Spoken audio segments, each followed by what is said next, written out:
Monday. I'm the Grace Strega, and I'm here to give you your daily collective read for today, Monday, February 9th, 2026. We are going to get started on today's daily collective read in the next few minutes. But if you would like to get on the list for today, the list, as always, is open. As always, it is 3 cards for a donation of $29 or more. 4 cards for a donation of $23 or more for my subscribers. Links in my bio. Please keep in mind there are 2 things I do not read for across these apps. Those are pregnancy and medical. Happy to give insight on anything in private readings, and you can book private readings on my site. We're also doing 2 giveaways today. Our first reading giveaway is going to be a reading giveaway when we get to 50K likes, so make sure you're tapping that screen and we'll get to 50K in no time. The other reading giveaway we're doing today is a reading giveaway for the highest gifter between now and the conclusion of the daily collective read. So I wish you a lot of luck if you're participating in that giveaway as well. Prior to beginning today's daily collective read, I will be giving a brief recap on what we've been seeing in the cards over the last few days. If you would like to find that full reading, you can find it over on the place where we keep the videos. You can also find it over on the place where we keep the photos. You can also find it as a podcast over on my spot at Tarot Church and over on my stack. But before we begin today, first and foremost, most important question, how are you doing? Scale of 1 to 10. Just buckle up, strap in. February, there's a lot happening energetically. There's a lot happening astrologically. You're already potentially feeling it. It's going to be a little bit of like a take it as it comes kind of situation. But one thing I want to point out is we're going to walk through some of the things that we've been seeing recently to help us understand the context of the energy that we're currently experiencing, but also to understand what we can anticipate as we move closer to eclipse season right now. Why is everything effectively changing or shifting so much in February? We've had a lot of things happening. Most recently, Uranus finally came out of retrograde. Uranus has been retrograding in Taurus. It's starting to make its move back into Gemini. This is potentially going to be helpful in the realms of navigating or working through the context of personal change, what we're trying to adjust or adapt to within ourselves, feeling that sense of easement or starting to feel a little bit more of that progressiveness. We also have the fact that Mercury most recently moved into Pisces. Now, this is, again, we've got a very, very intense Pisces new moon coming up. It's going to be a Pisces new moon that effectively comes at the same exact time as the eclipse season starts. This is going to do a number on our emotions, a lot of feelings potentially coming up right now. I'm going to say the same thing that I've been talking about in the realm of emotionality as we navigate into this right now. Feelings are healthy, right? And I like the journey that we're experiencing of going through a full moon in Leo, in Aquarius, leading into a Pisces new moon that's setting off eclipse season, because it talks about the beauty of strong emotions when we are able to articulate the force and intensity of what we're feeling. And that's what we identify. This has been a continuation of those energetic cycles, right? A lot of the lessons that we've been navigating through over the last lunation cycles is recognizing that emotions don't fix things, right? And often the modality by which we recognize that is understanding the directions that we attach to the emotions that help us effectively discern what is capable of being restored versus something that we're healing from. A lot of this work, it's heavy, it's intense. I wouldn't even be surprised right now if you're potentially feeling a lot of frustration coming up. You also have to recognize that Neptune most recently moved back into Aries as well, and Saturn will soon be moving into Aries too. We had these planets in Aries before they retrograded back into Pisces. So working through the context of allowing our frustration to guide our action in positive directions, while also being able to navigate the force of intensity of our emotions. I want to describe it like that type of combination of energy can be life-changing and reaffirming. But, and this is what we have to be conscientious about, if we're not navigating the space of being able to effectively identify and recognize what it is that we're working on, right? Being able to really come in tune to our own vulnerability. It can also be the space by which a lot of energy projects outwards. And you may even be experiencing that as well. Now, this is having a different impact depending on whether you are are in solitude, moving deeper into divine union or deep within divine union. We're going to talk a little bit about what we've been seeing in the relationship lessons that have been happening most recently. One of the big shifts that we identified, and this basically occurred in January during that Capricorn new moon cycle, is we recognized that there was another energetic shift in relationship statuses. And we saw that that was a shift into world relationships. Why are we identifying these as world relationships? Because they're relationships that are effectively working through the lesson that we see in the world card of the tarot. And what does the world card of the tarot show us? It's the beauty of navigating situations with a sense of energetic stability of the self that allows one to effectively observe, not absorb, right? Being able to articulate and identify what it is that we're putting our force of intention towards. Now, a lot of the energy that we see in solitude right now may be very focused on concentrating and building into a sense of happiness or bliss. This card work, or this work that we're seeing in relationships, is reminding us that there's no joy to be found on the end of any manifestation. In fact, when we're moving towards manifestation, it's joy on the journey. It's the happiness that we find that we bring with us as we enter into a manifestation goal. So this is either energy in solitude that is effectively working upon or concentrating on the work that they're doing to restore or to fortify their own happiness, understanding that that's not selfish, that in fact it is necessary to find healthy relationship, while also potentially new energetic connections talking about that happiness that they found within themselves, identifying, being very clear in relationality to what the manifestation goals are, because, and this is what we understand, the journey of building into a healthy relationship is not one that identifies the sense of being able to say, I need it, but the identification and desire of wanting to expand upon what one has already found, the desire for more. Now, this brings us to the energy that's moving deeper into divine union. And the energy that's moving deeper into divine union were specifically the relationships that we were identifying as the moon partnerships. And we were calling them moon partnership relationships because they were working through a lot of the lessons when they were coming together that were focused upon the card, the work that we see in the moon card of the tarot.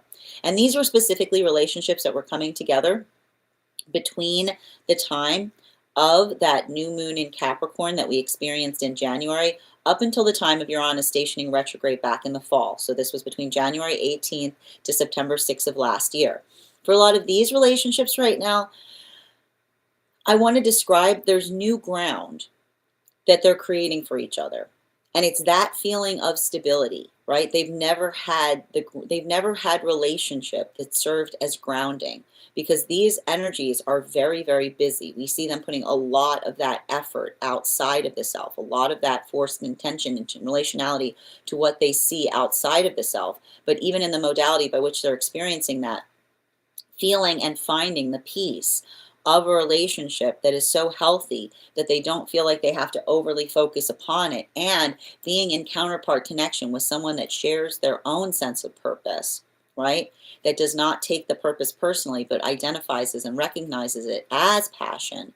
We see that that is a lot of the energy that is building into like that expansion point. And the expansion is the relief that they're feeling in finally being in a relationship that allows that sense of healthy firmament or foundation.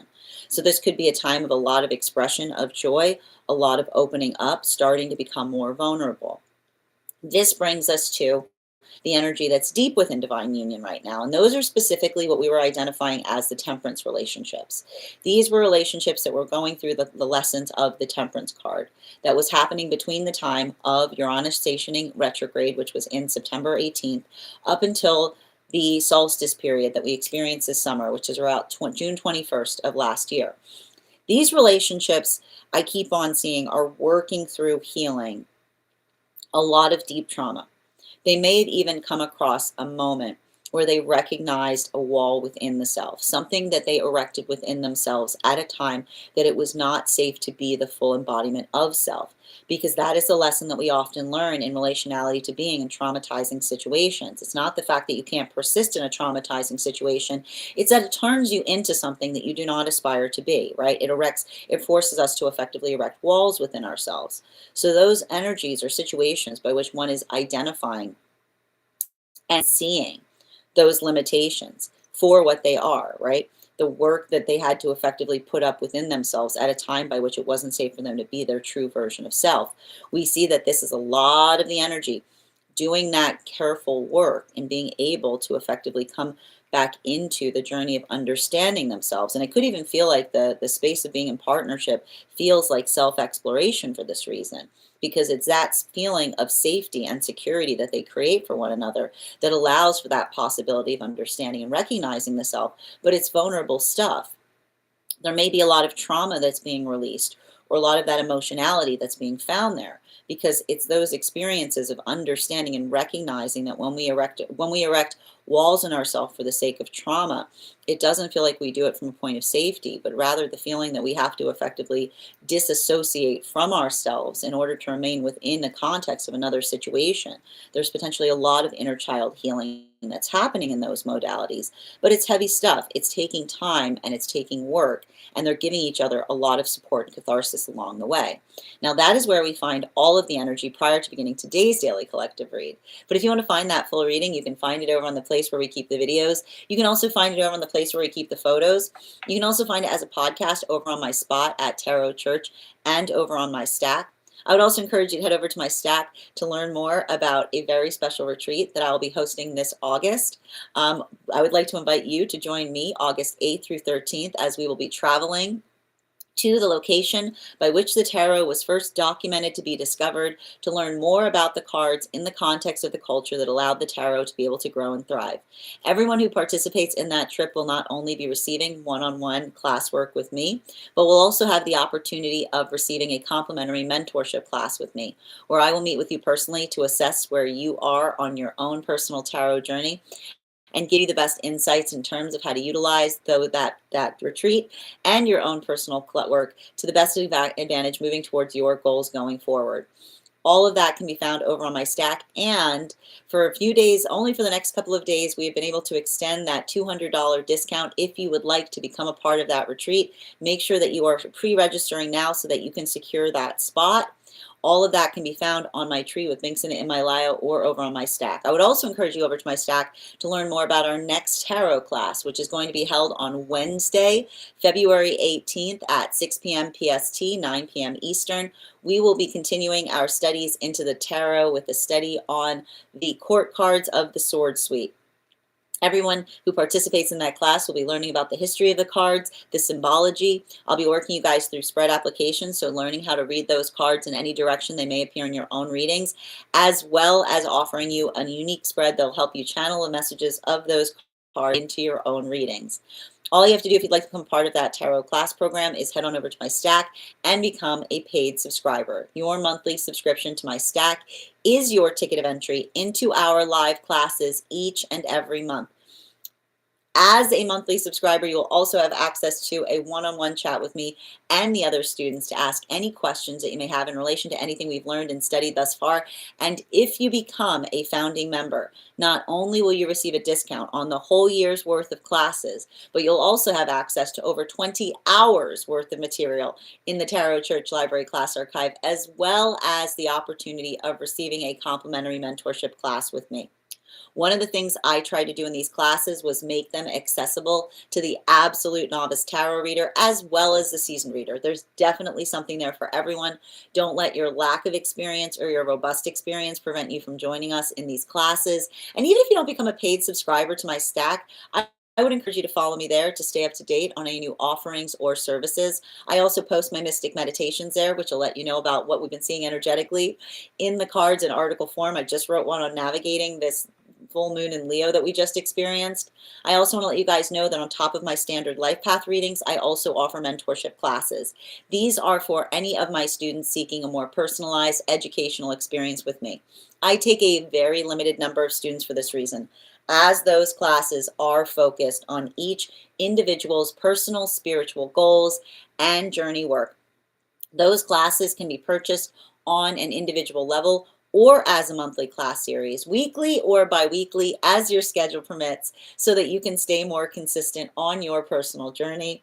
Also, for my students seeking more consistent weekly tarot support, I'm very happy to offer weekly tarot insight packages. That is a package of 4 30-minute readings, again, weekly or bi-weekly, as your schedule permits, so that you can stay consistent on your journey at a discounted rate. And I also offer dream interpretation readings, which you can purchase per dream or as a series. If you purchase the series, I would encourage you to start to keep a dream journal, as we will meet weekly or bi-weekly with that journal and utilize the tarot to understand the key themes and messages coming towards you in the dream space. But let me know in the comments how this energy is impacting you personally. That said, we are going to get started on today's daily collective read, but if you want to get on the list for today, it's an absolutely lovely time to get on the list. The first person on the list each day will always have an additional card in their reading. 3 cards for a donation of $29 or more. 4 cards for a donation of $23 or more for my subscribers, Binks in my Lio. Please keep in mind there are 2 things I don't read for across these apps, pregnancy and medical. Happy to give insight on anything in private readings, and you can book private readings on my site. How are you doing today, Jen? Thank you so much for the follow, dear. And thank you as well. How are you doing today? Kirim, thank you for joining us as well. Per, Grand Rising, dear. Good to see you. Age, thank you as well. Avatar, Grand Rising, Nikki. What a callback. I love it. How you doing today, dear? I know. I literally said that out loud yesterday. I love that. And thank you for becoming my number 3 viewer today, Avatar. Good to see you. Thank you as well, Lynn, for sharing the live. Grand Rising, dear. Good to see you. I know, you just earned yourself a new nickname. Congratulations. I need to change it. I think I did it when I was trying to set up the TikTok shop. I'm sorry. I think it's really I think it's really funny, Avatar. Like how you accidentally changed your username. But I need to point out that's like it's a very Aquarian thing to be happening right now with this type of energy, right? Like it's like yep. Hi there, how are you doing today, Aligned Spirit? To get a mediumship reading, all you do is send the donation the same way that you would with any other reading. And then when it's your time for the reading, you just give me the information on the person that we're trying to read for. And it'll be 3 cards for $29 or more for you for a non-subscriber. Hi there, Jesse, Grand Rising. And if you're the first person on the list, you'll have an additional card in your reading. Thank you for the help, guys. Greetings, Dr. Genuine. How are you doing today? Orchid, thank you for the follow. Hi there, I'm a Figment. Welcome. I love your name. I had the weirdest dream last night. I'd love to get a reading on it. Yeah, anytime you want. So the way it works, if you have a dream that you would like interpreted, all you need to do is you can put it in the notes when you send the donation, or you can post it in our subscriber only disco channel in the appropriate channel for it. Yep. Thank you. And Alexandria Shipley, Grand Rising, dear. Good to see you today. Hi there. Also, hi. Oh, yeah, Angelic. Oh, okay. Yeah, you change this. See what you guys do? You change your usernames, and then I don't know who anybody is. Okay. Grand Rising, Jesse. Good to see you. Oh, Nikki, what have you been up to? Make sure you're hydrating. Drink your water. I know. I'm so glad they won. What a game! It was some like it was some Aquarius football in that it was like, was it football? It was an experience watching that game last night, man. Amazing halftime show, though. As I mentioned, friends, we're gonna get started on today's daily. I mean, it was like so weird for so long, and then the end, like it was yeah. We're going to get started on today's daily collective read in the next few minutes. As I mentioned, though, if you'd like to get on the list for today, now is a wonderful time to get on the list. You'll be the first person on the list, and you always have an additional card in your reading if you're the first person on. 3 cards for a donation of $29 or more. For non-subscribers, 4 cards for a donation of $23 or more for subscribers, or for those who are paid members on the place where we keep the video. Also, I do want to apologize for those who are joining us over on the place where we keep the photos. IG is continuing to give issues in terms of having a consistent feed there, as well as the issues in terms of me posting there. So make sure that you're following me over the other in the other locations if you're trying to stay along. Again, we're continuing to have issues with IG, and I apologize for that. That said, we are going to get started on today's daily collective read, and you can get on the list even if you're joining us across the other social media channels. All you need to do is head on over to my tree that is Binks in my Lio, and you can also be added to the list as well. Yeah, like, but that's what I expected, right? It was like real, and then really, really slow, and then the end was like, you know, yeah, the halftime show was amazing, perfect. Hold on a minute. And again, guys, just reminder, someone who's a legitimate reader will not ask you to message them privately to get something. Also, please remember that this is my only account. Make sure that you're staying safe out there. We are going to get started on today's daily collective read in the next few minutes, but before we do so, why don't we warm up those intuition muscles with an intuition check? I've got the animal spirit guide cards here. We're going to count back from 10, and when we get to 1, I will reveal the card. 10, 9, 8, 7, 6, 5, 4, 3, 2, 1. We got the fire dragon. Thank you guys for participating. We'll do that again after the next reading. And if you guys could do me a favor and share this live, I would appreciate it. Make sure anybody who would like to be here for the reading will be here to receive it. And please remember, we've got 2 giveaways happening today. The first one is going to be a free reading for the highest gifter between now and the conclusion of the daily collective read. So I wish you a lot of luck if you're participating in that giveaway. The second giveaway we're doing right now is a reading giveaway when we get to 50K likes. So make sure you're tapping that screen. We will get to 50K in no time. We're already at 6.8. So thank you guys already if you've already been tapping that screen. That said, no better time than the present.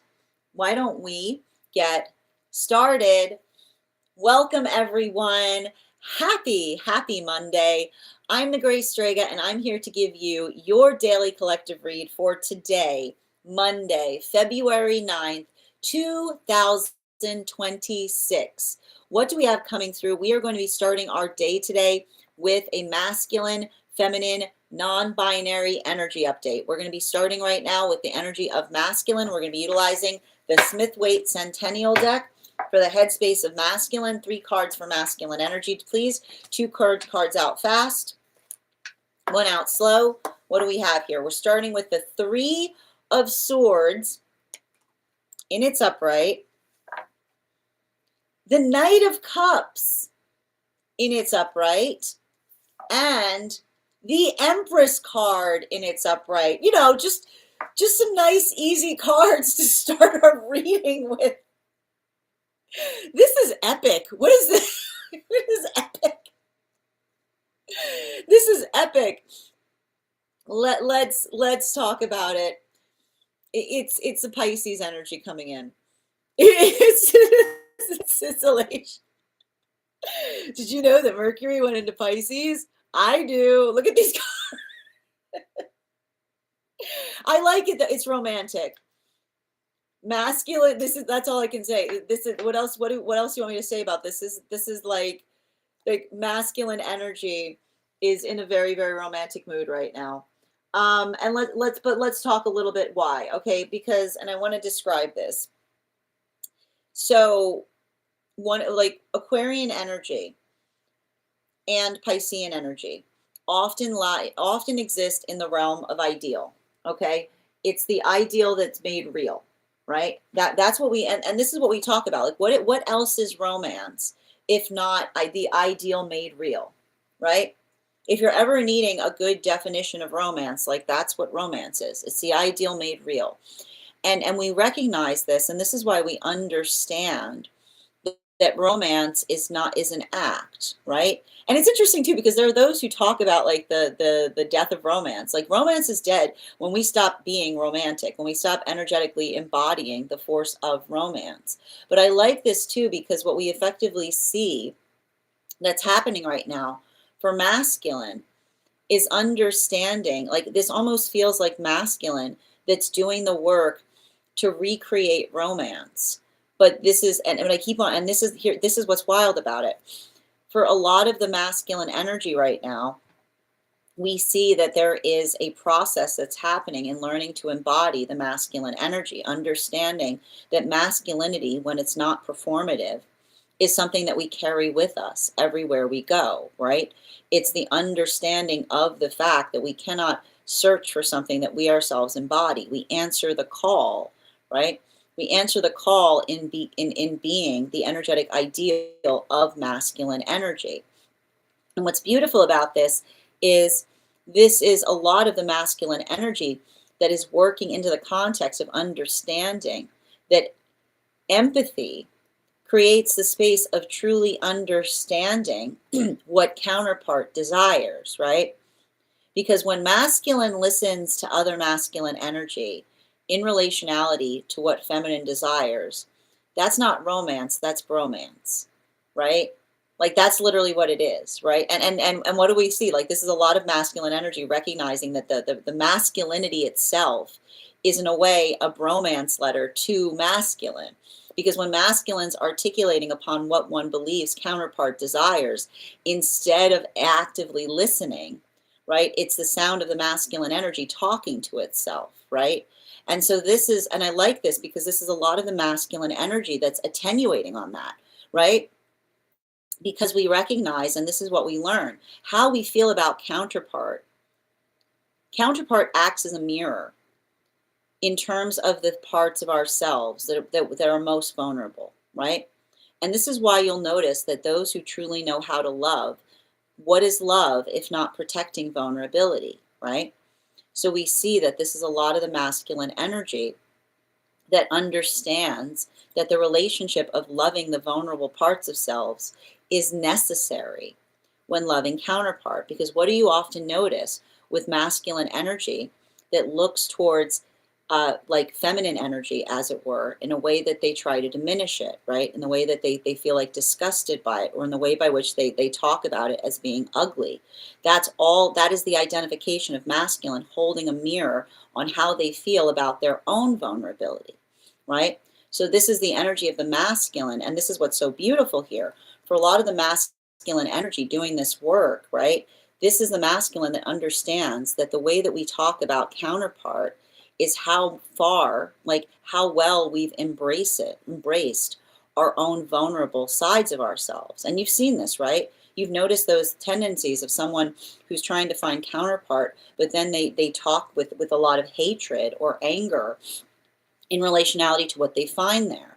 Because it's the understanding of the projection that often becomes the force of seeing something, and not from the place of empathizing, but only identifying the rejection. And so that's why we see that for a lot of the energy of the masculine doing this work, this healing starts from within, right?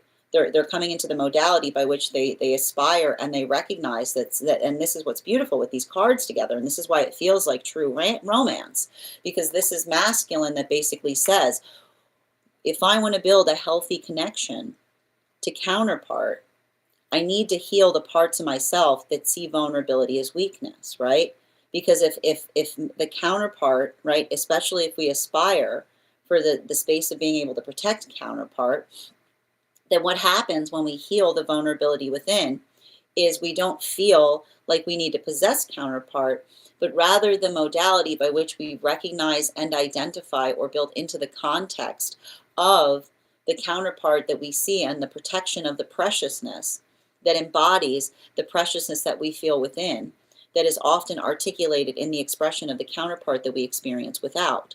So there's a lot of that. There's these cards, like they're beautiful, because in that way, like it's beautiful, because especially I love these three cards together, because it truly is that journey in being able to understand the amount of healing that it takes to be able to build into healthy relationship, but not just the space by which we heal that relationship outside. It's the work that we begin inside that allows that to become possible. Now we're going to move towards feminine energy right now. And for feminine energy, we're going to be utilizing the Tarot of the Divine right now. For feminine energy, 3 cards, please. We've got here the 3 of Cups in its reversal, the Ace of Cups in its upright, as well as the Knight of Coins in its upright. Now, this is very intriguing stuff that we're seeing here, because for feminine energy right now, what we're basically identifying And and this is something I think is really nice, because with the feminine energy, what we're continuing to see is, and I like this because it feels almost, and I want to point this out because the work that we see right now is very different. A lot of that internal work we see on the side of masculine, again, bearing in mind this is not based on gender, but what one feels most aligned to. For feminine, there's something that's happening right now in relationality to, I keep on hearing like erasing the modality of comparison. And everything I keep on seeing this here is like, I keep on getting, every time I read for feminine, recognizing the divisiveness of comparison. Recognizing the divisiveness of comparison. What do we mean by recognizing the divisiveness of comparison? Because when we're traveling into the context of understanding that everyone is unique, right? Then comparison becomes very silly. Because why would you spend any minute, why would you waste any moment of any single portion of your day comparing something to something else rather than working on the exquisite, right? It's like it's the context by which we understand what that exquisite is that allows us to be in a space of persistently perfecting, right? And so this is what I like with that feminine energy right now. I literally, and it's funny too, because I almost see feminine energy like experiencing, it's not the fact that feminine isn't experiencing modalities by which there's comparison being drawn towards them. But this is like, I see like this is the feminine energy just like literally pushing this is feminine energy, like literally pushing the comparison away. Like someone being like, aren't you worried about being compared? Being like, I'm sorry, I don't know what you're talking about. Like, what are you talking about? I'm too busy working on exquisite.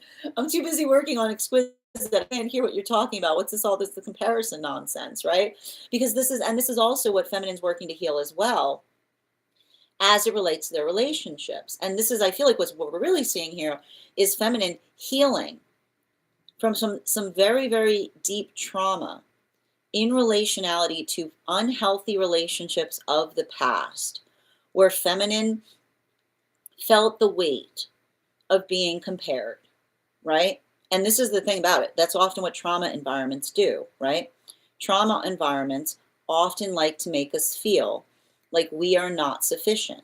And so this is a lot of the feminine that's working into the context of healing.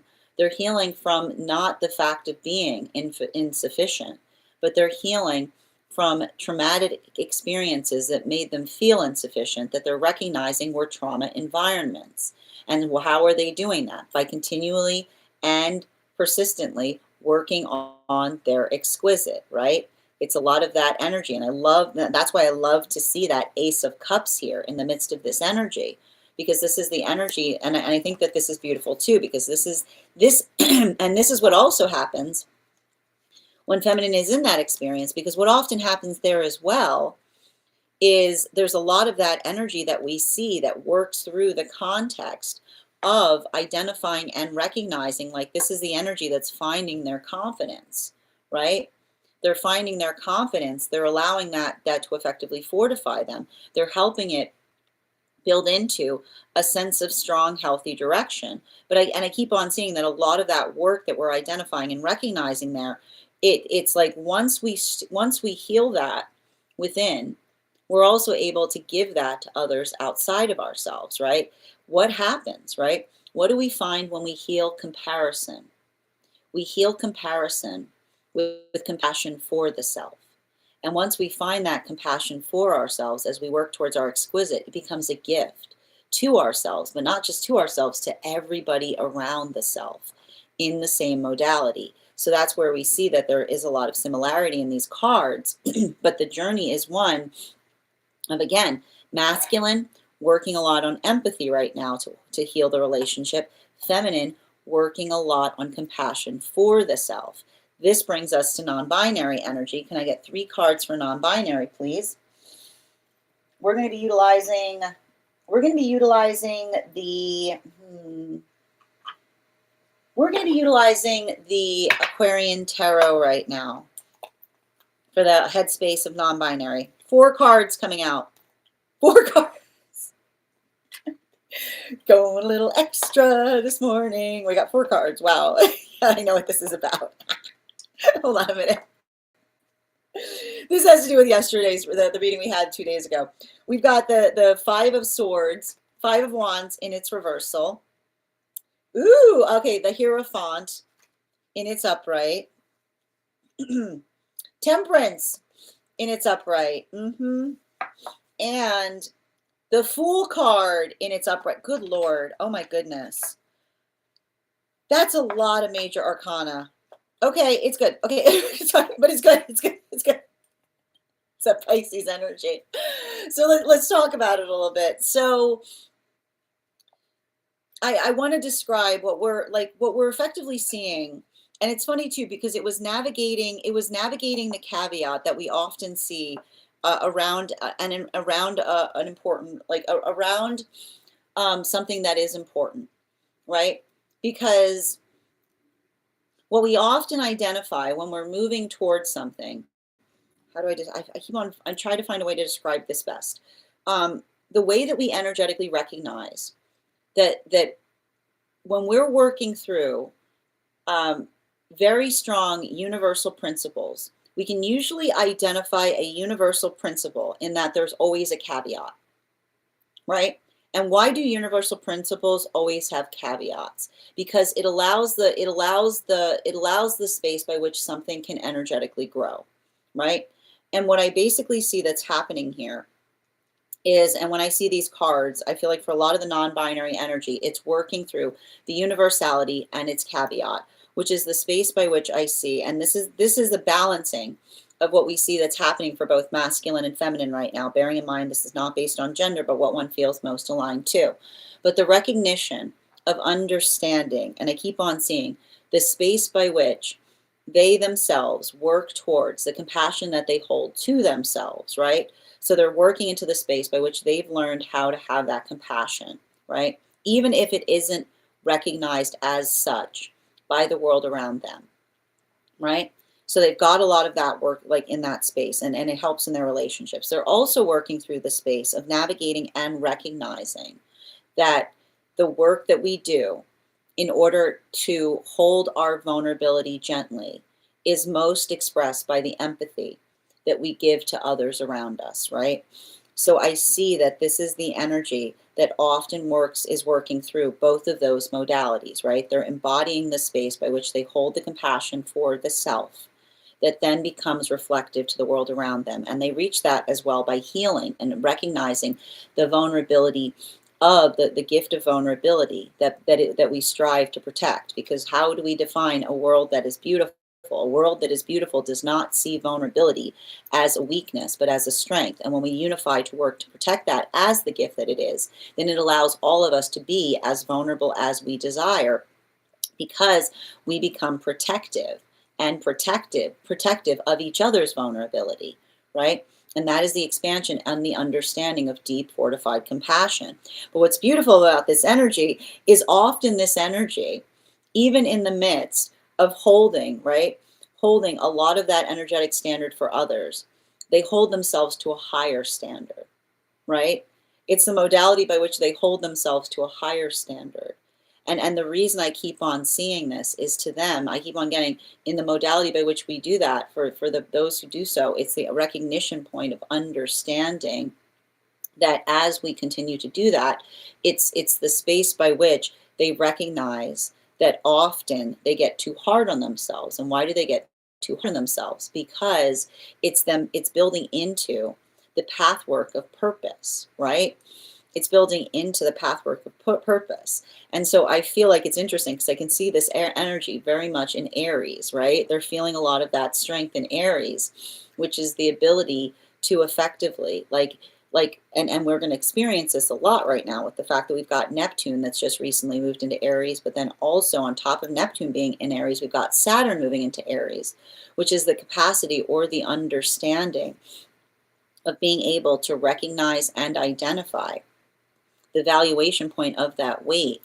And I keep on seeing that this is a lot of that energy that is working on trying to get stronger in being able to navigate through frustration is what I keep on getting, right? Like that's what I keep on seeing with like the 5 of Wands in its reversal with the Fool card. Because the Fool card, and if you know this, if you've taken classes with me, is for I read astrology a little bit differently than others do in relationality to the cards.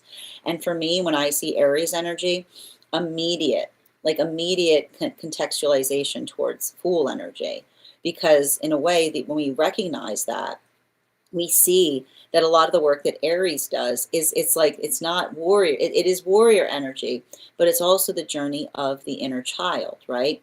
It's the excitement by which we are able to navigate this, right? And then when we become, and this is the thing, when we become warriors protecting each other's inner child, right?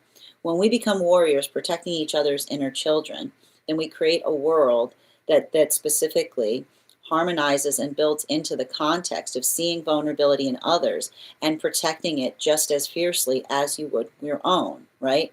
And this is the space by which we become all of Earth's children, right? The modality by which we recognize and identify that.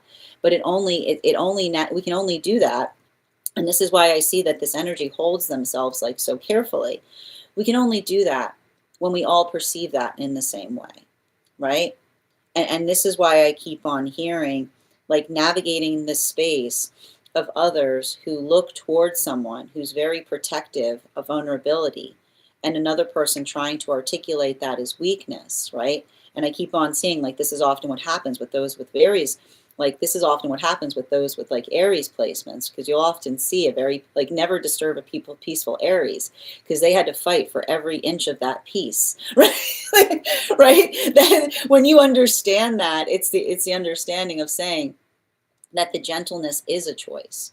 And this is often, right? This is often why there's a misconception in the passivity that you see in someone energetically strong, right? The passivity that they've worked to cultivate within themselves versus those who can't recognize the difference, who often see that and misconceive it for what it truly is. And so I've got, like, I think that this is really beautiful because, like, I see that the non-binary energy is very good at being able to recognize the quality and characteristic in the work that we do to find that space of serenity, right?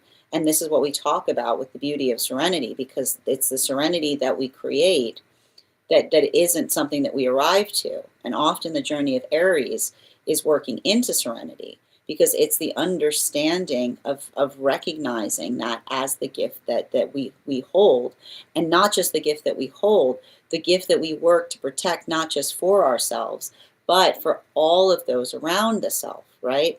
It's that continuation of the journey that always requires us to be like ready to be in our space of peacefulness, even as we're navigating something fiercely. This brings us to moving back into masculine energy. And for masculine energy right now, we are going to be utilizing the, one moment. We're going to be utilizing the Tarot of the Divine for masculine heart space right now. 3 cards, please. 3 cards. We're starting with the King of Coins in its upright, King of Pentacles. We've got the 9 of Swords in its reversal, as well as the 9 of Cups in its upright. A lot of 9 energy in the heart space of masculine right now. So let's talk about it. Why are we seeing so much of that energy there? What we're basically identifying and recognizing is the space by which, and this is this is a continuation of what we were basically articulating in relationality to the what often feels energetically painful for the masculine energy that is trying to facilitate upon this work. And everything I keep on seeing in that experience is working through the understanding that when one is trying to energetically heal, then, and this has to do, like, it almost feels like it's directed back towards masculine, because it's a modality of understanding that when one is trying to heal, when one is truly invested in the work of healing the self, things feel harder. Things feel more difficult because, and this is very similar to what we were seeing in the non-binary space, you hold yourself to a higher standard, right? You hold yourself to a higher standard that does not exist, right? It does not exist because you are embodying that higher standard. And this is why we talk about the fact that we never match energy with anybody, right? Because why would you try to match someone when you are embodying a higher energetic standard? But it's hard for a lot of the masculine energy doing this work because it's almost the energy, I feel like it's almost the energy that feels the weight, right? That often the space by which they're trying to do the dual work, trying to hold a higher standard while bearing the burden of all of the energy of itself that did not make the choice to do so, right? The understanding of the strength it takes to do that, that is the definition of a true warrior, right? Because this is a lot of that Aries energy that we talked about. You don't find warriors in spaces of comparison. Warriors don't do something by looking at another person being like, well, they're doing it, so I'm doing it, right? Like that's not what warrior means, right? Warrior has a code, and the code that we hold ourselves to, right? That is our higher calling. And often the ability that we articulate that and speak upon it to others, right? Then others understand it too. And it's beautiful, right? Because when we're in healthy spaces, we share our standards. We talk about them deeply. They become incredibly important and vital to us. And so this is what we see with a lot of that energy, right? Enthusiastically speaking towards those standards, but also fortifying them along the way. And I want to describe this too, and I think that this is hard for some of the masculine energy, like that having to navigate this space by which every day they work through experiences, right? And they don't get overly protective upon the standards that they hold, but they recognize that everything that they're picking up around them is the fear from others that see them and have all of the memories of masculine that had no standards at all, right? This is often why, for those that are embodying masculine, it feels like you carry a burden on your back, right? It feels like you carry that additional weight, but it's the understanding of something that is an honor to can't carry, is understanding something that often makes something a bit more difficult, but it's because it's energetically precious. So we see that that is a lot of the energy that facilitates and articulates upon that work, right? Coming into that space of personal expansion. And even in the space by which they understand it, it's difficult because in a way I see that this is the energy that has empathy, right? They have empathy how others potentially misperceive them, but also recognize and understand the history. This is what it feels like when we heal. Like when we're trying to heal, we hold ourselves energetically accountable for that history. But then we articulate to another that we're doing what is in our power to be the force to change it. And so that's what I see a lot of the masculine doing. But I feel like that's the energy that's healing and understands nothing easy. Nothing amazing is ever easy. That's not why we like easy is not the reason. Important is the reason, is what I keep on hearing. Continuing towards feminine energy right now, and we're going to be utilizing for feminine the Smith-Waite Centennial deck for the heart space of feminine. 3 cards, please. Woo, 3 cards coming out. That's 4 cards. 4 cards in the heart space of feminine. Let's get to it. Got a lot of these. I told you it's a Pisces energy coming in. There's gonna be extra cards coming out. Just the way it goes. We've got here the Moon card in its upright. 5 cards. There was an extra feminine. All these extra cards coming out in the heart space. Give me a minute. We've got I like this though. We got the 5 of Pentacles in its reversal with the Sun card in its upright. What else do we have? We've got the Knight of Pentacles here. Geez Louise. All right, what else we have? And the Star card in its reversal. So let's talk a little bit about this energy that we're seeing here. You know, I like these cards. This is some complicated stuff in the heart space of feminine, but we're going to get to it. You know, one of the things that we're seeing here, and I just want to describe this. This is feminine understand. Like, look at this. This is what happens, right? this is what's great about feminine, and this is what I identify. Like, we like this a lot, because what we're basically seeing is feminine understand, like energy that tries to compare feminine is what needs to be healed, right? Because, and you have to understand this. This is what we recognize with comparison. What is comparison? What is outside comparison? If not another person saying you're not the ideal, right? Right? The energy that articulates and goes, you're not the energetic ideal. Who on earth would want to be ideal? Because when somebody says to you, you're not ideal, you have to say, can you please be clear on what your ideals are, right? Because often, and I feel like I've been talking a lot about this, a lot of the force that we recognize projects articulates upon the ubiquitous they, right? Often those that project will articulate upon the ubiquitous they, and the ubiquitous they is more times than not them, right? When somebody says the ubiquitous they, they're usually talking, the finger comes right back to the self. It's very convenient, right? It's very convenient to articulate things in the context of the ubiquitous they, because somebody articulates the word they, but they don't give clarity or context as to who they are. And they is often just a projection of thoughts that they have that they don't want to take ownership for, right? And so when we recognize the value and weight and the danger, right, recognizing the danger of the ubiquitous they is incredibly important and critical, because often we get hurt when others are employing the ubiquitous they upon us.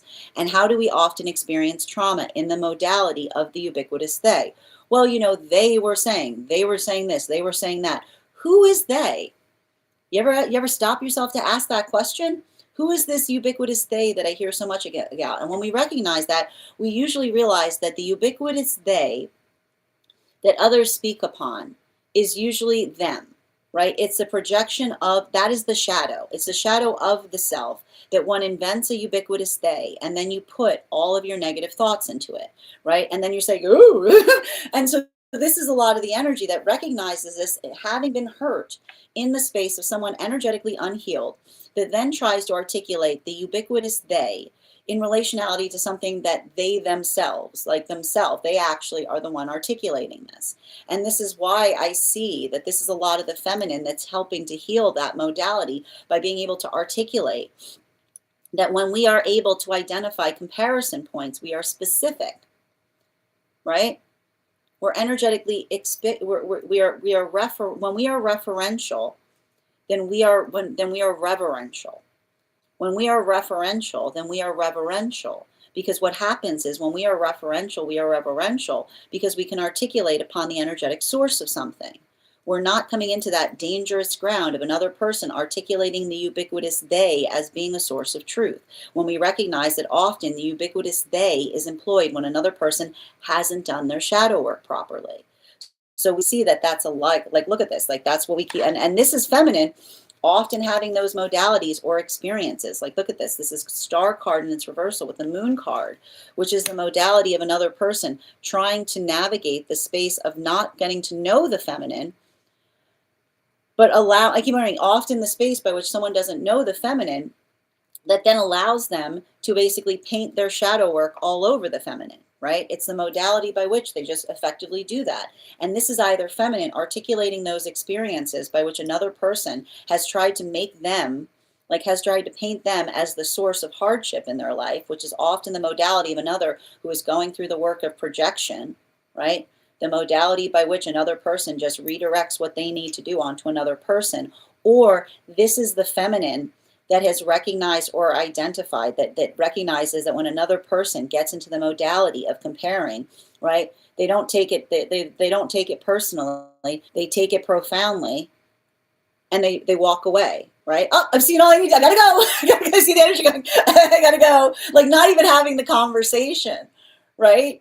Because it's the energy that, again, energy almost looking at feminine, being like, why aren't you arriving to my expectation on how I should expect you to be, and being like, well, because of the way you just put that, right?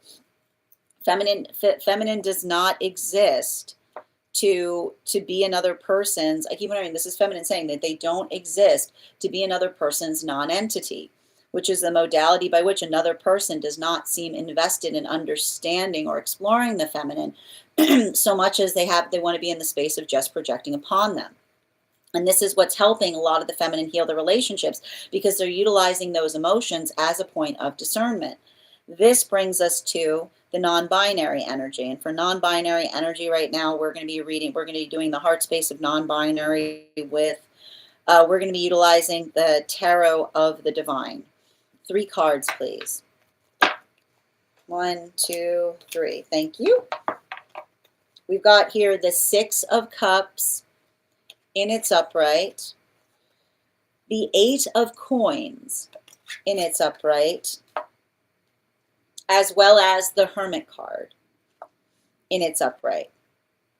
And so what are we energetically seeing in the heart space of the non-binary? These cards here. I feel like we get a lot of this 8 of Coins in the heart space of non-binary, but we're going to talk about it. Because, and I need to stress this, 6 of Cups, 8 of Coins, Hermit, often talks to us. It often talks to us about recognizing and identifying the space by which, and I want to describe this. I feel like for a lot of this energy, there is a quality of solitude that one holds preciously, right? And especially like it's very difficult when there's Hermit in the heart space, and it's beautiful, right? It's a beautiful gift, but it's also it can also feel somewhat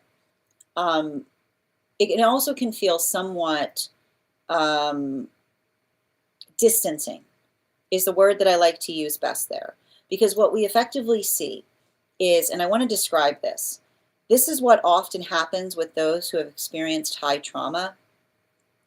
When one has experienced high levels of trauma, you find a lot of comfort in the journey, like you build into, right? You build into the stability in navigating one's own solitude. And I keep on seeing that for a lot of energy, there are those that see them or articulate upon, right? They articulate upon it as very stoic energy, right? The modality by which another person sees someone and articulates upon how like strong within the self that one is. And this is why I keep on seeing that a lot of that energy articulates and works through the healing through Chiron, which says that, you know, they hold it, like they hold it reverently, but they also don't hold it willingly. Right?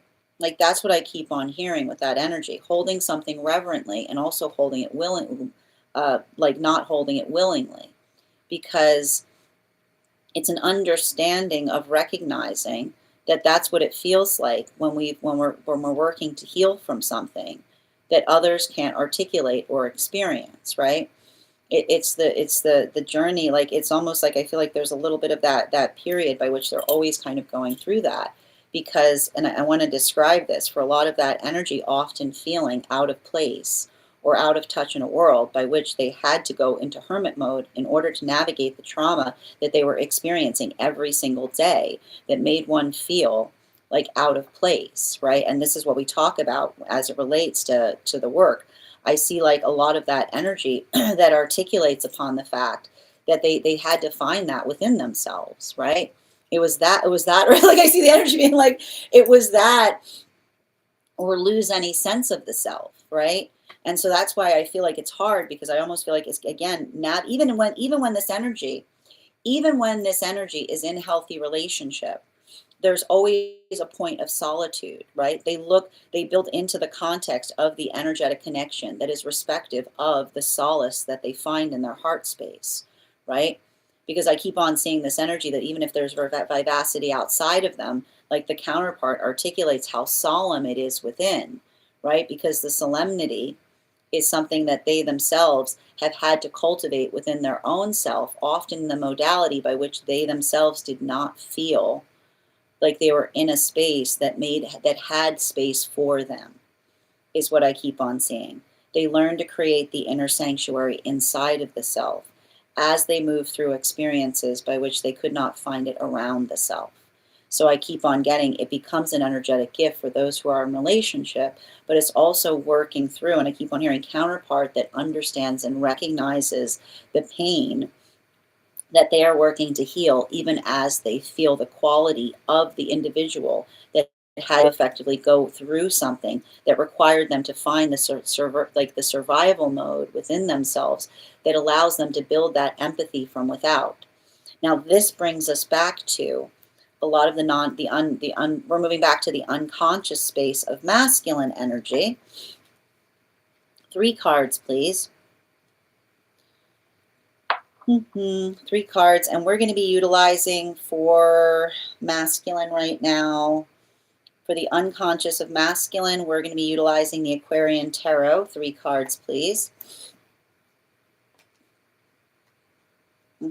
Thank you. We've got here the 3 of Cups in its upright. Okay.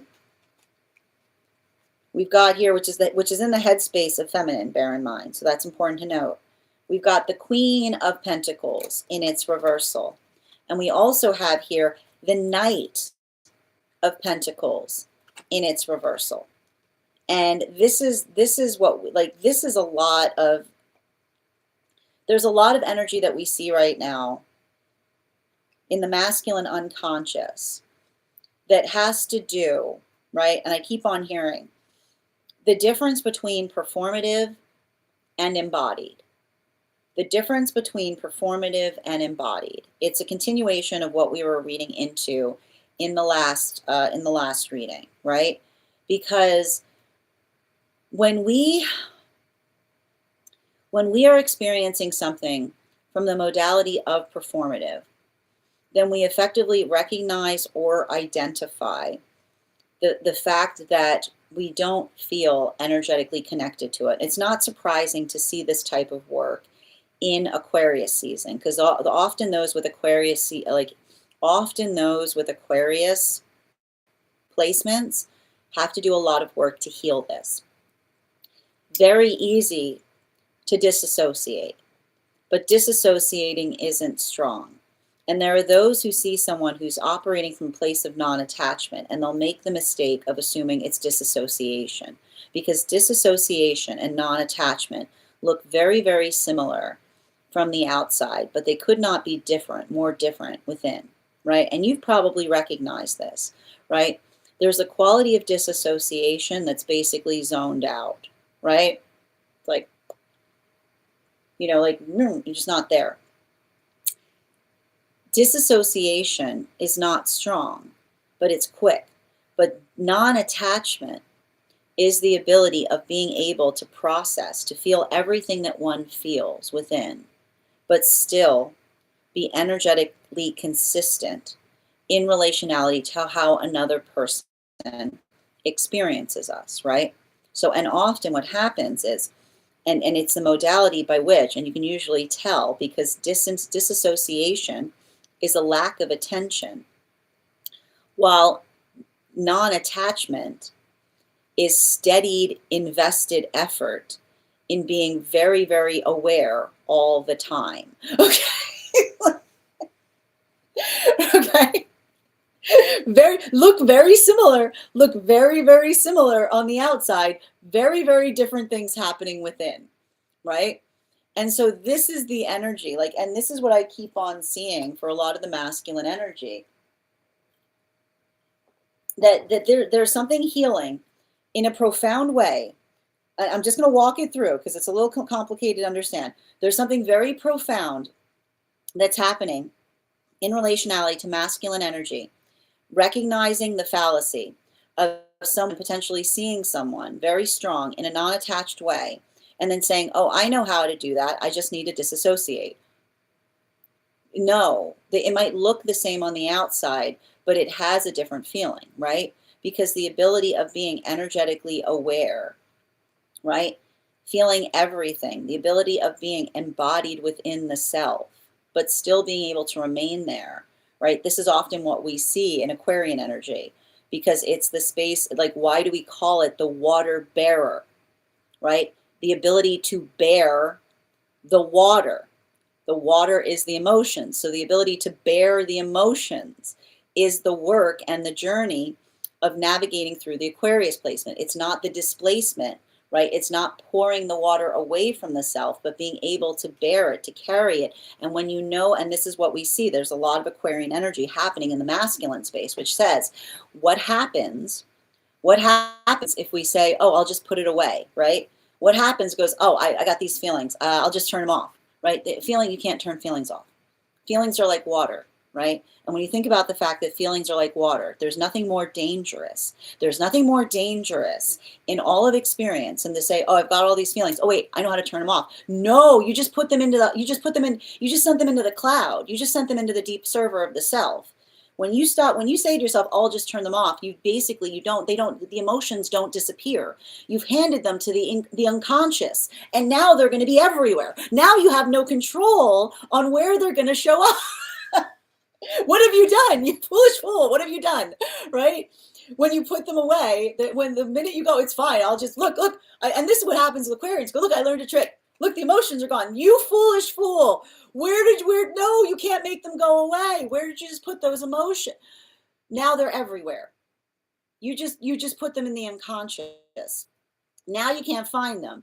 Good luck getting them again, right? It's working into the space by which we understand that when we energetically embody them, right? When we put the work that we do to heal the emotions is not in disassociation, because the things that we dissociate begin to control everything, right? So when you disassociate, the emotions control everything. Now you just can't see them, rather than the ability of understanding that when we're energetically aware, right, then we can bear our emotions and we know where to put them, right? It's the journey of being responsible with our emotions.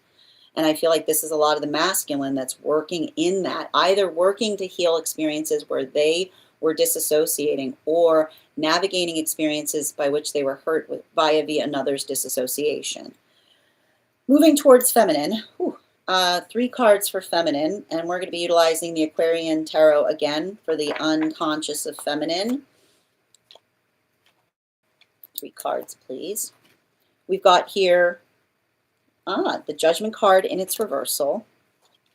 We've got here the 6 of Swords in its upright, and the Tower card in its upright. So let's talk a little bit what we're seeing in the unconscious of feminine. So unconscious of feminine right now, and I want to describe this. This is why feminine has learned not to harbor things. When you harbor, a harboring is an explosion waiting to happen.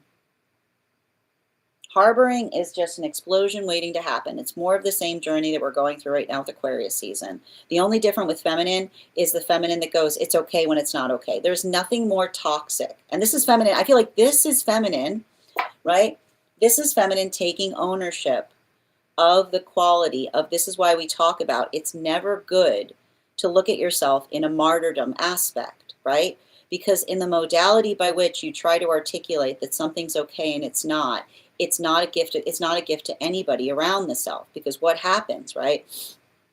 It's not the modality by which we effectively experience something.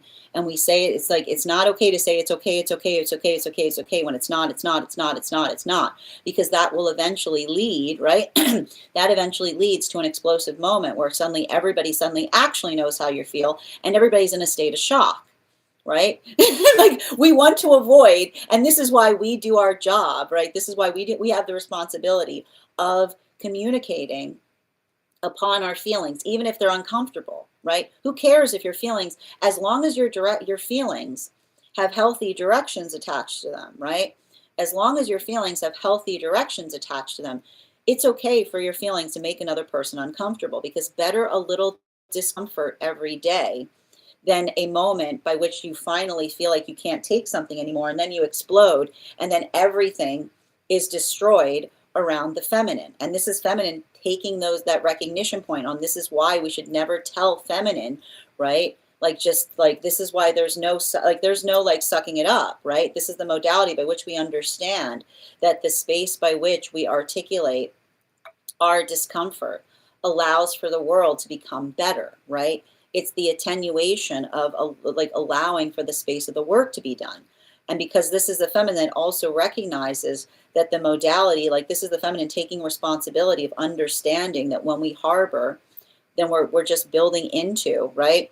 This is like every time feminine harbors, it's like she sticks a stick of dynamite like underneath like something big. It's not a question, like it's not the fact. It doesn't go anywhere. All of those tiny micro frustrations, right? If you put them away, right, becomes a detonation point, which means there'll be the inevitable day where you can't take all of those tiny aggressions anymore, right? Those frustrations, and then when they show up, everybody's shocked by them, because while the feminine thought that they were doing someone a favor by not articulating them, it was the damage that was because the feminine was not articulating the silent damage that was being wrought. So silent harboring creates rot, right? Because when we don't articulate our frustration, then the damage is wrought, because every day it gets placed somewhere, which leads to the inevitable day where the feminine feels like they can't take it anymore, and then boom, right? And this is the feminine that's taking the responsibility by allowing the space of saying, it's okay if my frustration creates uncomfortability, if it leads to a solution, right? That is the sound of us building better relationships. Now moving towards non-binary energy, and we're going to be utilizing the Smith-Waite Centennial deck for the unconscious of non-binary right now. 3 cards, please. 1, 2, 3. Thank you. We've got here the Death card. We've got here the Emperor in its upright. And we've got here the 2 of Pentacles in its upright. So what are we effectively seeing here in relationality to the non-binary space? And I need to describe this, like, because, you know, it's interesting. I feel like non-binary is just like straight up in Aries lessons right now. But it's like, and I want to describe this, like what I'm effectively seeing. Like what I'm effectively seeing is it's working into the context of the evolution of self, right? And I want to describe, and here's the thing I keep on seeing with non-binary energy, and I feel like this is just like this is the discernment that I see that this energy often works through, because the way I'm identifying this is the energy that often feels the space of the standards that they've had to energetically create for themselves. And this is why I keep on hearing this. The modality by which this energy works towards a specific standard, and it's just a continuation of the lesson that says a healthy standard is one that can be spoken about. A healthy standard is one that can be explained. And why is it the most important thing possible to be able to explain a standard? Because we just talked about this. There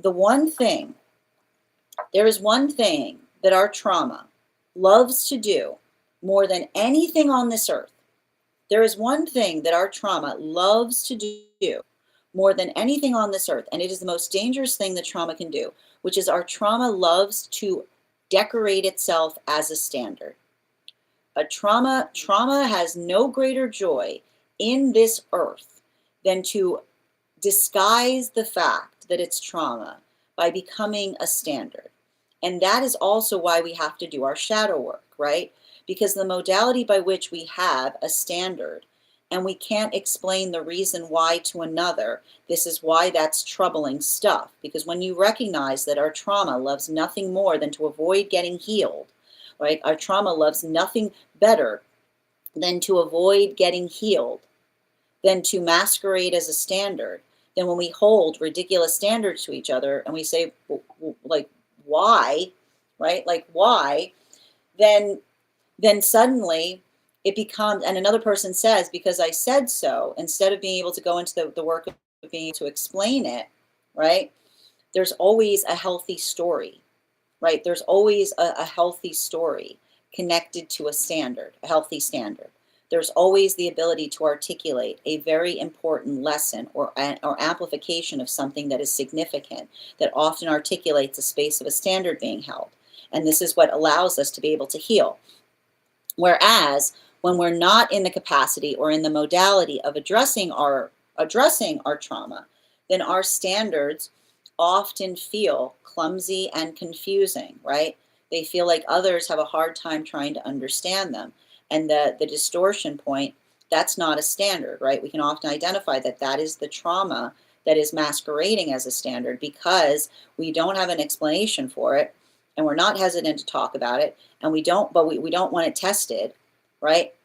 That's trauma that we're now giving to another person. Do you see that? So do you see how the trauma has a convenient way of allowing itself to replicate in our own activation point, in the space by which, if we go through a trauma and then it becomes an unreasonable standard that we don't want to explain, we don't want to talk about, but we strictly enforce, and now we are giving that trauma to others, right? Like, that is the replication device of trauma, and it's often the space by which we take the wrong lesson from something.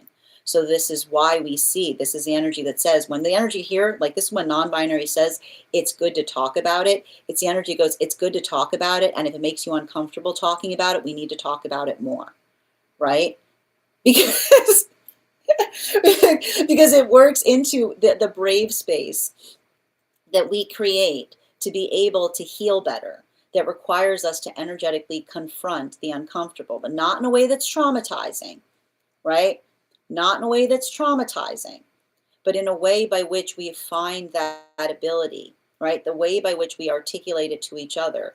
And often, and I keep on saying, often the brave space is the safe space, because it's a modality by which you can navigate those rough points. It's the space by which we can work through something that often amplifies the space of us getting energetically stronger at things. So I feel like this is a lot of energy that builds into healthy relationship. That's not just a relationship built upon comfort, but also, I keep on hearing, mutually supported discomforture. Mutually supported discomforture, which says to each other, we can talk about things uncomfortable in a context by which we can understand them more and thereby grow from the experience of articulating them, is what I keep on seeing. Bottom of the deck on these readings, we're going to start right now with the Tarot of the Divine. Masculine, Queen of Coins, Queen of Pentacles in its upright. So what are we seeing that's happening there? For a lot of, like, and I want to describe this. There's a lot of masculine energy that is healing from a masculine, the space of the false masculine journey by which another person says, and this is why masculine is going into introspection on what masculinity is, right? When masculine isn't invested in understanding feminine, masculine will build a caricature of feminine energy. They will build a feminine energy caricature, which is actually the desires of masculine in the formation of feminine, right? The formation, the unhealthy masculine creates a shadow feminine that is actually all of the vulnerability points of masculine that masculine doesn't want to take ownership for, right? And this is why masculine pays a lot of attention to projected masculinity, because often projected masculinity is a conversation with unhealed masculine energy towards itself, right? Towards the saying, this is what feminine likes, having never spoken to a actual feminine energy in all of their experience, right? It's it's the echo chamber that happens when we're unhealed, because it's indulgent thoughts, but healthy love is active listening. So this is the masculine that recognizes and says, if I want to get closer to my masculine, I need to listen to feminine more. I need to listen to counterpart energy to understand what their experience with true masculinity is, right? Because that is the space by which we're able to understand, right, the difference, right? The difference between a mirror and a window, right? The difference between a mirror and a window is the observation of the self, not based upon what you see there, but how another person energetically experiences it. So this is a lot of the masculine energy that's doing that work, and they're finding that space in the context of active listening, right? The attentiveness that we build into that allows us to understand ourselves better. For feminine energy, we're going to be utilizing the Smith-Waite Centennial deck for the unconscious of feminine. Ooh, 8 of Pentacles. This is feminine recognizing Feminine only feels like they're truly in their feminine when they feel safe to be in their feminine. And so this is the feminine that says, if you want help, if you want better feminine energy, fix the world. Straight up, it's really easy. Fix the world. Make the world a safe, it's what, I know it's the simplest thing ever. Make the safe, you want more feminine energy? Make the world a place that feminine can be their feminine energy, because feminine also always is going through the vulnerability paradox, right? Feminine looking towards others, saying, what's your definition of femininity? Vulnerability. I don't think you're being feminine enough. You're not vulnerable enough. You're not vulnerable enough. You're not vulnerable enough. Too vulnerable. Too vulnerable. Too vulnerable. Wrong person, wrong place, wrong time. You shouldn't have been that vulnerable, right? This is the feminine that recognizes that quality. Right? Recognizing that quality and tendency of the unhealed to demand vulnerability from feminine and then immediately punish feminine if they're not performing the vulnerability the way another person desires it to. And so this is the feminine that identifies and recognizes and says vulnerability is not a gift. If we don't find it somewhere, we don't say generate it. We say, what am I not doing that is allowing that isn't allowing another person to feel energetically vulnerable, right? We don't demand it. We pay attention. And so this is a lot of the feminine that articulates upon the value and incorporation of understanding how integral it is to feel feminine by starting to understand that vulnerability is a gift. And when we recognize that there's nothing more precious on this earth than vulnerability, then we understand the force of effort by which everything should go towards the act of energetically protecting it. It should be it should be the highest priority. While for the non-binary energy, Aquarian Tarot, bottom of the deck, 3 of Wands in its upright, right? This energy, I feel like a lot of this energy is perpetually doing the work. Like this is the energy that does the work of the self so others doesn't have to, right? This is the hard part with some of this energy. This energy is like, I figured out myself long ago. And this is the thing about it, like the energy that's like that and I want to describe, okay, so I need to describe what's happening here because it's really frustrating. This energy does not like to talk about themselves. This is the energy that often does not like to feel the need to talk about themselves. They're good with themselves, but the modality by which they feel like they often have to become self-referential, I keep on hearing like the space by which they're like they're like, oh man, my journey, really? You want to hear about my journey? It's like, it's because it's like it's the and I want to describe this. It's because for them, like it's the modality of understanding, and this is the thing we get, right? Our journey, when it comes to ourselves, our journey feels inconsequential, right? Like when we understand the journey of ourselves, in a way, it feels inconsequential. But this is how we understand our journeys are integral. Because often the modality by which another person sees us or identifies us or recognizes us, it's understanding, right? Like understanding the work that one has to often do to carve out a path is what I keep on getting. And that's what I keep on getting with this energy. It's often the energy goes, I don't feel like talking about that. And being like, but what if I told you it was exceptional? Like, what if I told you, like, what if I told you, like, what if I told you it was exceptional? Right? And it's the modality by which we understand, right? That often, like the modality, like the space of moving through something in a way by which one looks at something, it's working through the shape of them saying, I did what I needed, right? I did what I needed. I did what I must. But then even in the context of them doing that, like the identification point of them finding themselves there, right? The modality and the significance of the importance of recognizing the inherent value of themselves, right? I feel like that is often the space, like it's giving me the type of energy that says the desire not to have, right? We don't have to go through each other's journeys in order to find ourselves. And often when we get too hyper-focused, right? And this is often what happens. When we get too hyper-focused on the spaces by which another energetically arrived to things, rather than recognizing the uniqueness of an experience that is always ready to teach or is always ready to learn, I feel like that's a lot of the energy that often amplifies the space. Like it's not this thing that it's not the thing that is directed. It's not a like healthy, it's not a pantomime. It's a journey, is what I keep on hearing. And the mode and the space by which another person tries to articulate the significant moments that effectively change them. I feel like there's something about that by which they themselves are trying to help others understand, but in a way that feels like, and I keep on getting this, and this is what I keep on seeing with counterpart. In counterpart connection, that understands the work, like the work that we do, that often articulates the fact of what it means to be strong, right?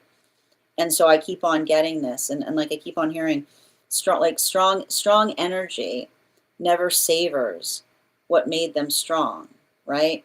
Often strong energy never savors what made them strong, but it's the steadiness and the readiness that they bring towards things that allows the context of becoming the source of strength for those around the self. So I feel like there's a lot of that energy that works towards helping others understand that, but also is very, very energetically protective for that reason, specifically because they identify and recognize I keep on hearing, they recognize the energetic strength in relationality to how others carry that as well. That is our daily collective read for today. I want to thank you guys so much for being here and experiencing it. Just a reminder, if you would like to book a private reading with me, it is a 2-step process. You have to book the reading, you have to pay for the reading. Please make sure you do both if you'd like to have that reading. Most importantly, please remember that I will never, ever, ever, ever, ever, ever, ever, ever, ever reach out to you for a private reading. I will never DM you. I will never PM you. I will never slide into your inbox and tell you that I have a very important message that only I can deliver. The only way you can book a reading with me is if you book one on my site. So I'd encourage you to do so there. A couple of updates before we move into personal readings today. First and foremost, thank you to everyone who joined us in our recent class on the world card. Our next class is going to be held on Wednesday, February 18th at 6 p.m. PST, 9 p.m. Eastern. We'll be continuing our studies into the tarot with a focus on the court cards in the Sword Suite. If you'd like to become a part of that tarot class program, you just need to head on over to my Stack and become a paid subscriber. Your paid monthly subscription to my Stack is your ticket of entry into our live classes each and every month. As a monthly subscriber, you'll also have access to over 9 hours worth of material in the Tarot Church Library class archive. It's not necessary to catch up. I'll do my best to give you an update on everything we've studied prior to class beginning. But the material is there for you to receive as you're ready to receive them. You'll also have access to a one-on-one chat with me and the other students to ask any questions you may have in relation to anything we've learned and studied thus far. And if you become a founding member, not only will you receive a discount on the whole year's worth of classes, you'll also have access to over 20 hours worth of material in the Tarot Church Library class system, as well as the opportunity to receive a complimentary mentorship class with me, where I will meet with you personally to assess where you are on your own personal tarot journey and give you the best insights in order to utilize those classes to the best advantage towards your tarot goals going forward. One of the things I tried to do in these classes was make them accessible to the absolute novice tarot reader as well as the seasoned reader. There's definitely something there for everyone. Don't let your lack of experience or your robust experience prevent you from joining us in these classes. And even if you don't become a paid subscriber to my Stack, I would encourage you to follow me there to stay up to date on any new offerings or services. I also post my weekly newsletter there, which will let you know about my in-person events as well as my online live schedule, as well as my Mystic Meditation articles, which give you energy updates bi-monthly. I just wrote one recently on this full moon that we just navigated. I'd also encourage you to head over to my Stack to learn more about a very special retreat that we'll be hosting August 8th through 13th. We'll be traveling to Italy to learn more about the tarot in the context of the location by which the tarot was first documented to be discovered, sharpening our tarot skills while understanding the culture that allowed the tarot to be able to grow and thrive. Everybody in that retreat will not only be receiving customized classwork by me, but will also have the opportunity of receiving a complimentary mentorship class with me. You can find all about that over on my Stack or over on my tree that has links in it in my bio. I also want to let you guys know that on top of my standard life path readings, I also offer mentorship classes. These are for any of my students seeking a more personalized educational experience with me. I take a very limited number of students for this reason, as those classes are focused on each individual's personal spiritual goals and journey work. Those classes can be purchased on an individual level or as a monthly class series, weekly or bi-weekly, as your schedule permits, so that you can stay more consistent on your personal journey.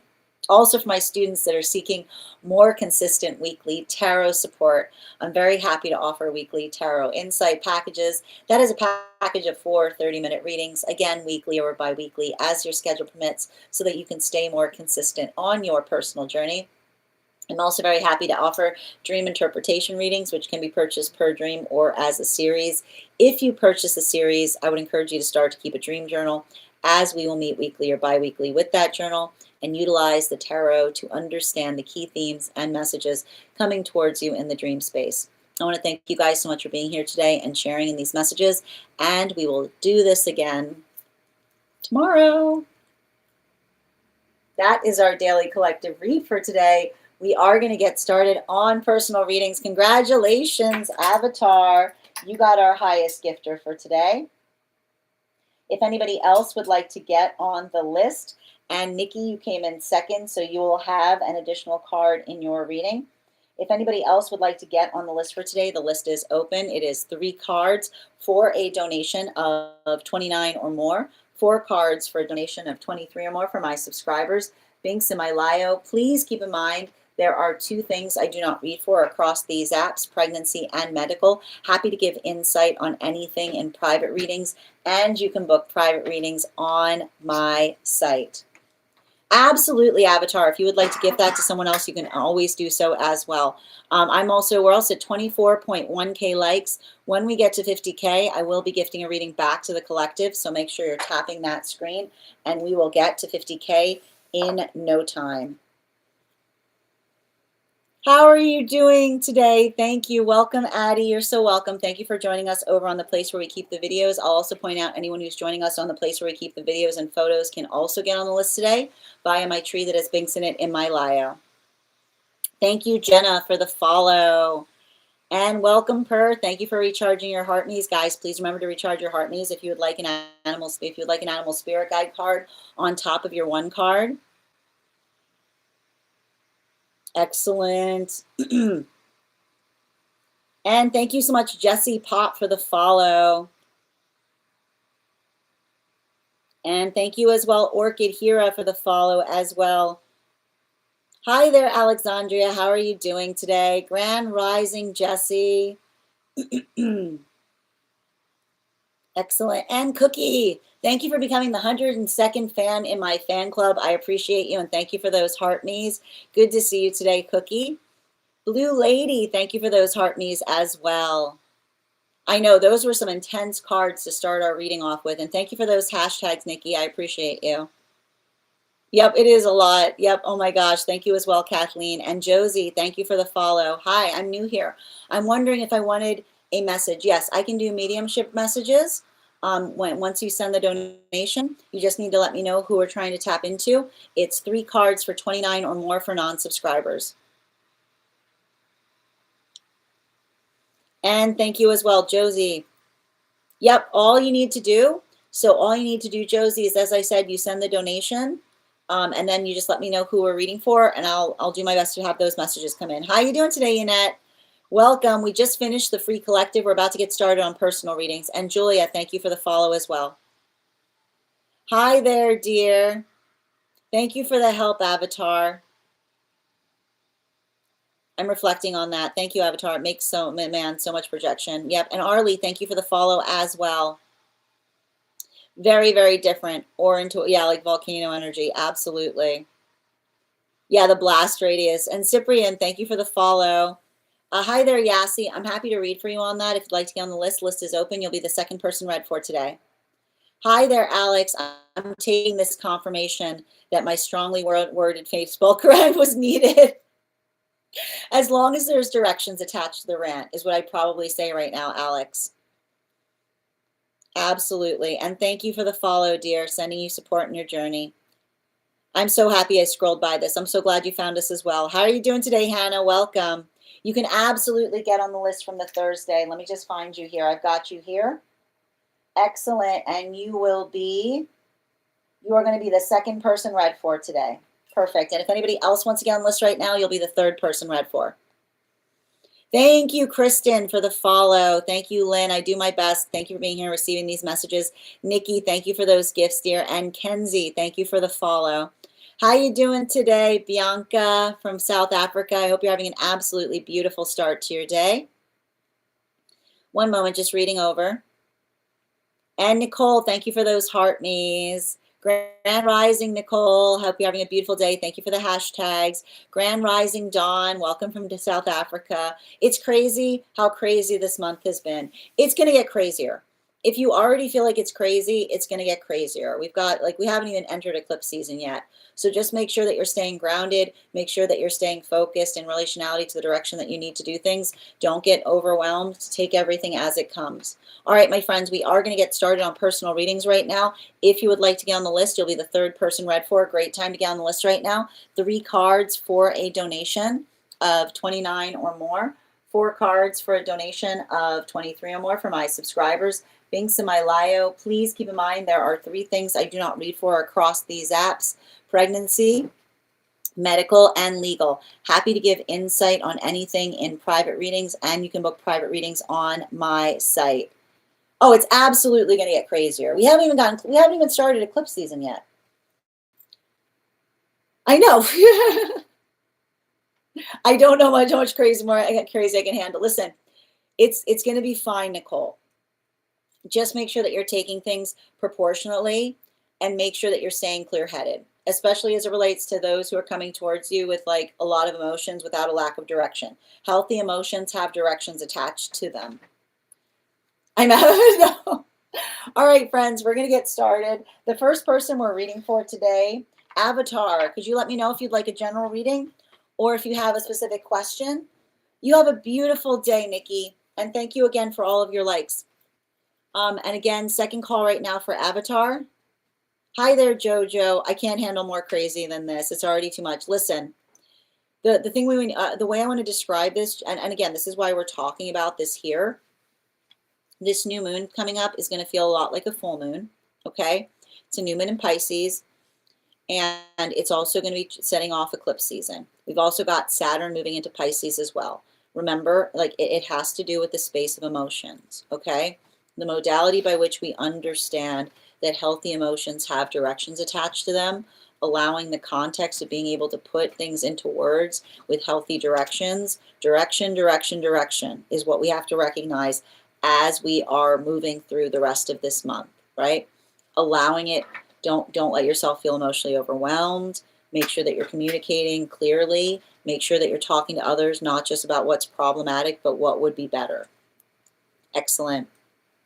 I know, it's going to be fine. We've been through other eclipse cycles before. This one's just going to feel a little bit more intense because Saturn is moving ever closer back into Pisces. You know, there's just a lot of energy moving into Pisces very quickly. And we've also got Mercury that just moved into Pisces, right? So it's like just navigating things with a sense of proportionality. All right, we're going to get started. Avatar is the first person we're reading for today. Before we do get started, I am going to do an intuition check. Let me just put a sheet down for these cards. If anybody wants to see today's full spread, and I need to point out, we're already seeing, this is what I mean with like seeing some of that Piscean energy in action. Do you see all these extra cards that are on the table? You know? All right. First person, before we get started though, let's warm up those intuition muscles. I've got the Animal Spirit Guide card here. We're going to count back from 10, and when we get to 1, I will reveal the card. 10, 9, 8, 7, 6, 5, 4, 3, 2, 1. We got the hair. We'll do that again. Wow, well done. Oh, you wrote here. Yep. Oh, you're a bear. Bear's close to hair. All right, we're going to get started. And as I mentioned, guys, if you want to get on the list, it's a lovely time to get on the list. You'll be the third person read for. Also, if you're on the hold list, if you're on the hold list and would like to be added back to the list, please let me know the date that you are added to the hold list, and I'll be happy to add you back as well. And we are doing no running away, Dawn. All right. Yeah, Nicole, if you saw the last 4 months from me, you'd understand. And I'll have to do it. Well, anytime you want to have a private reading, absolutely. Always here for one, dear. All right, where were we? And we are doing a general right now for Avatar. I'm going to pin up Avatar. Guys, make sure to give Avatar some love. Can I get 4 cards for Avatar, please? 4 cards for Avatar. And 2 more.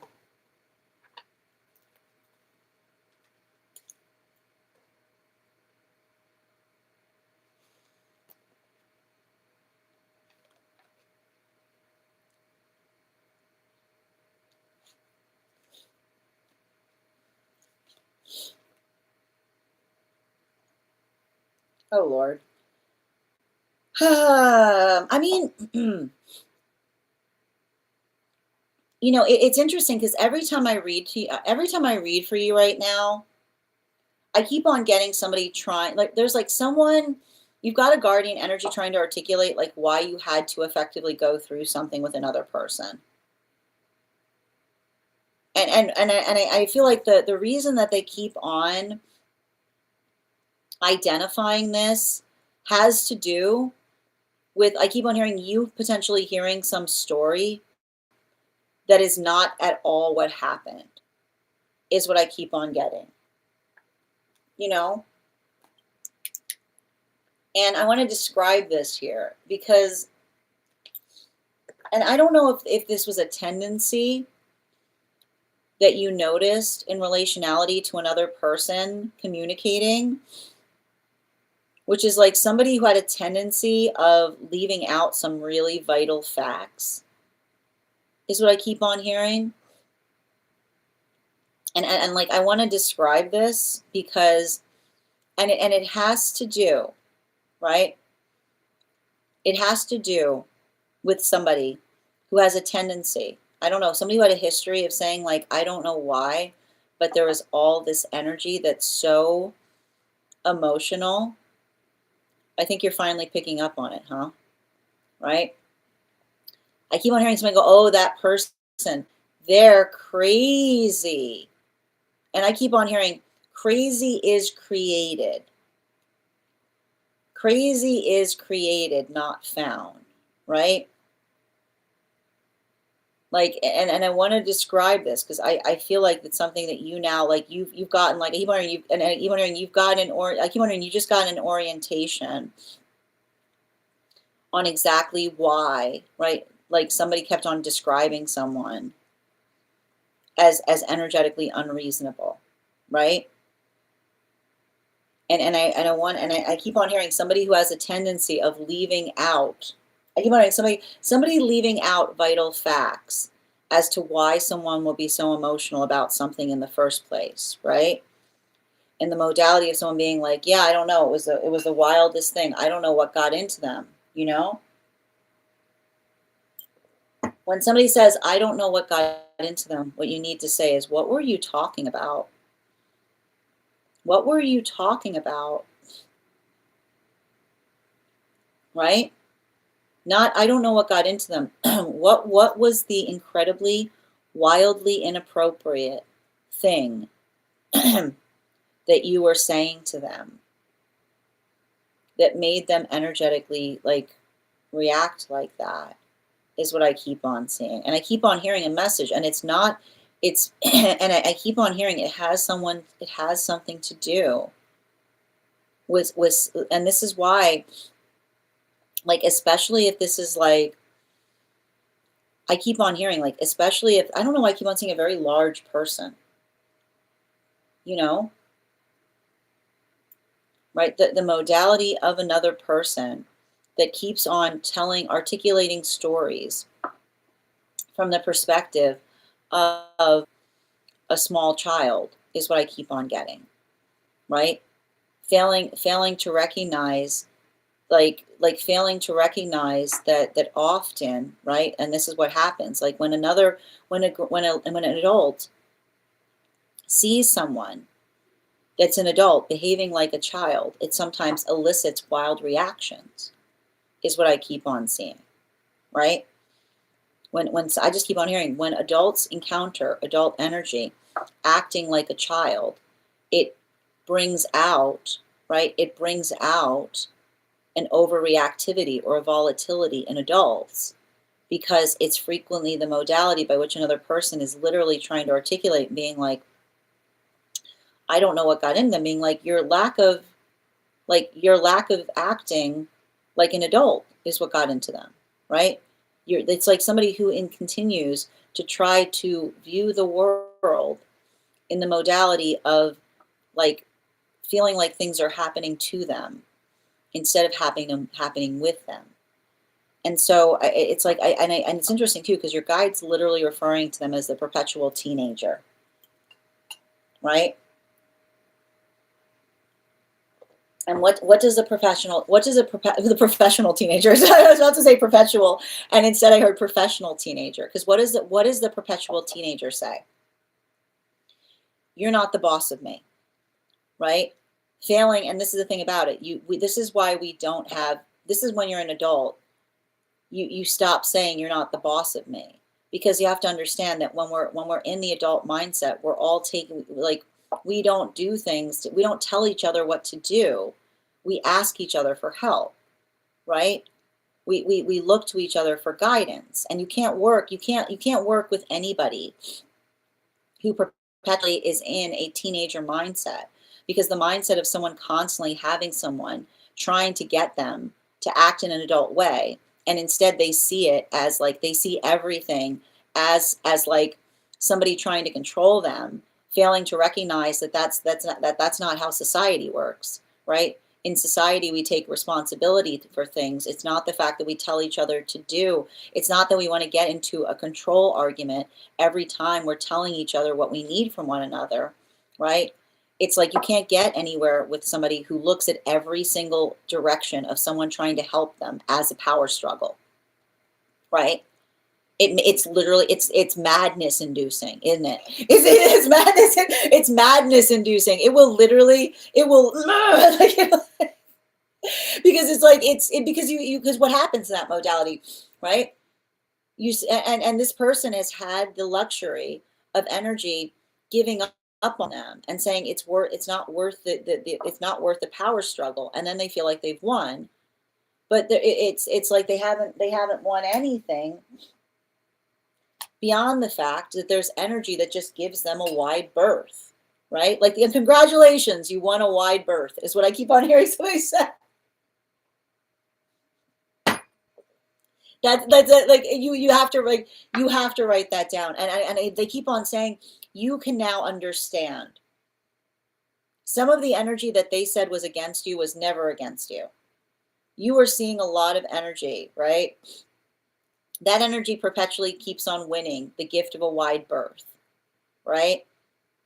And often I keep on hearing, if they're in the modality by which they try to reach out to you and articulate that they're lonely, right? It's like, I feel like it's, there's something really important about that, because it looks toward, it's like somebody who looks towards you, like they're not recognizing that the responsibility that they need to bring to things is not the modality by which another person tries to mother, right? They've got a lot of mother wounds. They've got a lot of mother wounds, but their mother wounds, their mother wounds are not your responsibility. It feels like they're trying to put their mother wounds on everybody around them, right? And I keep on getting, one of the confirmations is if they articulate the fact, right? Like, so, like if I keep wondering, if you have so many issues, why are you trying to make everyone become that person in your life? Is what I keep on hearing, right? The space by which they keep on replicating the experience that they keep on articulating that they hated is what I keep on getting. Bottom of the deck on this reading.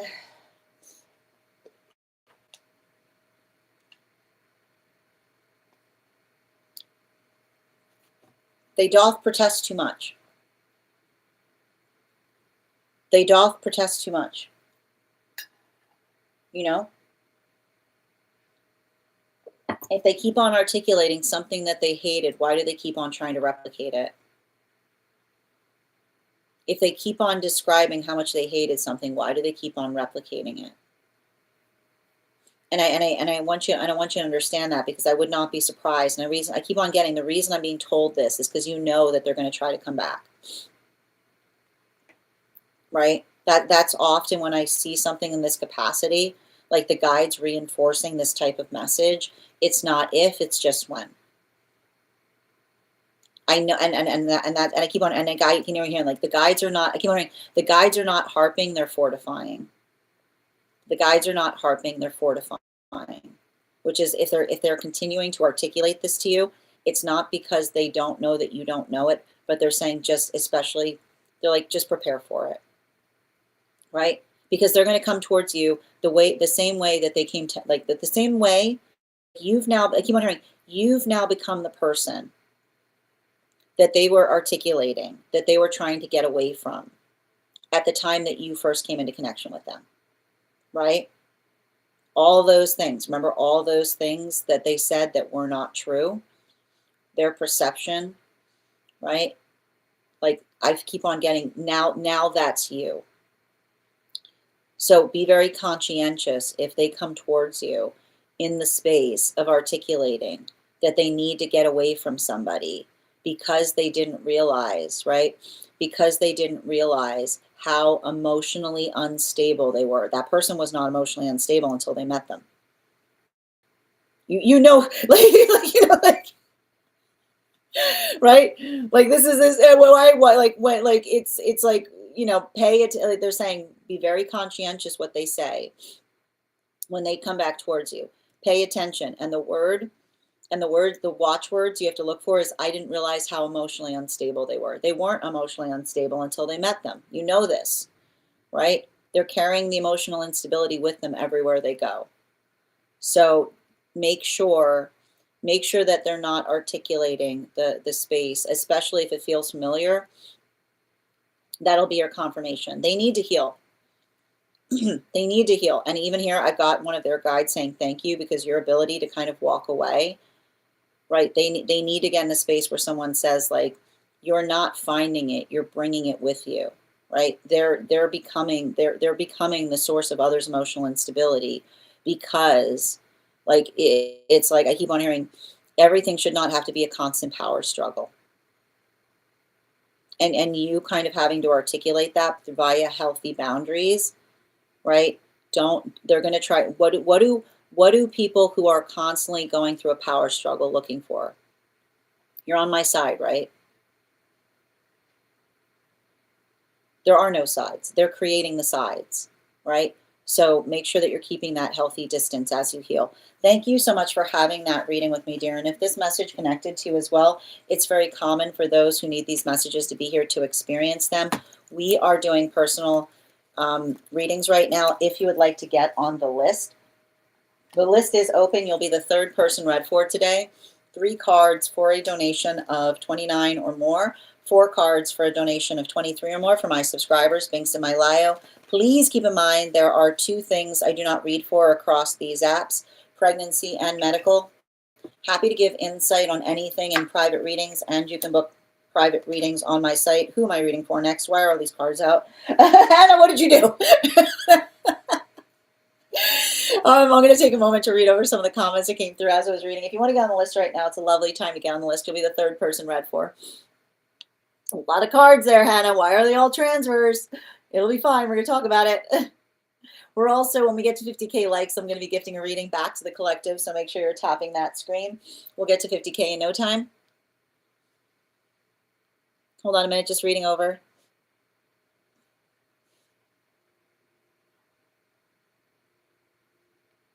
I'll take it.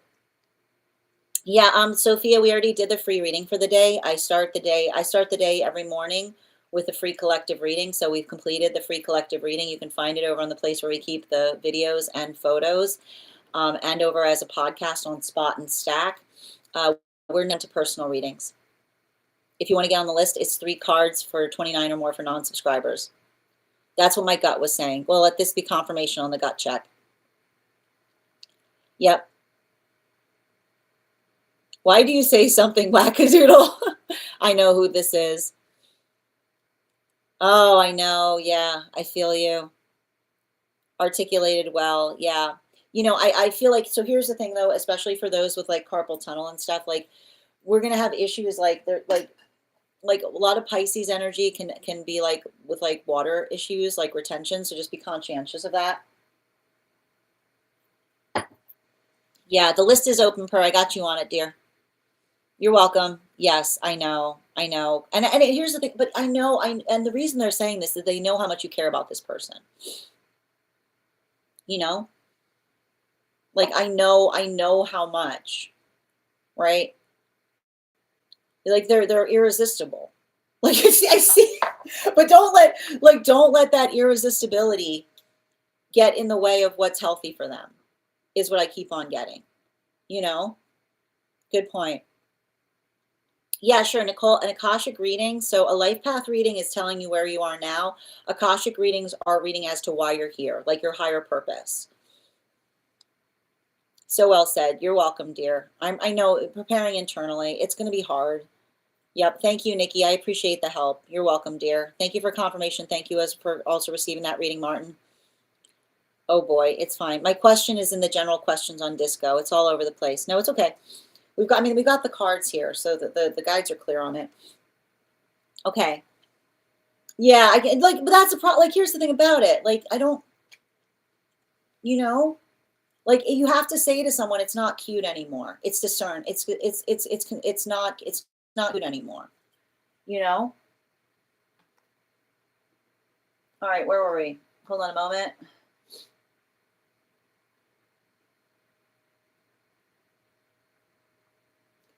I mean, and then like cute energy gets away with like act like they would not get away with it. Oh, thank you, Per. I appreciate it. All right, where were we? Okay, we're going to continue right now. We're reading for Hannah, but before we do so, let's warm up the intuition muscles with an intuition check. Where'd my? Yep. I've got the animal spirit guide cards here. We're going to count back from 10, and when we get to 1, I'll reveal the card. 10, 9, 8, 7, 6, 5, 4, 3, 2, 1. Got the ram. Thank you for participating. We'll do it again after the next reading. Oh, look at that. We got another Hannah in the room too. This is a personal reading for the Hannah who paid, but stick around. Maybe the message is for you too as well, Hannah. Excellent and welcome. All right. And I'm going to pin up Hannah here. Guys, make sure to give Hannah some love. Great time to get on the list. If you'd like to get on the list right now, you will be the second person read for. We do here highest priority messages from Spirit, life path, mediumship, dream interpretation, angelic guidance, animal spirit guide readings, pet readings, Akashic, mind, body, spirit, and love. If you have information that you feel is relevant for the purposes of our reading, include it in the notes when you send the donation. You can also post it in our subscriber-only disco channel in the appropriate channel. Hannah, we've got here outside tea. I just entered my Pluto transit for the next year and 3 months, and it's also my first house is in Scorpio. I'm very content, but see a big shift happening. I'm so curious what this is going to bring. I see some key things happening, but I want to hear from my guides as to not read into this. I do feel my perception of finding worth in my career is shifting. I'm also starting a podcast that will probably bring some change in helping others. I also keep getting messages to let romantic partnership in. And I don't know that I'm ready. I'm sorry, there's a lot here, so I guess whatever message I need to hear. No, you don't have to apologize for it.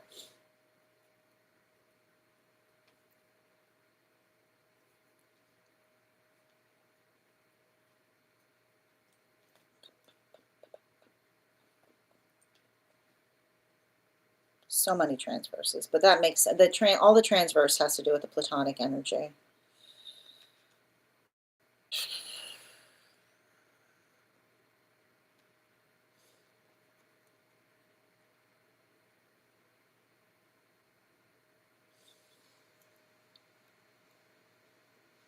So it's interesting because, and it has a bit to do with your Pluto transit and also that first house Scorpio. And I want to describe this. The thing with Pluto transit and first house Scorpio is I feel like you have that desire within you to a certain extent to see a lot of fast outcomes, you know?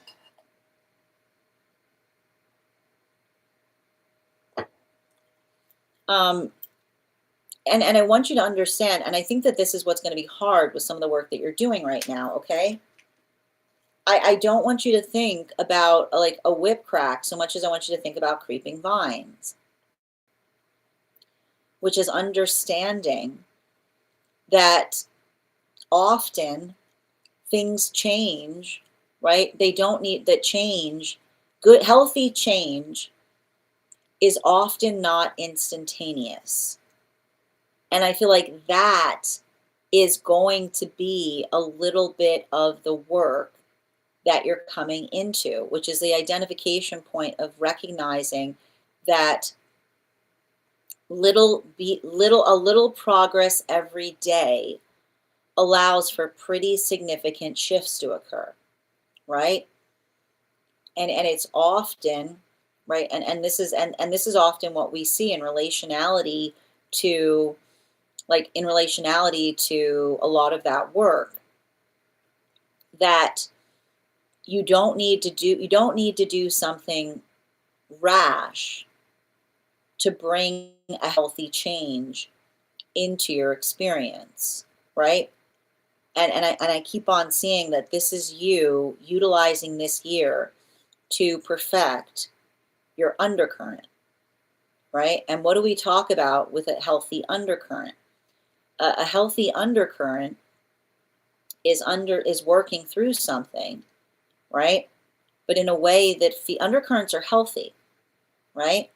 Undercurrents are productive. And here's the thing again, healthy undercurrents are the reward for working through our shadow work, right? Because a healthy undercurrent is the modality by which it's not the space by which we fear something. It's the space by which we fortify where the fear is, right? Like I just keep on hearing the same message. The result of doing our shadow work is a healthy undercurrent. And I feel like I see, like that's all I keep on seeing that's happening this year. And I feel like in one way, and this is what I mean, in one way, like it's going to feel a little bit like that. It's almost like, and here's the thing, you didn't say anything about your Libra placement. And I want to talk a little bit more about the Libra placement that you're not talking to me about, because I keep on seeing, like, I feel like I see you doing a lot of work this year in the moonlight, right? And the thing about, like, that's what I keep on getting with the Libra placement, because the space by which you're doing something, like, it's not that you're trying to change something in the day-to-day, right? But doing something more in the space of your time is what I keep on seeing, right? Like getting very, very energetically productive. I keep on hearing you working to the space of healing your Libra is going to be you resolving your relationship to your Saturn placement, which is the modality by which, and I think the only thing that you have to recognize is your experience of time is about to change tremendously.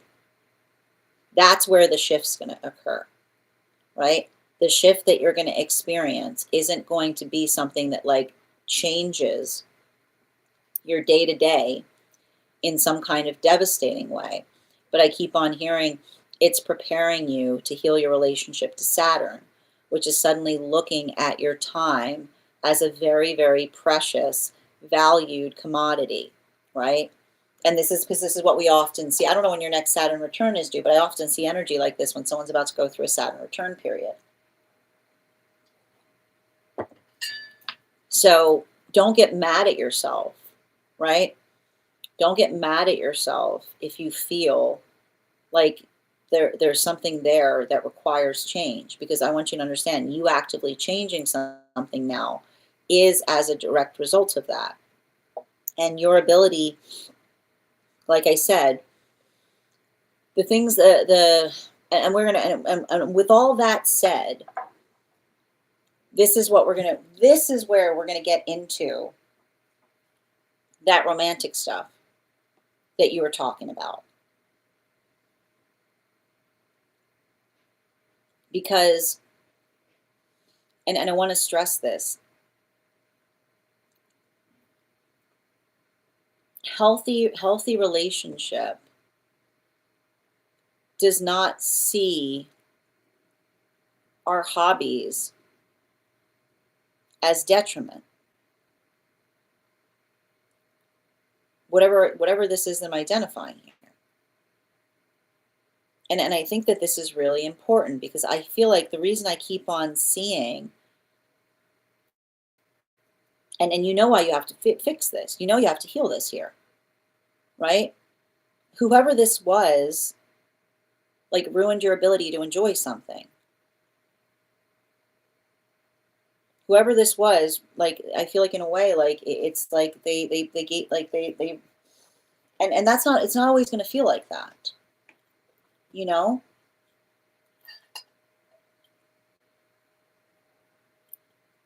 This is you reclaiming something.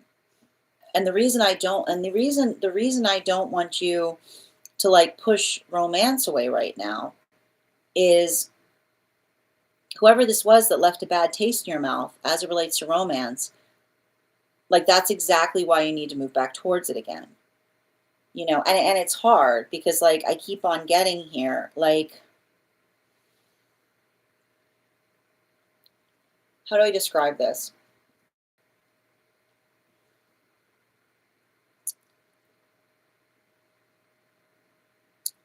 True romance, the way you can tell someone that's truly romantic is it doesn't drop away.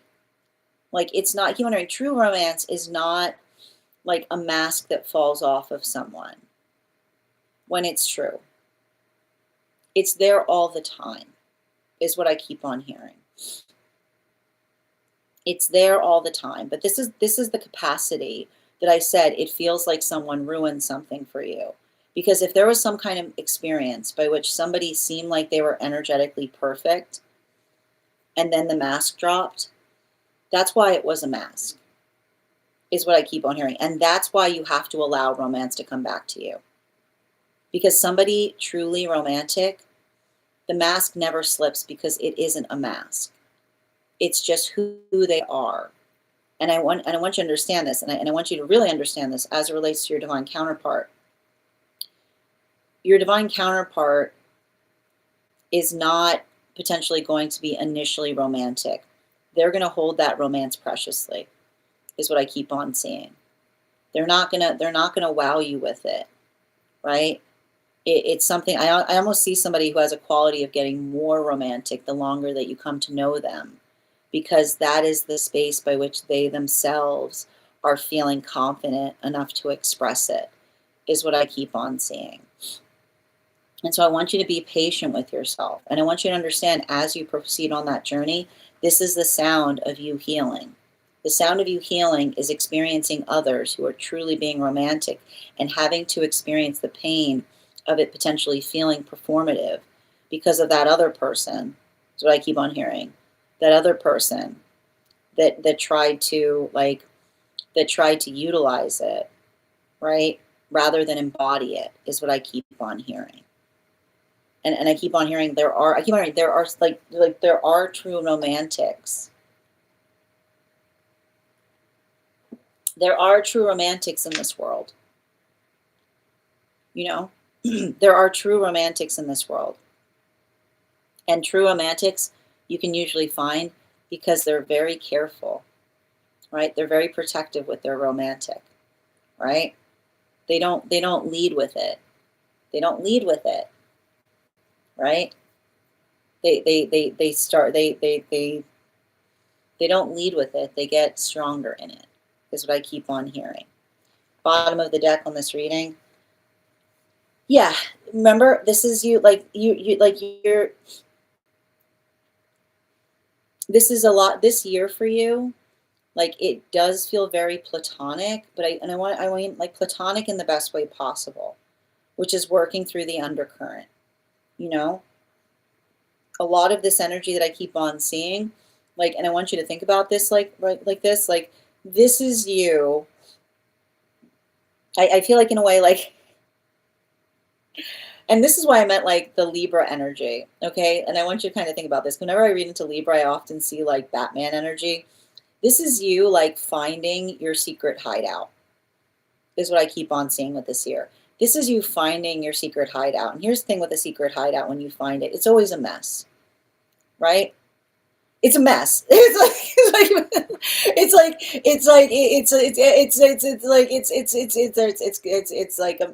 scrappy. There's not much there, but this is what I mean. Where others don't see anything, I feel like you're looking at something and being like, you know the most important word, right? And this is why it's working on the plutonic.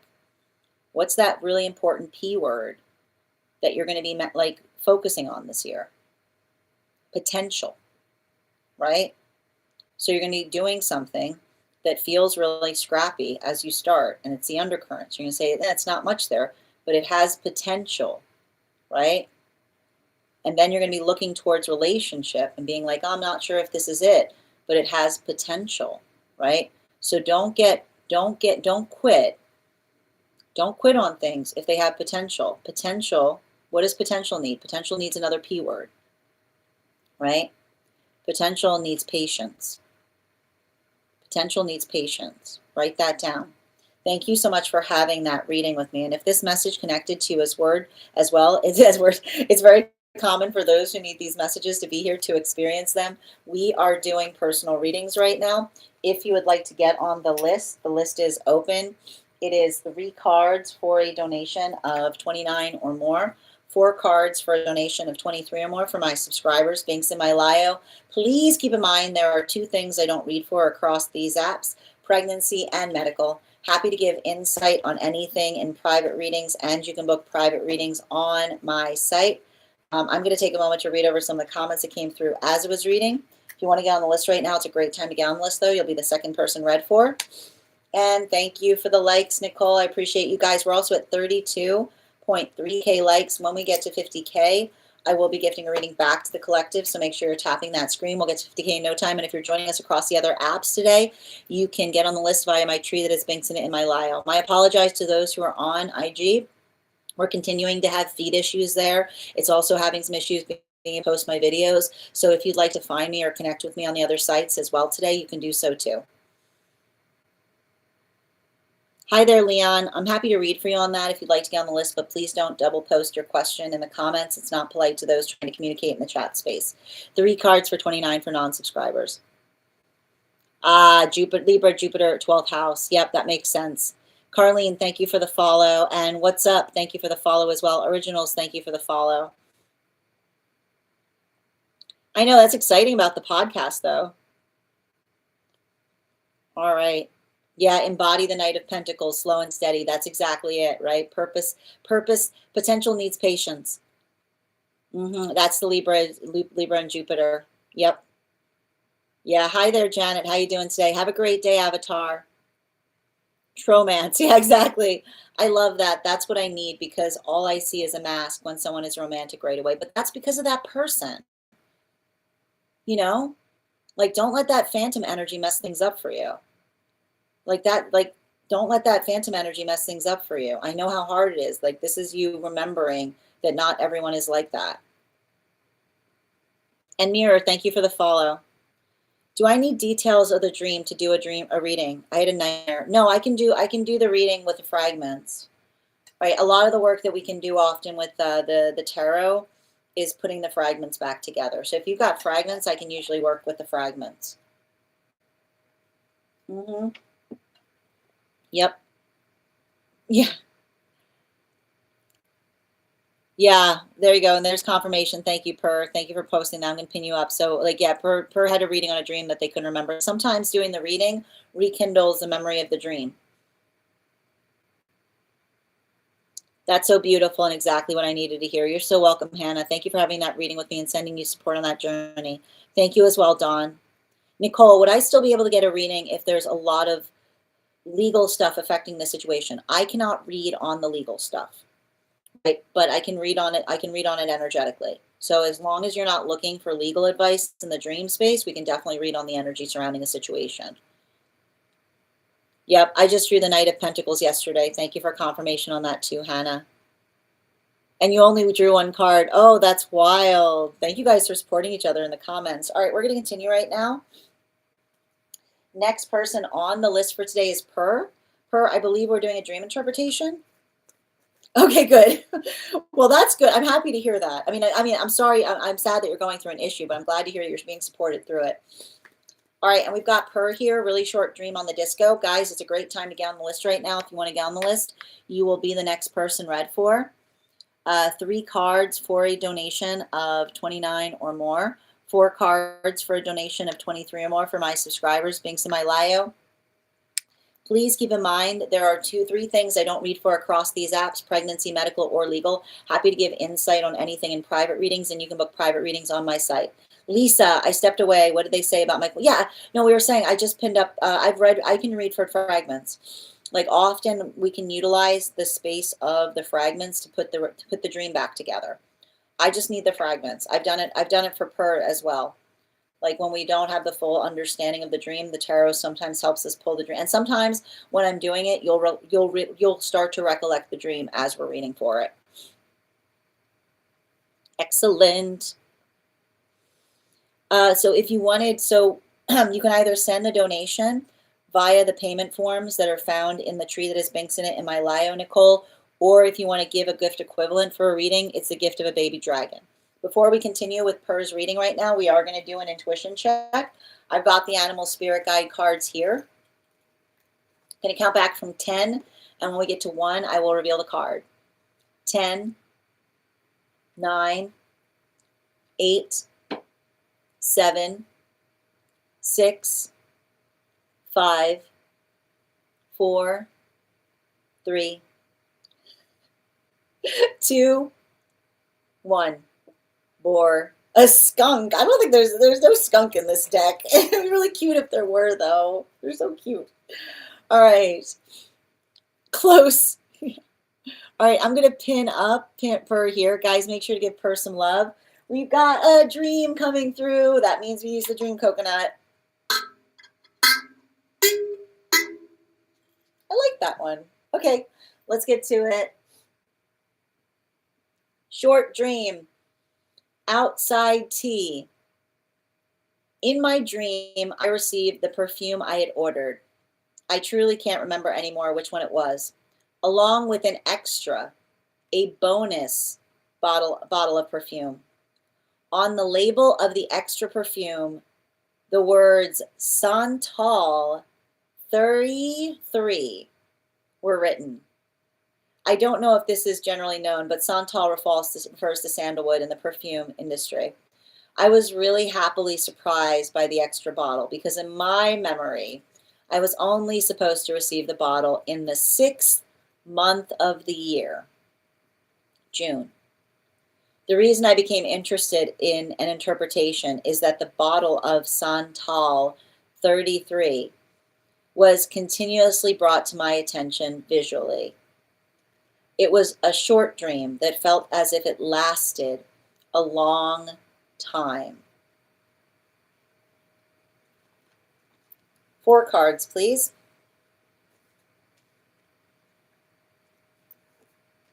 And 2 more.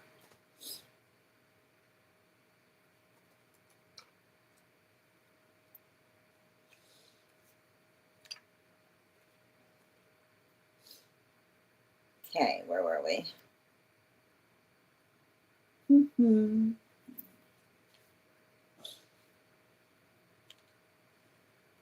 Yeah.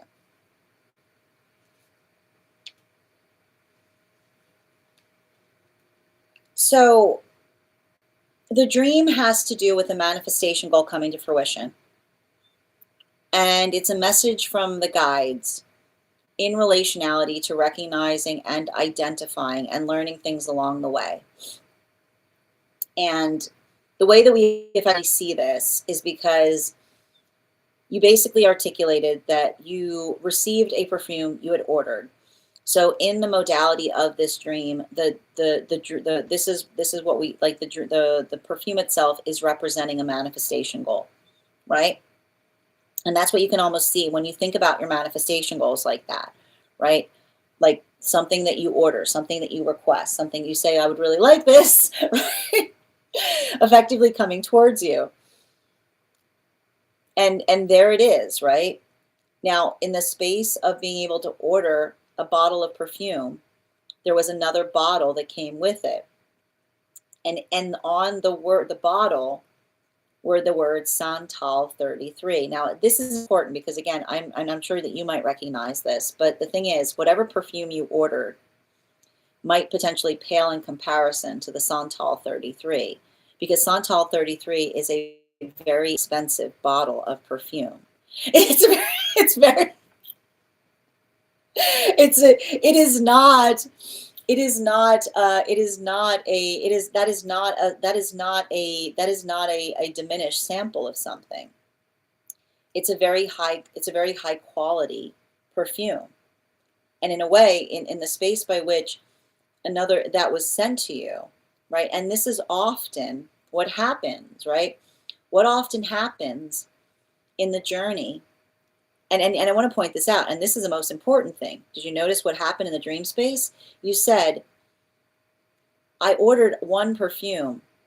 For the life of me, I can't remember what I ordered. And here came this other perfume that made a lasting impression on me, right? And this is often what happens. Like, this is usually the sign of arriving to a completed manifestation goal. The way that we often feel moving towards a manifestation goal is it's the manifestation goal that changes in the process of moving towards it, right? For the life of you, right? For the life of you, you can't even remember what you initially ordered, because all you can remember is the new manifestation goal that arrived on the heels of the one that you would, like the one that was slowly coming to you. But the reason that you can't remember it is because you were already embodying it, right? And this is what happens. This is the journey of healthy manifestation, which is we move towards things. And even as we move towards them in a healthy way, right, they become our energetic reality. So much so that we often don't realize that we've moved into a manifestation goal, right? That the version of ourself that we aspired to become, that felt like a pipe dream, that slowly becomes our reality, to the space by which we look back on the past version of self and say, oh, this is exactly, this was the manifestation goal, right? I've arrived at the manifestation goal. And what do we find that you find there? A new manifestation goal, a higher, right? Like the additional one that arrived, the bonus on top of the one that you could no longer remember because you're already embodying it. And it's interesting too, because you identified it as the identification point of sandalwood. And the identification point of, and you know me, I'm usually not someone who references the things in dream, but the representation of the message of this particular bottle is significant, not only because of the exquisiteness of the perfume that's found inside, but sandalwood is a sacred wood, right? It's understanding and the recognition of the sacred. And you said you were really surprised by, and happily surprised by, the extra bottle, because in your memory, you were only supposed to receive that bottle in the 6th month of the year, which was June. So what do we see that's happened? This is, again, the continuation point of a manifestation goal. All the guides are showing you all the things that you need to embody as we move towards our manifestations, right? One, right, there's the timeline that we're expecting, right? Throw the timeline out the window. Okay. Right? You can have a sense of time, but understand that things might surprise you as you move towards a manifestation goal, right? When you're in a healthy space, you'll be delighted, you'll be surprised and delighted in what effectively happens, but also be ready for new manifestation goals to arrive along the way, right? And so that is why we see, and so I wouldn't be surprised right now if you yourself are finding that this could be signs that you've moved into a manifestation goal for yourself right now. And you're recognizing, what did you find on the journey of moving towards that manifestation goal that surprised you? Sacredness, right? You weren't expecting the sacredness to be found as you build into that healthy manifestation. And the sacredness is feeling, right? Sacredness is working into the context of perpetually working towards something, but also feeling like it's energetically okay, right? In the space by which one feels like it is happening.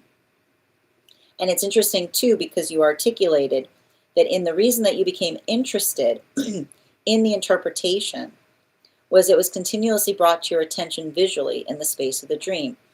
So let's break down the words, because, and here's the other thing that we need to articulate that is so important, is, you know this perfectly well, we cannot read in dreams. We cannot read numbers or words. So the fact that you say to me that you had a dream, and every time you were in the dream, your attention was brought back to the words Santal 33, is the understanding that those are guides. We're effectively giving you those words as symbol, right?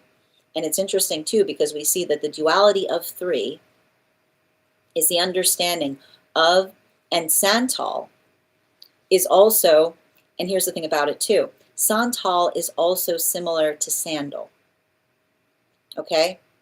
Sandal 33, right? Which is the understanding that as we walk, right?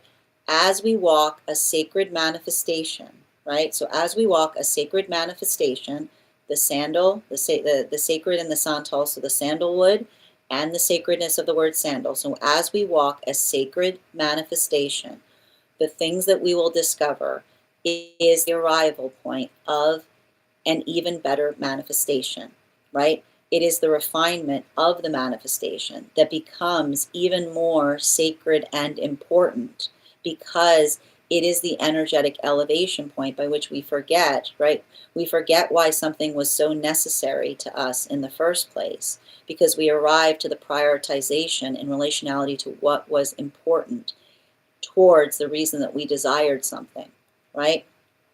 So this is you kind of coming into that context, right?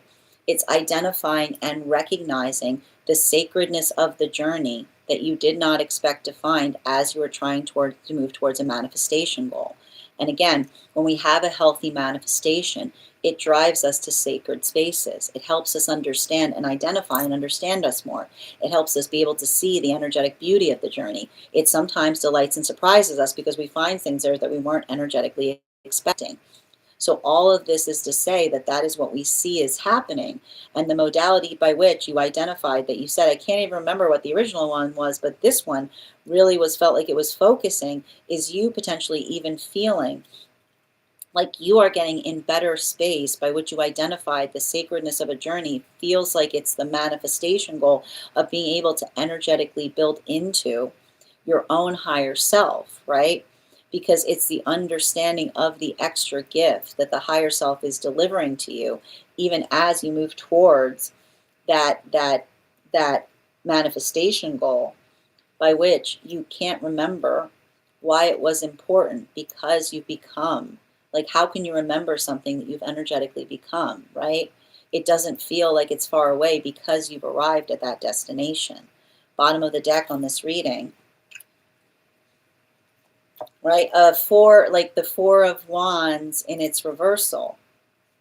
The Four of Wands in its reversal could potentially be articulating. I wouldn't be surprised right now if you're potentially kind of going through a little bit of a liminal space right now, or you're trying to ascertain like what your manifestation goals are, because I feel like there's a lot of these signs that we're seeing in the dream space in terms of you. And I want to stress this too, because the fact that you said, I'm surprised because I wasn't expecting for this to arrive until June, right? Could be working through, again, some kind of modality by which you've been working towards some kind of energetic goal that you may have aspired to be in the June. And I like to point this out, like the feeling of a healthy manifestation goal isn't what we get, but how we feel. So something about you feeling a way that you expected, that you thought you would only expect in the time by which the summer comes, right? like finding some kind of modality of energetic peace is potentially the space by which we see, like, I would be very curious to see if there's been some kind of success that you've had in something recently, because it's basically like the dream in a way is saying, like, what next? You know what I mean? Like, what next? Like, what is it that you're moving towards, right? So this might be a good time to be writing down, like, what your manifestation goals are, because it says to me, like, the dream itself is almost articulating the fact that you've arrived to a healthy completion of an energetic cycle, right? A new beginning, the new beginning, but that occurs in the space by which you're, like, moving towards, like, that completion point, right? So it's like something, it's a lot, and that's the type of energy that we would often anticipate as we're moving into Aries, right? The arrival point, the winding down, and the picking back up, as it were. Thank you so much for having that reading with me, dear. And if this message connected to you as well, it's very common for those who need these messages to be here to experience them. We are doing personal readings right now. If you would like to get on the list is open. It is 3 cards for a donation of 29 or more. 4 cards for a donation of 23 or more for my subscribers, links in my bio. Please keep in mind there are 2 things I do not read for across these apps: pregnancy and medical. Happy to give insight on anything in private readings, and you can book private readings on my site. I'm just going to take a moment to read over the comments that came through as I was reading. How you doing today, Bridget? Good to see you.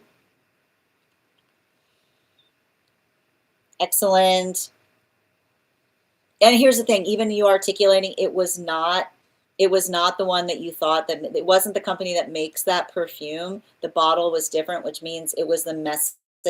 It was the message of the words, which is why I articulated the significance of being able to talk about the different ways that we could interpret that word coming through in the dream space.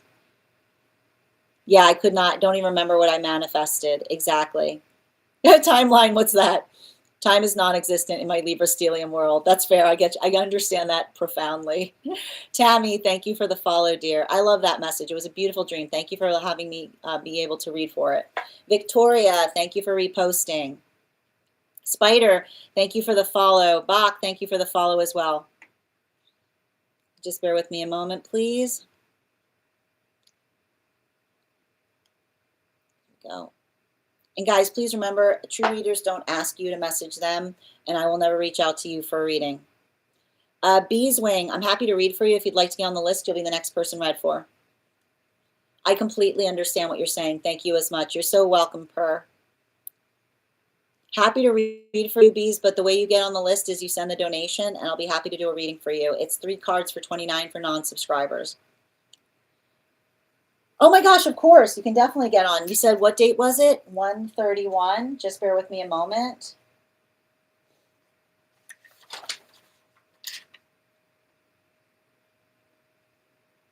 Yep, I got you, Per. All right, Per, I've added you back on. And if anybody else wants to get on the list right now, you will be the second person read for. Time is an illusion anyways. All right, my friends, as I mentioned, the next person on the list is Per. If anybody else wants to get on the list right now, you'll be the second person read for. 3 cards for a donation of 29 or more.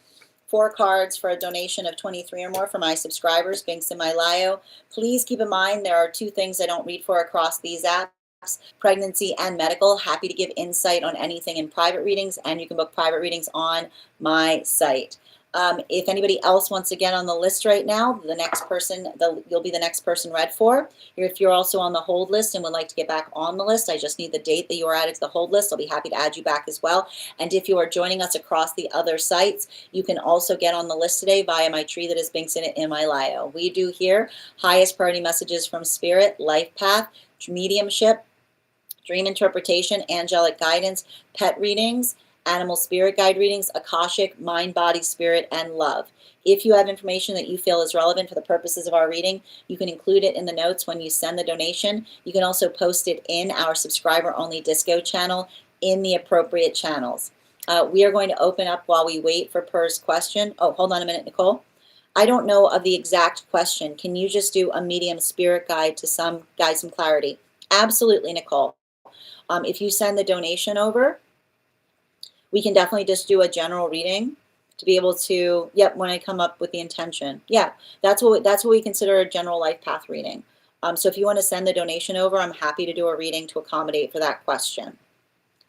That said, as we wait for anyone getting on the list, we are going to open up to 1-card readings for our super fans. If you are a super fan, just let me go ahead and put your question in the comments. I'll be happy to pull a card for you. All super fans are eligible for free 1-card readings. If you'd like to become a super fan, just hit the button at the bottom of the screen and your super fan status will make you eligible for a 1-card. And if you are joining us over on the place where we keep the videos, your paid membership there will also entitle you to a 1-card as well. How you doing today, Julia? Cedra, thank you for the follow. Excellent. Julia, 1 card, highest and best, please. Wheel of Fortune in its reversal. You're never late for your own journey, right? Just don't feel like you have to do everything at once. Just build that schedule, one thing at a time. Yeah, I don't want you looking at a to-do list right now. I want you to be looking at a got done list. I want you to be focusing on your achievements, not feeling the energetic overwhelm on everything that needs to get done. Animal Spirit Guide card. We've got the otter, right? Like it's saying to me, like, don't get stressed, build that checklist. Don't get stressed, build that checklist. If you're feeling disoriented, just return back to it, one thing at a time. Thank you, dear. Bridget, 1 card on Divine Counterpart, please. 2 cards coming out.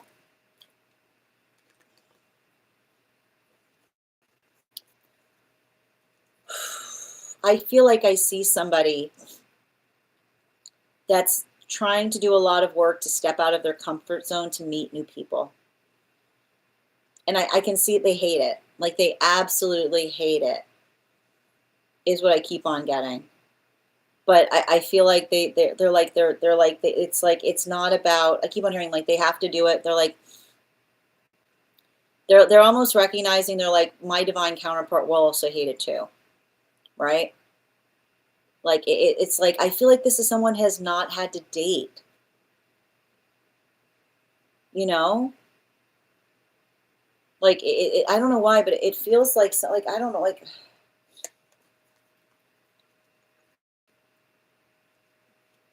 yeah, but this is what I keep on hearing about. Like it's saying to me like it's not that they like it, but they know that they have to, you know? Like there's something about the experience by which wherever they were in the past, like it didn't require them to, is what I keep on seeing. It's like they're learning how to again, is what I'm getting. Yeah, the otter energy. So I just shuffled and that card came out, right? Like it's almost like it's like somebody who like is recognizing like the inherent quality of hating to do something, but also knowing that one has to in order to get to know someone, is what I keep on seeing. You know, like the level of their distaste on it, they're like, it's like I see them being like, it's awful, but they're just like, I have to, you know? You're welcome. And thank you again. Okay, just hold on one moment. I'll be right back and we'll continue with our readings. If you are a subscriber who would like a 1 card, just put your question in the comments. And if you'd like to become a subscriber, that button at the bottom of the screen will entitle you to a free 1 card. Just 1 second.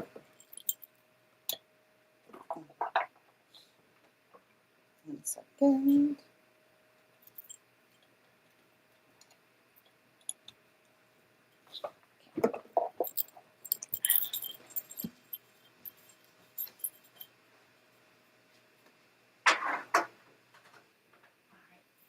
There we go.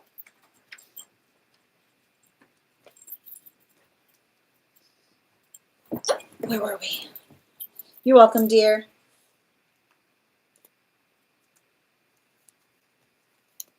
No, I feel like, you know, everything I keep on reading for that individual, I keep on feeling like there was something about where they were that they never had an issue meeting people, right? Like it says to me, like like they would just, I keep on hearing like they would often make connections in the context of something they were doing professionally, which is why I keep on seeing someone so out of their element in relationality to dating in some context. All right, Nicole, thank you for getting on the list. You'll be the next person read for. Oh, thank you for letting me know that, Julia. I appreciate you. All right, can I get one card, please, for Grace?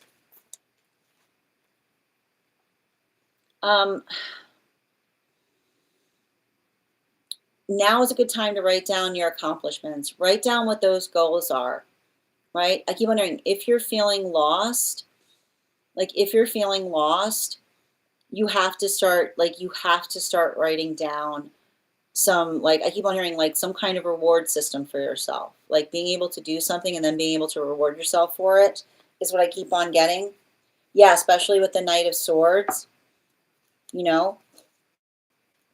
it's giving me a lot. It's very similar to Julia's reading, which is saying give yourself something to look at, to tackle, right? But I feel like it's interesting because for Julia, I said do a got done list. For you, it says literally just focus on that checklist, focus on performing and knocking off as many of those as you can is what I keep on hearing. That's the sound of you gaining ground, or that's a sound of you making progress, even if it doesn't feel like you are.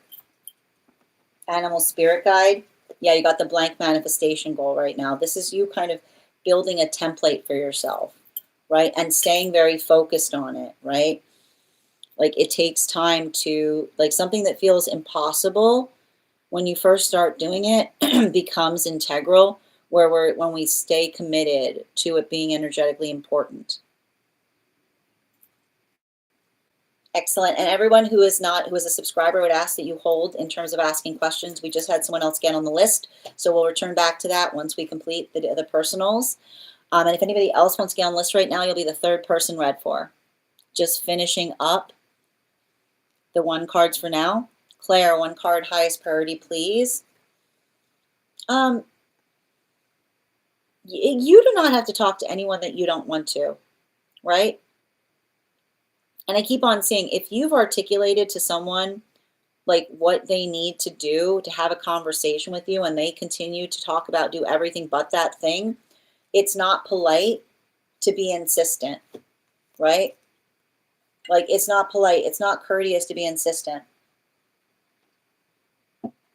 And someone rudeness is insistence, right?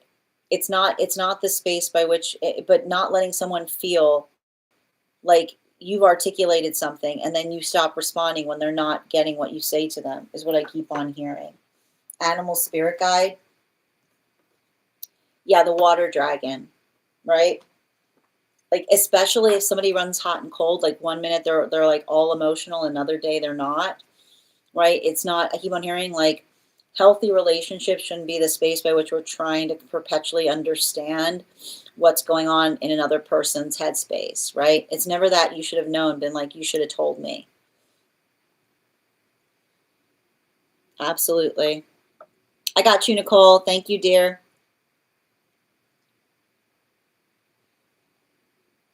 And just reading over. And Hannah, one card on finding counterpart.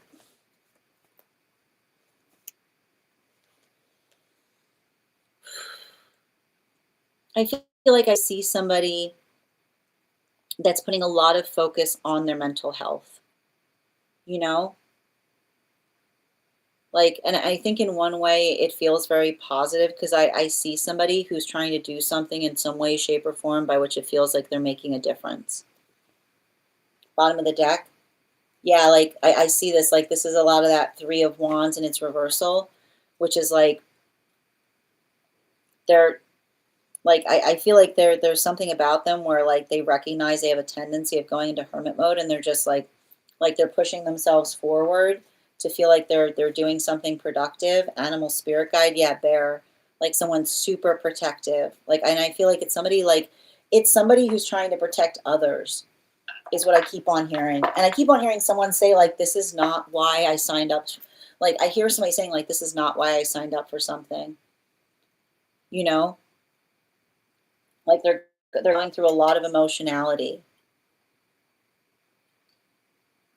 because their natural state is protectiveness. And I keep on seeing, like, I see someone like really going out of their way right now to do something about something. Like I keep on seeing, like I keep on hearing they're like I hear them say something like, I'm a shield, you know, where like they're talking about the fact that something's easier for them and then saying that's why I have to do it because I am a shield. Thank you, dear. All right, my friends, Minnie, one card and energy surrounding the last semester. Feels good, you know. It says don't overly commit to things so you can end, like I keep on hearing, a good strong completion point. Yeah, especially, I don't know why, it feels like almost like you carving out some downtime for yourself is what I keep on seeing, you know? Like there, I don't know if there's like some kind of like, I keep on hearing like sabbatical energy, animal spirit guide. Yeah, like something about that blank manifestation, being able to do something, like to be able to prepare to do something in the space by which you won't have any commitments, right? Like almost like carving out time not to have any commitments so that you can work on something.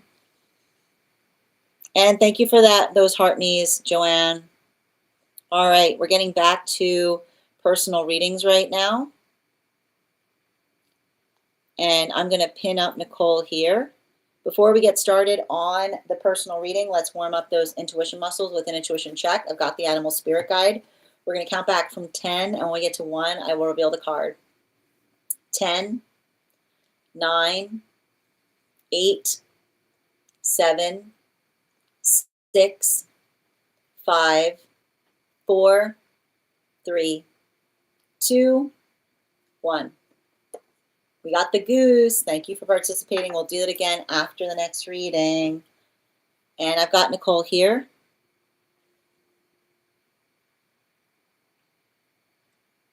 No, I agree that everybody's gifts are different, and that's why it's so beautiful to have different interpretations.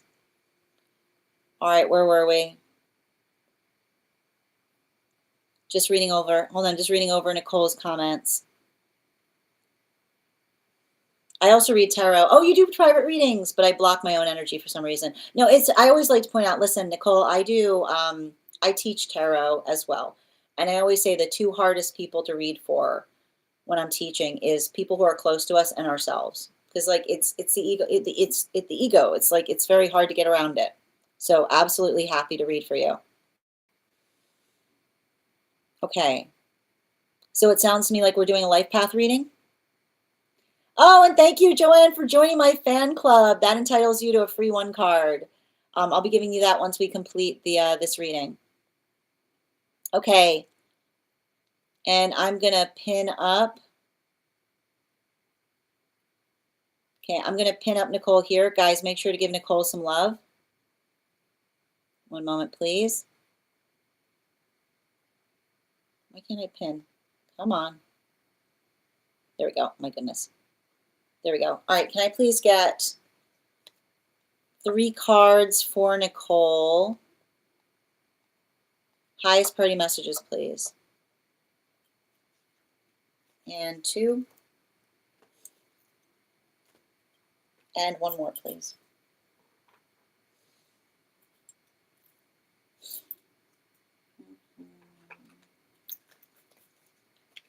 Oh, you got 2 more. You got 2 cards out. I'm going to hold on to those. Thank you.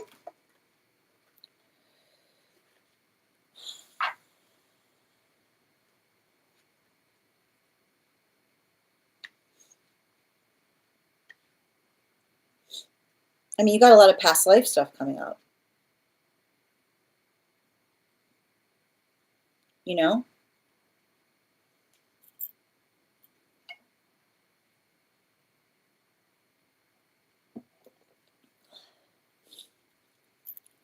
But, and I want to stress this, you know, so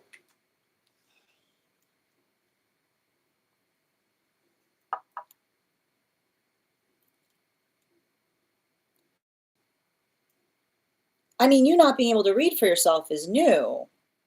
You didn't tell me that part. You used to be able to do it just fine.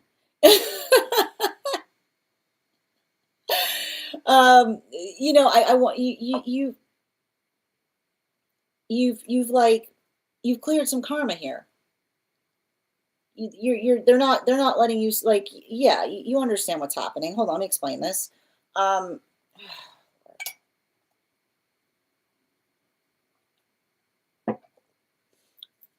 you've resolved something with a karmic.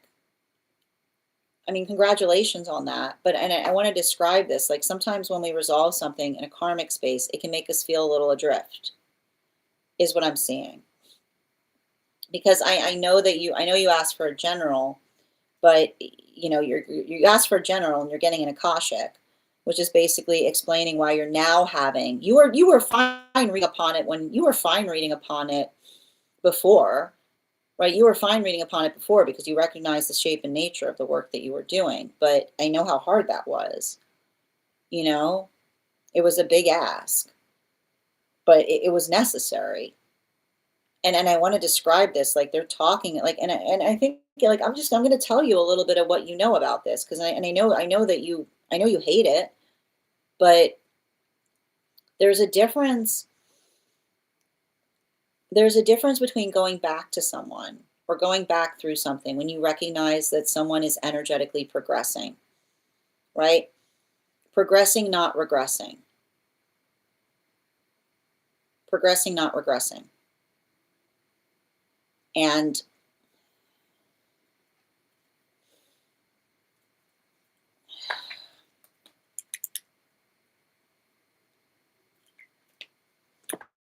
the amount of stuff that you tolerated, and I can even see it here, like the amount of stuff that you tolerated was literally saying to someone, anybody else, like anybody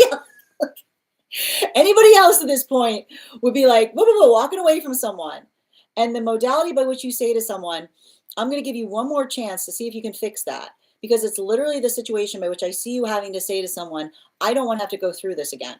Like I literally see you in a situation by which you're having a conversation with someone and being like, I am so tired of this karma. I am literally here to help you through it so that we don't have to go through it again.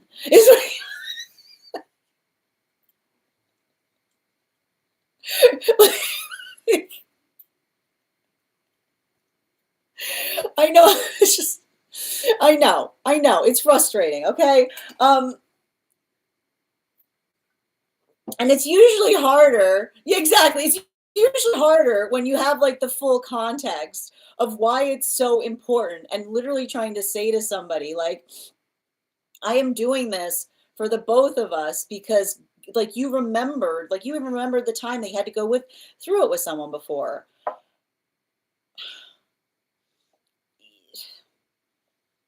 You and I'm like, I'm sharing this message with you in understanding it was not a wasted effort. It was not a wasted effort. And you can care about that person. Like you can care about that person, but if you recognize the quality and tendency, right? And you know this, when you recognize the quality and tendency, when someone finds everything they're looking for, and they become their worst version of self versus their best. That is not a quality that you create in another person. And if they can't recognize that, that's their burden to carry. Okay? I know you care, right? And you're still caring, right? You're still caring because it's important, right? Caring for someone should not become an excuse for them becoming their worst person. It should be a call to become their best. And if you notice that quality or situation by which another person says, I care about you, right? And then they immediately start regressing, right? That is not something that you can change. There's only one person on this earth that can change that. And that's them. in relationality, and it's going to get easier. It's going to get easier because I know right now it just feels like a gaping wound. I can see the fact that it feels like a gaping wound. And I'm sure that you're probably constantly feeling like you're being barraged with messages in relationality to that connection.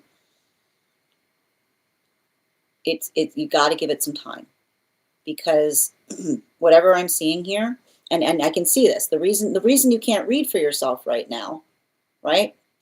The reason that you can't read for yourself right now is because you're getting barraged by their messages. It's going to ease up. It's going to ease up. It's just going to take some time. And the modality, and the one thing I want you to help with right now as you're going through that is, I want you to focus on your purpose. Identify and recognize it.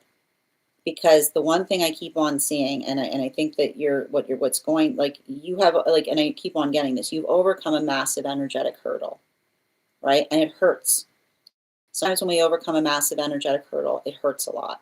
But the modality by which you recognize that this is you healing, allow that to be the space by which I keep on hearing, don't worry so much about reading upon what's going to happen. Focus upon what is the purpose, right? Moving towards your own purpose, or understanding and identifying that. Because, and I would not be surprised if even in this context, you start recognizing that the way that you read changes in some fundamental way. Because I keep on seeing that there is a clearing process that you're potentially going through right now. And some of that clarity is going to help you discern between what feels like, I keep wondering, the difference, I keep wondering, what you're going to get now is potentially discernment between what feels like you helping to understand and recognize your purpose versus a lot of that energy and relationality to what it was you were trying to work through with them, right? It's still it's like I keep on getting here that it's still there, right? It's not it's not the space by which that changes, but your relation to it is going to change, right? It's still care. It's just a different way of caring, is what I keep on seeing. Bottom of the deck on this reading. Yeah. You know, I'm going to say this again, and I want you to write it down somewhere so you can remind yourself of this, because I'm sure that, like, one of the things I keep on getting, like, you're getting a lot of this energetic static in relationality to the connection still. Having the person, finding your person, should not bring out the worst version of the self. It should bring out the best. Finding your person should not bring out the worst version of self. It should bring out the best. And the modality by which, like, even in the space by which another, and I keep on hearing, there are no desperate connections, right? There are no desperate connections, because the modality by which another person articulates the fact that you bring something out in them that they can't energetically control, right? If they're not in the space by which they can navigate the identification of what they like, they have to learn to heal, is what I keep on seeing, right?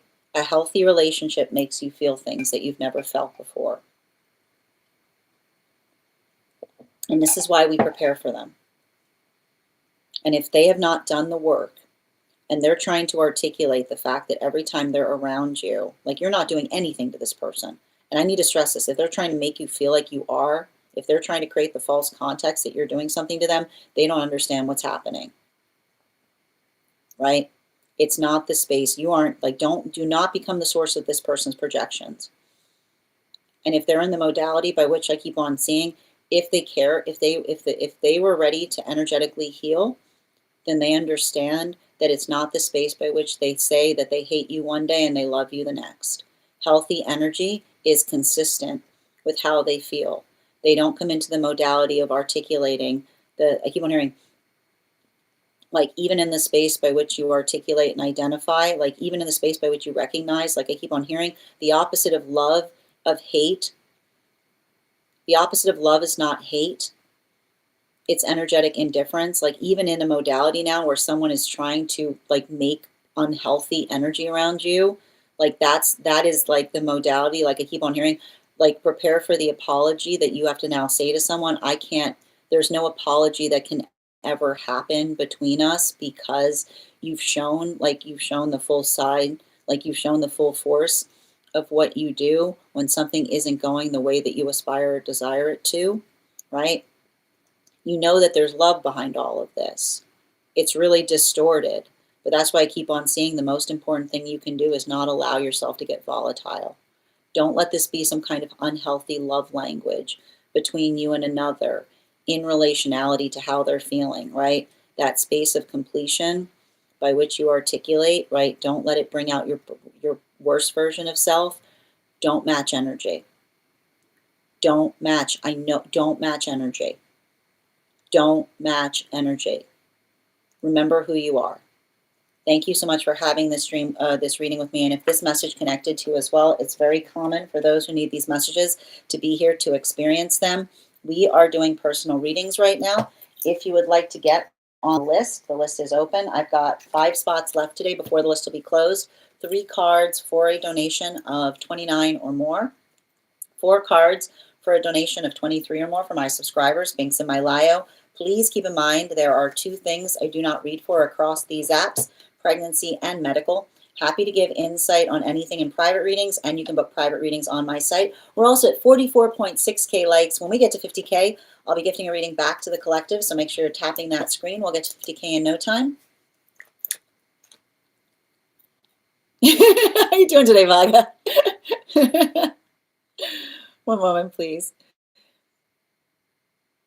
All right. Mm-hmm.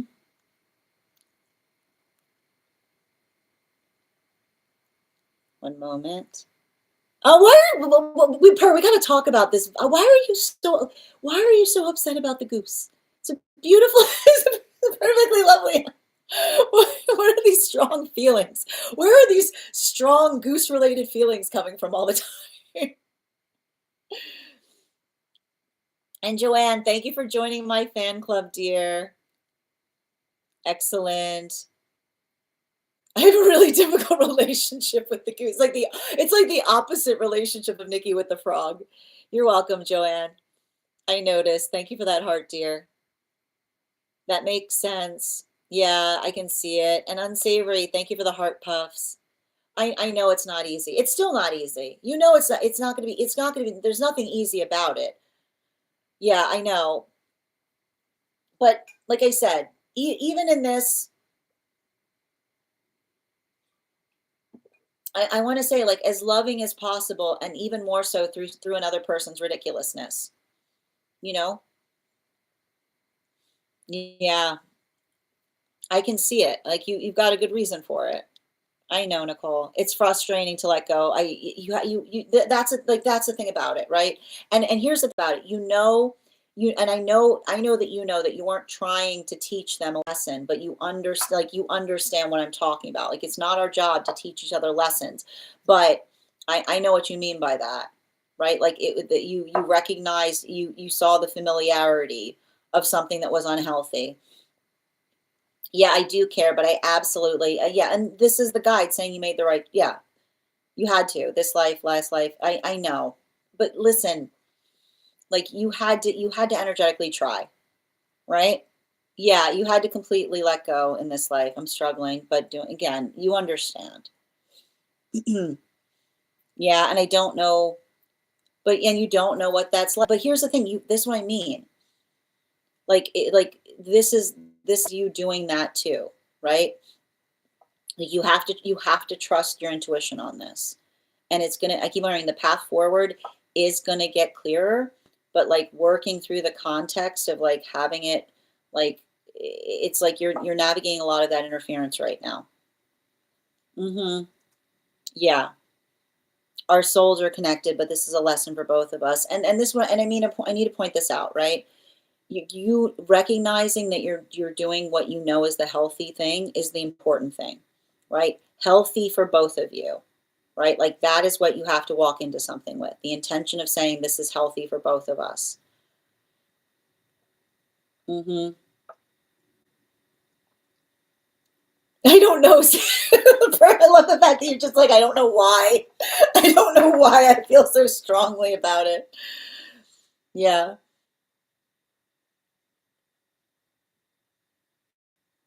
Mm. I literally just bought my sister after on sale that says a onesie. That's great. That's great, Bridget. No, I know. I know. You get it, Nicole. I know. It's gonna and like even like you're gonna be able to read for yourself again, right? You're gonna be able to read for yourself again. But right now I wouldn't be surprised if you're feeling like every time you try to read it just feels like messages from them. You keep on seeing. Yeah, hold on a moment, dear. And guys, please remember, I will never reach out to you for reading, and true readers don't ask you to privately message them like that. Yeah, I resonate. I know. And just continuing to send you support on that journey. Libra, I'm happy to read for you. If you'd like to get on the list, list is open. Yeah, the same ones over and over. And yeah, because it's it's like taking over the airwaves. It's a lot of, no, I get it. It's going to get easy. Yeah, you understand the nature of the situation. You just have to give it a little time. Just give it a little time. Give it a little time for the dust to settle. It's not going to be like that for it's not going to be like that interminably. You know, it's not going to be like that interminably. I guarantee you. Okay, and sending you so much support. And whoop, there's who's next to read. I got all your cards out already. To get on the list, Libra, all you do is send the donation and you'll be added to the list. It's 3 cards for 29 for non-subscribers, 4 cards for 23 for subscribers, links in my bio. Please keep in mind there are 3 things I don't read for here: pregnancy, legal, or medical. Excellent. All right. All right, the next person we're reading for today is Per. I've already got your cards out, Per. So if you could let me know if we're doing a general reading or if you have a specific question you'd like me to answer. And if anybody else wants to get on the list right now, the list is open. You'll be the next person read for. 3 cards for a donation of 29 or more. 4 cards for a donation of 23 or more for my subscribers. Links in my bio. Also, friends, we're at 44.9K likes, and when we get to 50K, I will be gifting a reading back to the collective, so make sure you're tapping that screen, and we'll get to 50K in no time. And thank you for watching my live for 100 minutes, Nicole. I appreciate you. All right, let's get to it. Direct message on disco. And just a reminder to those who are super fans, if you have information that you feel is relevant for our reading, if you have a dream that you would like interpreted or a past life you would like more information on, you can include it in the notes when you send the donation. You can also post it in our subscriber-only disco channel in the appropriate channels. I got you, dear. It might be outside tea. Oh, fun. Okay, hold on. Sigh. Before we continue, let's warm up those intuition muscles with an intuition check. I've got the animal spirit guide cards here. We're going to count back from 10. When we get to 1, I'll reveal the card. 10, 9, 8, 7, 6, 5, 4, 3, 2, 1. Stag. All right, we'll do it again after the next reading. Thank you for those targets, Addie. I appreciate you. All right. A bird. You can't say a bird. There's a lot of birds in that deck. Got to be specific. Got to be bird specific. Got to be dragon specific. Got to be bird specific. Okay. All right. I'm gonna be prefacing. I gotta read this carefully because when I see it might be outside tea, I'm like, wait a sec. Okay. Uh-huh. Yep. Yep. Well. Uh-huh. Mm-hmm.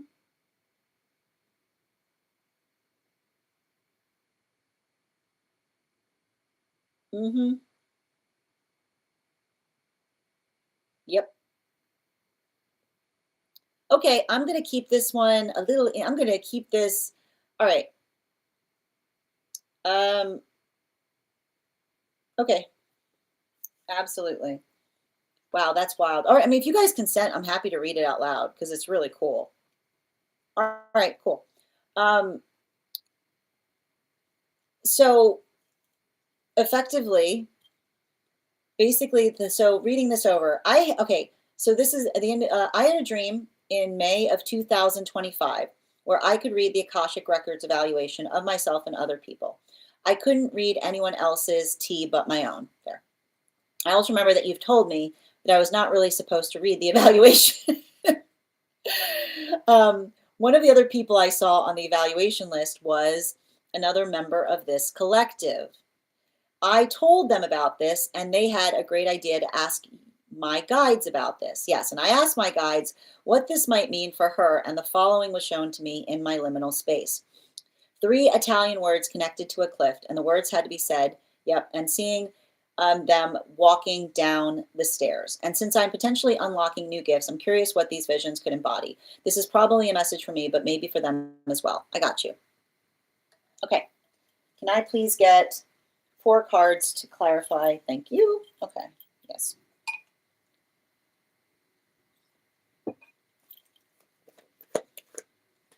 Yep, 2. 2 more. And 1 more.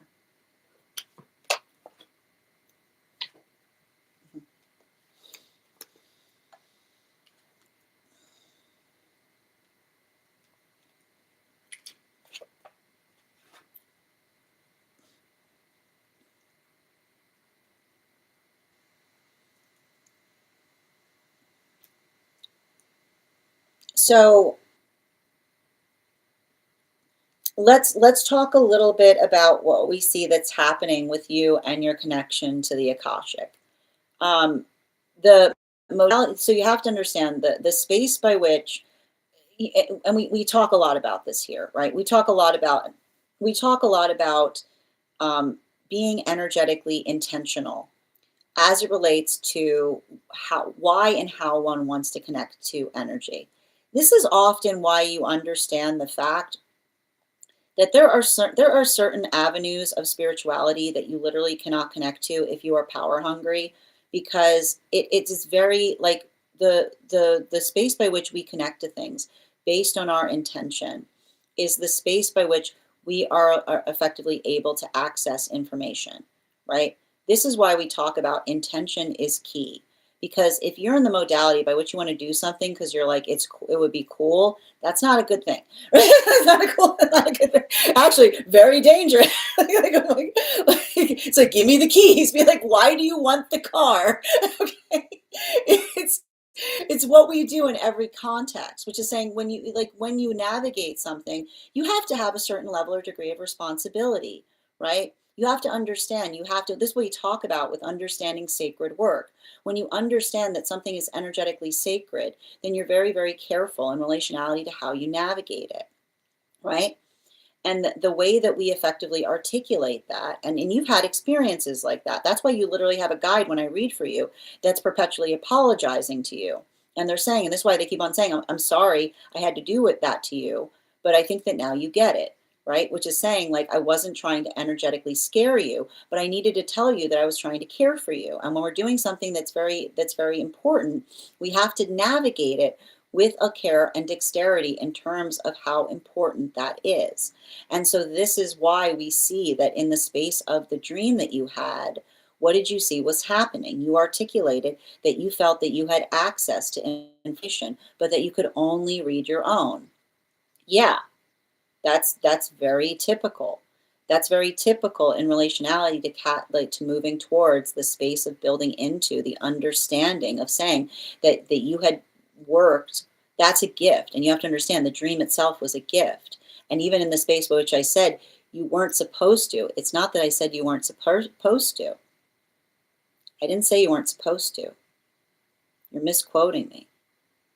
Go back. I said you earned the right to see it.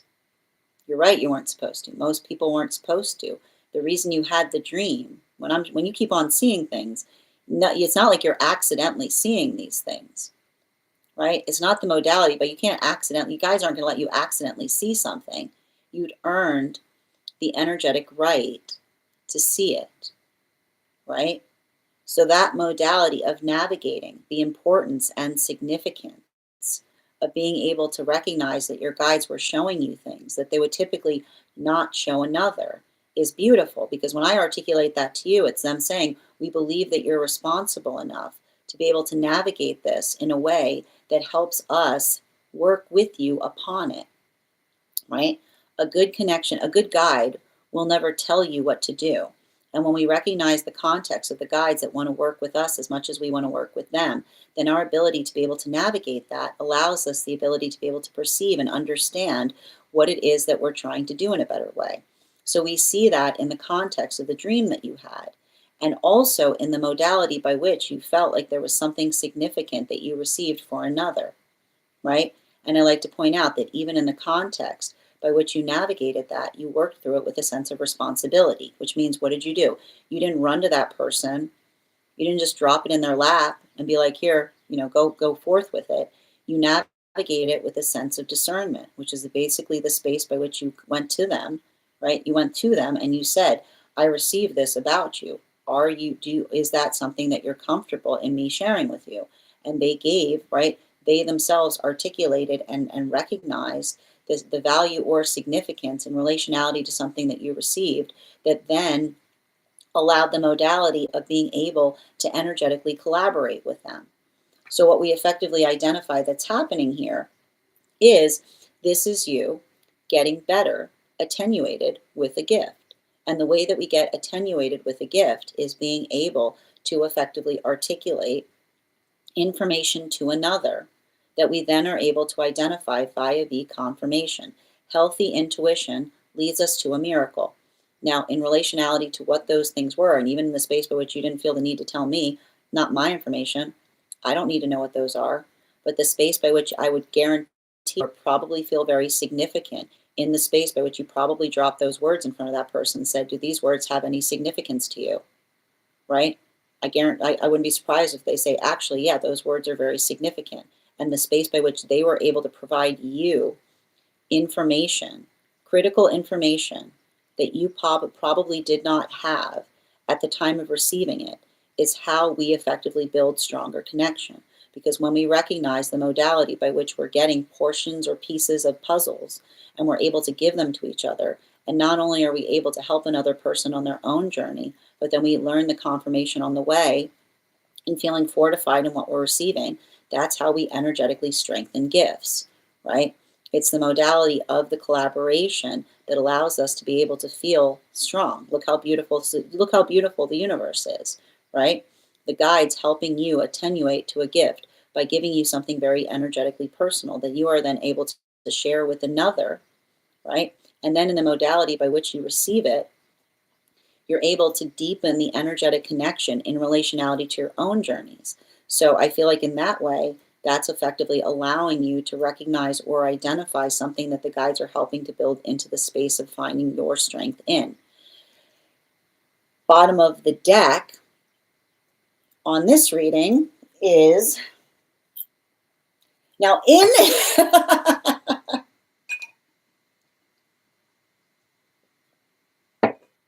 Now, occasionally, there's a modality by which you navigate. Sometimes when we receive things, they can feel, and this is a thing, this is the issue that often occurs in relationality to working through, and you have to understand this, in the modality of trying to work through tightening messages, we sometimes receive things that are kind of hard to unpack, right?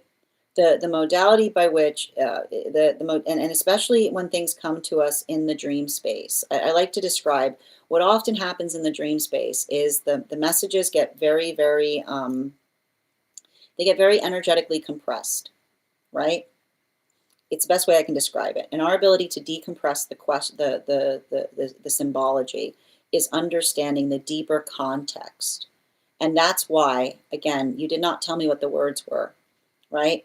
But the fact that you said that there were 3 words and it required that individual to go down the stairs, which is basically the space of understanding that I would almost articulate that the 3 words themselves were a compressed message that requires the ability to understand them, right? Which is why you said, like, somebody going down the stairs is understanding, which is the modality of being able to take that message somewhere by which another person can understand it. So what's interesting about it, and this is what I'm basically saying here, this could give the indications that you and another person have a karmic connection in the space by which the guides have said to you that they're only giving you access to your Akashic.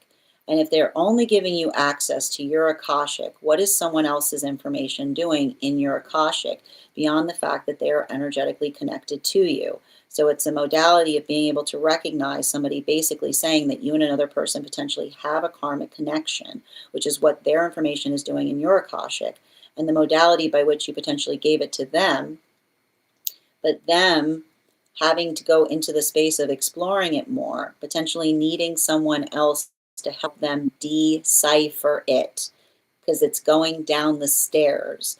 So it's working into the space of understanding or deciphering the karmic connection that might require, right? That might require a deeper energetic, like might require more energy around it to get into the space of understanding the meaning of that. So that is where we effectively see this, because it's you and another person trying to get to the bottom of understanding the karmic connection.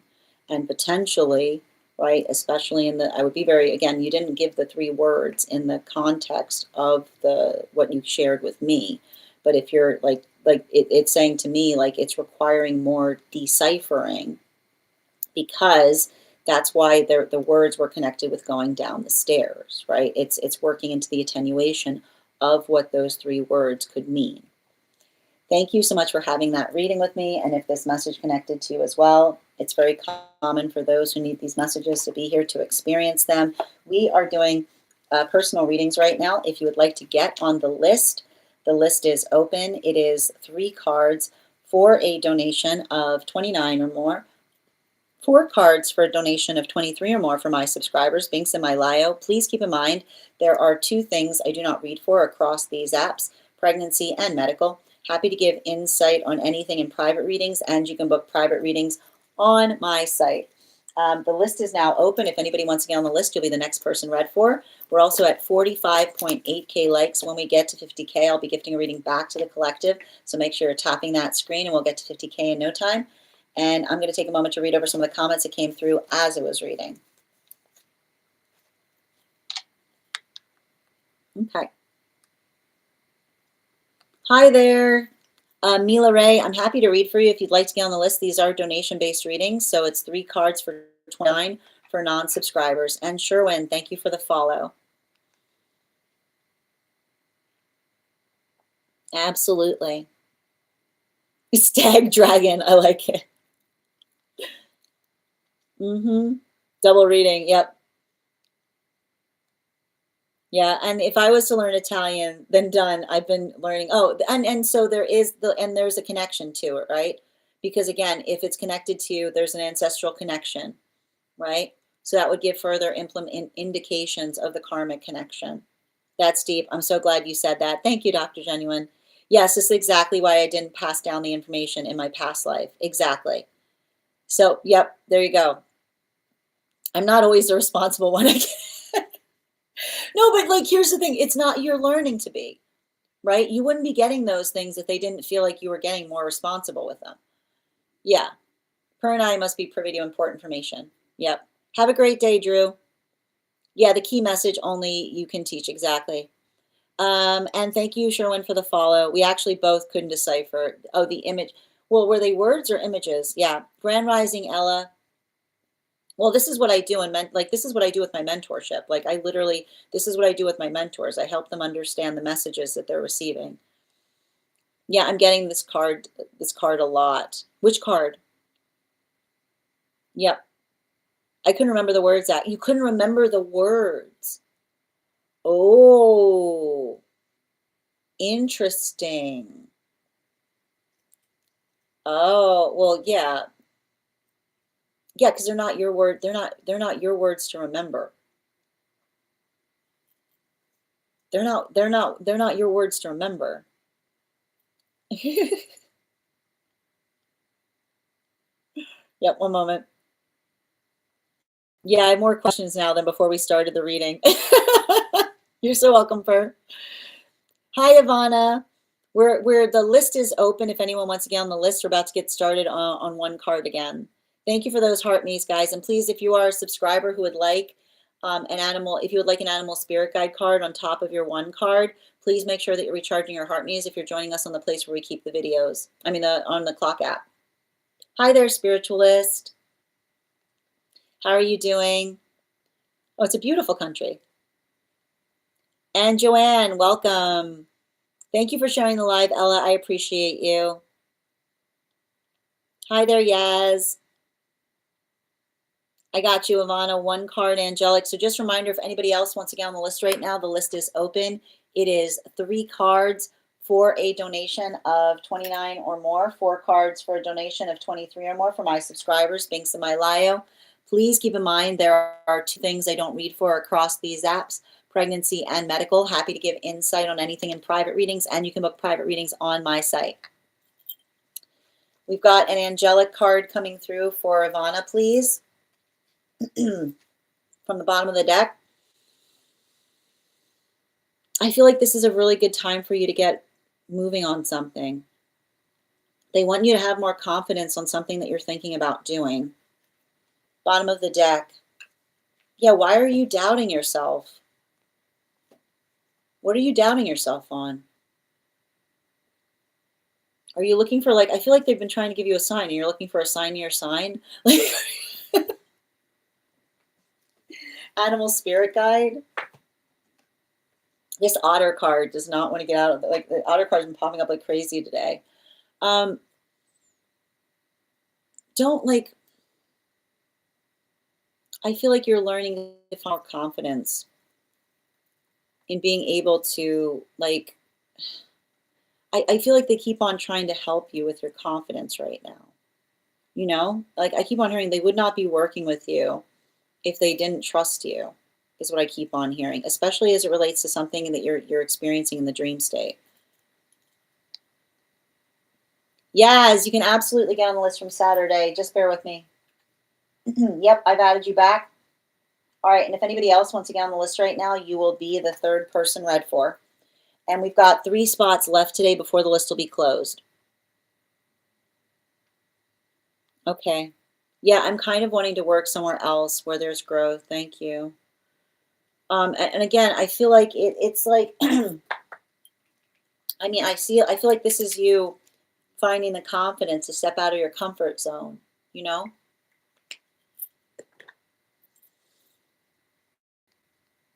Interesting. All right, we're going to continue right now. The next person on the list for today is Julia. Julia, if you're here, can you respond in all caps? Let me know if you'd like a general reading or if you have a specific question you'd like me to answer. 1 card for Melissa, please. General. Make sure you're prioritizing rest right now. And guys, please, everybody, we're doing 1 card. We're back to doing personal. So if you're a subscriber who has not had a card pulled, please hold in terms of putting your question up. I feel like this, though, for you, this is saying, Melissa, make sure that you're making sure that you're prioritizing some downtime. Yeah, it's like a vacation to get things done. Like it's saying to me some kind of working vacation is what I'm getting. Animal spirit guide. Yeah, like I keep on hearing a working vacation. Sometimes we need to go away to get something done. And Ella, 1 card, highest, please.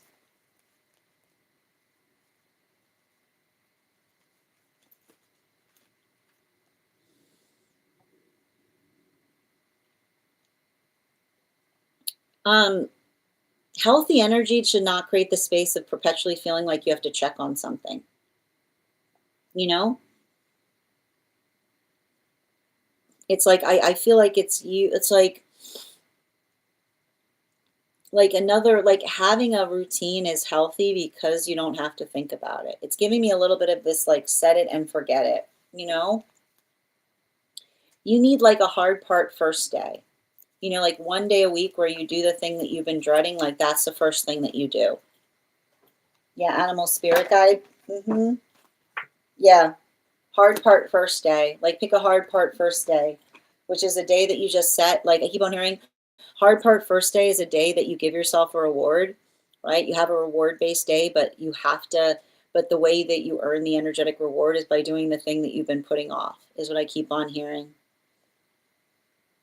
Okay, thank you for letting me know where you're putting your question, Julia. Perfect. Just bear with me as I get that question pulled up.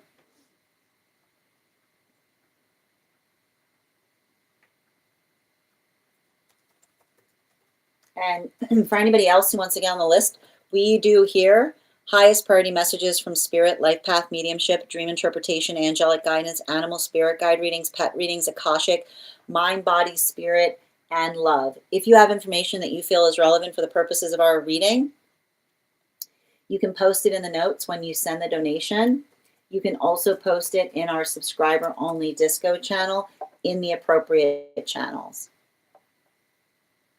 And I've got your question pulled up here. It's outside tea, but before we continue, let's warm up those intuition muscles with an intuition check. I've got the animal spirit guide card here. We're going to count back from 10, and when we get to 1, I will reveal the card. 10, 9, 8, 7, 6, 5, 4, 3, 2, 1. We got the boar. We'll do that again after the next reading. Outside tea. I feel like getting to this point, I had to run through a brick wall, especially the past week moving out of my apartment. I've been feeling doubtful of myself and just tired in general, especially worried about finances. And I know this is all a part of the process and can improve at a moment's notice. I guess it's just a lot, and I can feel myself resenting how much work it's taken, and I'm resisting more work. Highest guidance, please.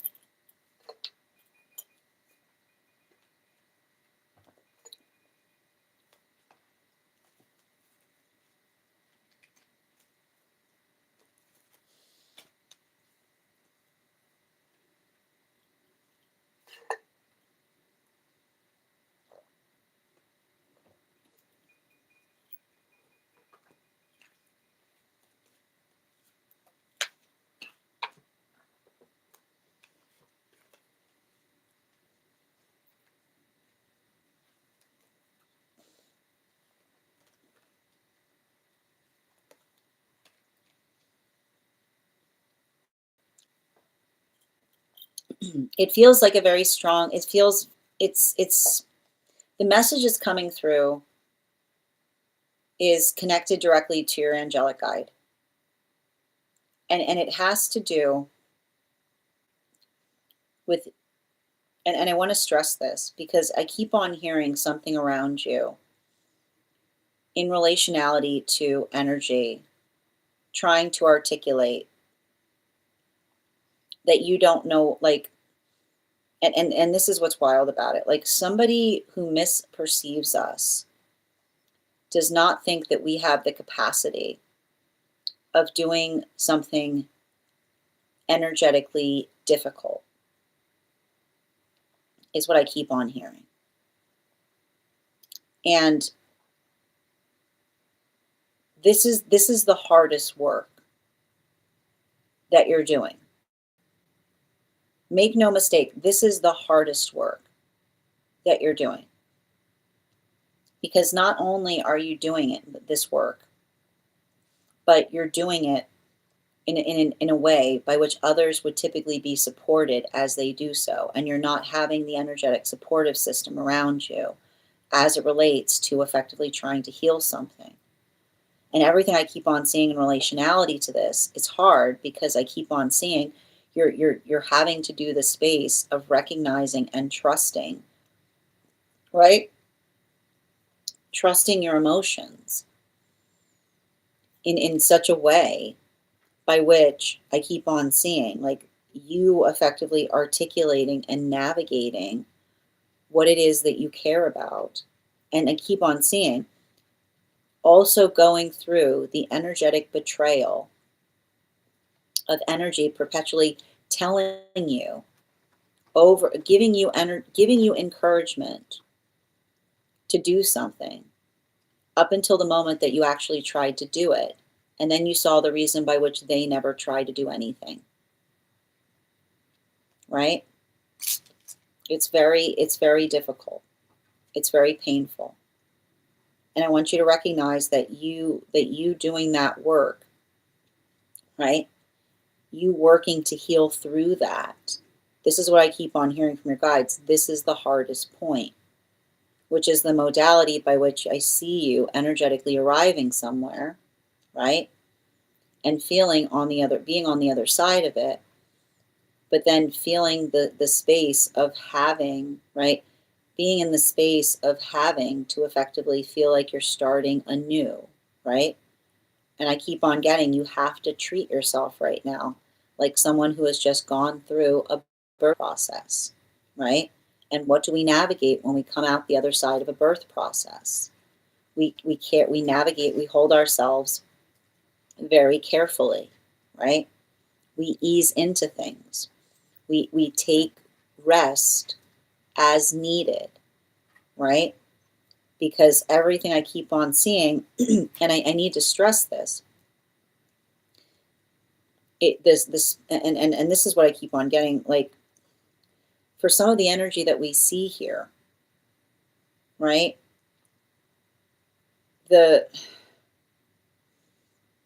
And I want to keep on, like, the one message I keep on getting, and this is why it feels like it's coming from one of your angelics, right?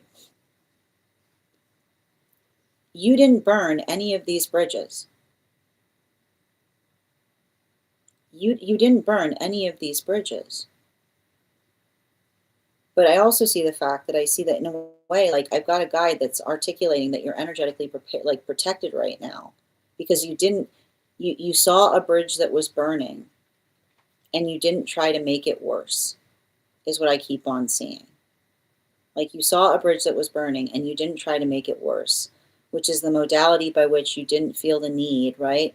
You didn't feel the need to effectively throw yourself you didn't throw yourself onto it, right? You just effectively navigated and recognized that was the energetic shape of it. And so I want you to understand, because I keep on hearing, this is the ground from which you are rebuilding, right? And I know, and I keep on hearing, if you were doing something with healthy intention and others read misintention into it, then they don't recognize is, like, they just, and this is what I, like, they don't realize that the bridge that they burned is actually your protection, right? Because now they're on the other side of it. And that's what I kept on seeing in terms of saying, be very careful in navigating others' apologies. Because if this is the modality by which they left you, right? This is your worst moment. Energetically looking around, right?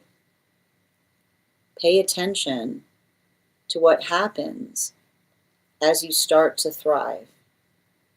Pay attention to what happens as you start to thrive, because I see two different things happening right now, particularly for you over the course of the next 8 months, because you've got double eights energy here, which is, I keep on saying, putting that invested effort in a nourishing new beginning, right? Building into that space of giving yourself the compassion that others should have been giving you, right? Giving it to yourself entirely. You're not going to be lonely in that space, right? Because if this is rebirth energy, then this is the space by which you're rebuilding new connections. You're finding others who have simultaneously and similarly been going through that journey. And your ability to articulate upon that story is how you're going to energetically find those connections, right? And I keep on seeing it's compassionate and it's tender.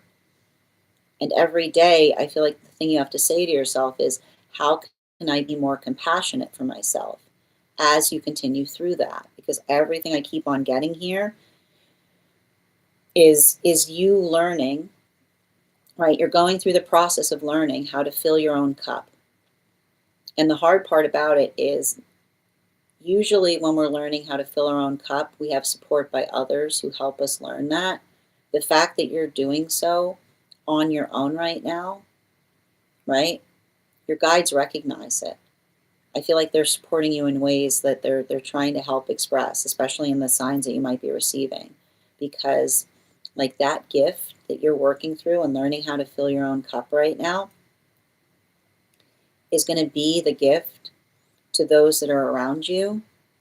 It's going to be articulated in the connections that you make. And it's also saying to me, like, this is why, right? The space, the difference between, and that's why I said be very conscientious about anyone from, like, I keep hearing anyone from those experiences, like from that experience, like that. I keep hearing it's actually, they're articulating it as an earthquake, right? Like they're literally saying, pay attention to those who come towards you after that earthquake. Because the space by which another person says, I've been looking all over for you, instead of saying, where were you, is the difference by being able to effectively identify the space by which another person allowed their fear to get the better of them, rather than understanding or having empathy for what you might have been going through in the process of experiencing something. Bottom of the deck on this reading. Yeah, especially, I gotta describe this here. This ten of Cups energy. This Ten of Cups energy keeps on revealing itself to me as somebody who, I keep on hearing, somebody who was effectively trying to create the space, right?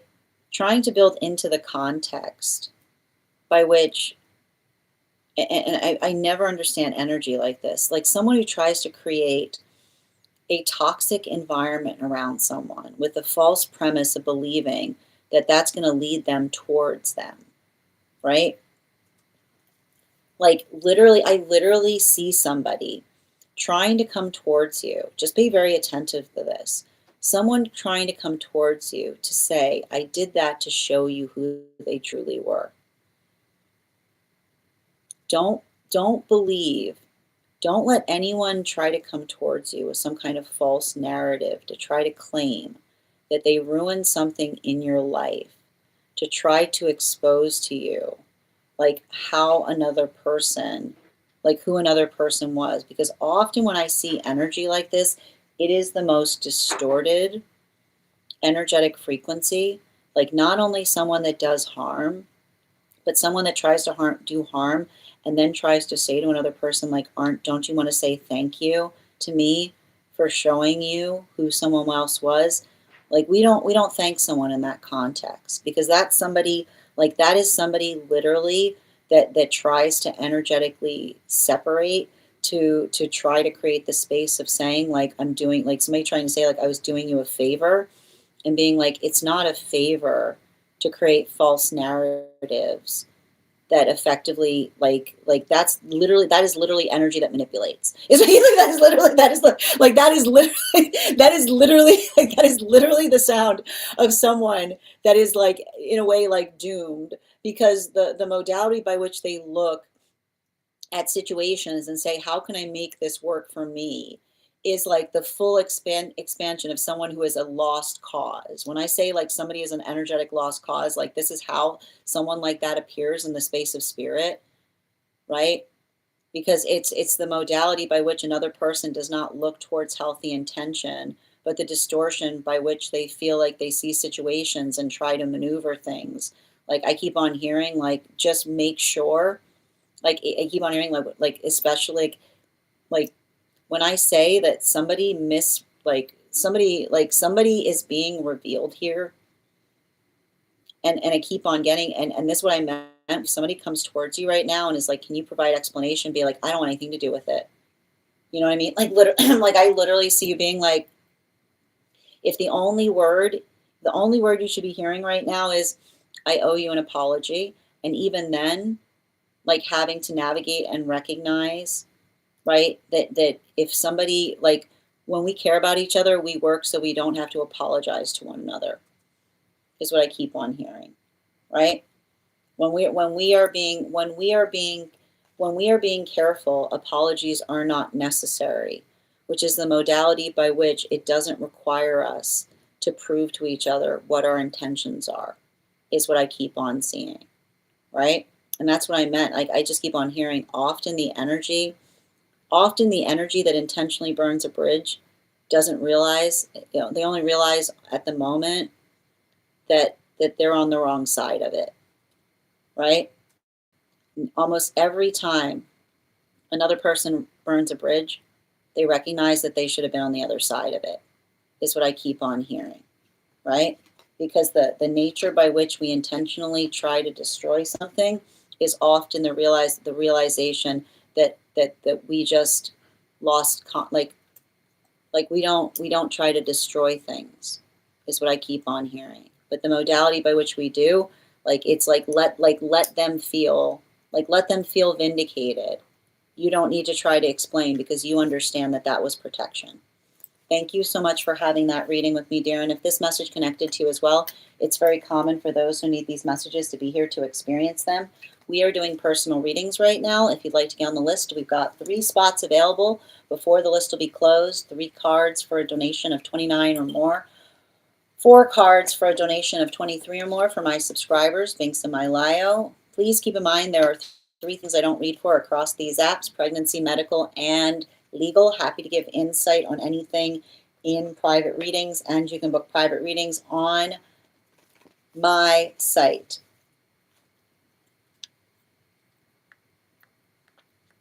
And I'm just going to read over the comments that came through. We also got to 50K, guys. Thank you so much for helping us get to that goal. I'll be gifting a reading back to the collective. And Mama, thank you for the follow. Hi there. Yes, Yanat, I do have availability for readings today. If you want to get on the list, I've got 3 spots available still. Grand Rising, Michelle. You're welcome, Nonbinary. Hope you're having a beautiful day. And if one moment, please, just reading back up. And Boku, thank you for sharing the live. I know it's hard. Fegween, if you'd like to get on the list is open. I'm happy to read for you on that. If I'm ever saying your name incorrectly, please feel free to correct me. How are you doing today, Orakoto? I'm new here. And Clara, thank you for getting on the list. You'll be read for after Yaz. I've got 2 more spots today before the list will be closed.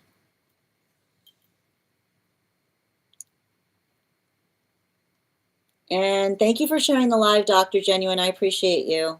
Why is everything turning this way? I'm happy to read for you right now, Burleson. If you'd like to get on the list is open. Grand Rising, Michelle. I know it's heartbreaking. I mean, it's breaking your guides' hearts as well. It didn't have to be like this. Hi there, Benjamin. Welcome from Oklahoma. Yeah, the rejection being divine protection. Yeah, compassion. I feel like that's the only, like, every day you need to start and say to yourself, how can I be more compassionate to myself today? Is what I keep on hearing. Yeah, that's exactly what it felt like, an earthquake. Thank you for confirming. Yeah, the world was entirely shook up and so much fell away. But you're on the other side of it. That's what I keep on hearing them say. This is the hard part. I'm feeling so much emotion and pain, and I'm trying my best. But that's the thing again, just feel it. Like, allow yourself to feel it and say to yourself every day, how can I be more compassionate to myself through it?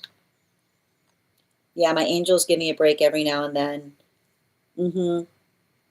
So much grief. I mean, it's a strong angelic guide that you're working with, and I keep on seeing like that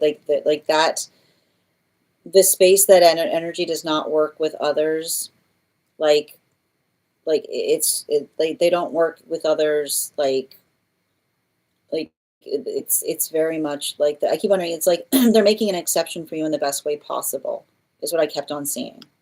Hi there, Ellen. Happy to read for you if you'd like to get on the list for that today. The list is open. Thank you for confirmation as well, Dr. Genuine. It's probably my ex's. Yeah, that's the thing.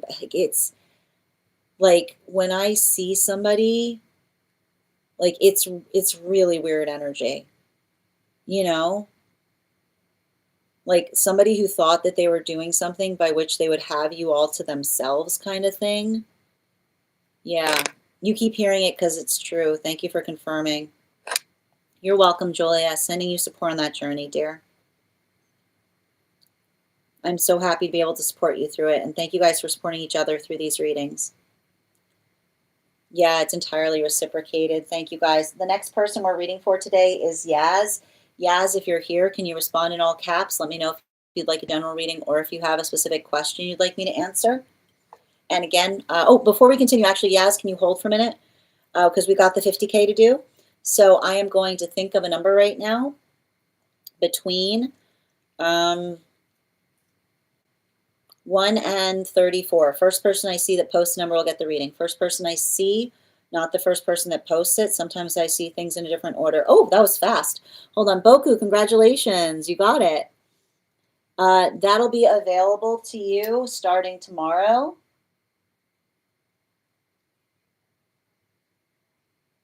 And if anybody, we'll do that again when we get to 100K. Congratulations, Boku. All right. The next person we're going to read for today is Yaz. Yaz, could you let me know if we're doing a general reading or if you have a specific question you'd like me to answer? And as I mentioned, friends, we've got 2 more spots available today before the list will be closed. 3 cards for a donation of $29 or more.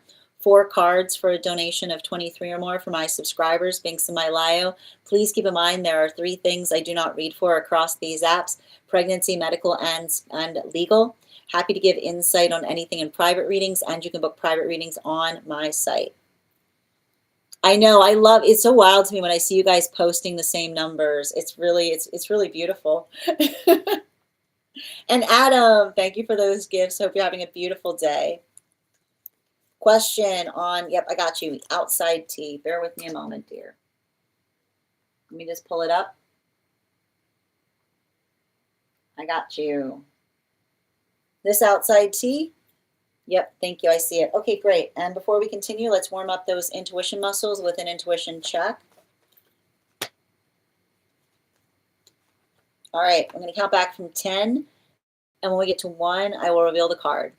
10, 9, 8, 7, 6, 5, 4, 3, 2, 1. Got the dog. Thank you for participating. We'll do it again after the next reading.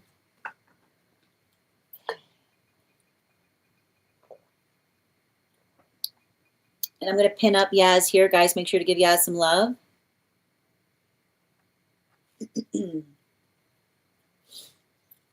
Today's question is for my mother. Highest priority for her highest good, please. Any message she needs to hear right now or focus on. Thank you so much. I got you, dear.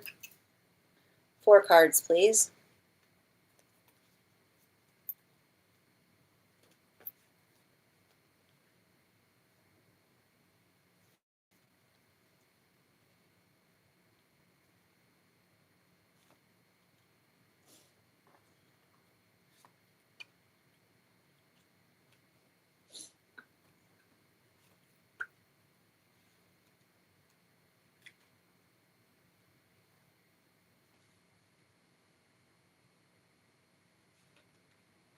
Is she going through some kind of dizziness thing?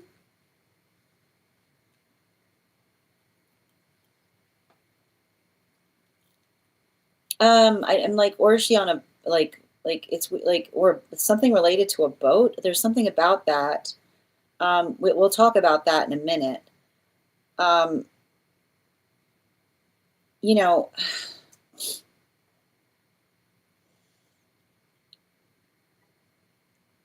it feels to me like they're trying to help someone through something, you know? And it's saying to me, and it's interesting too, because it feels like somebody who's going through a regression process. And when someone's going through a regression process, it can be very, very overwhelming for those who are kind of in the space of like feeling like one has to care for another. Because how do I describe this?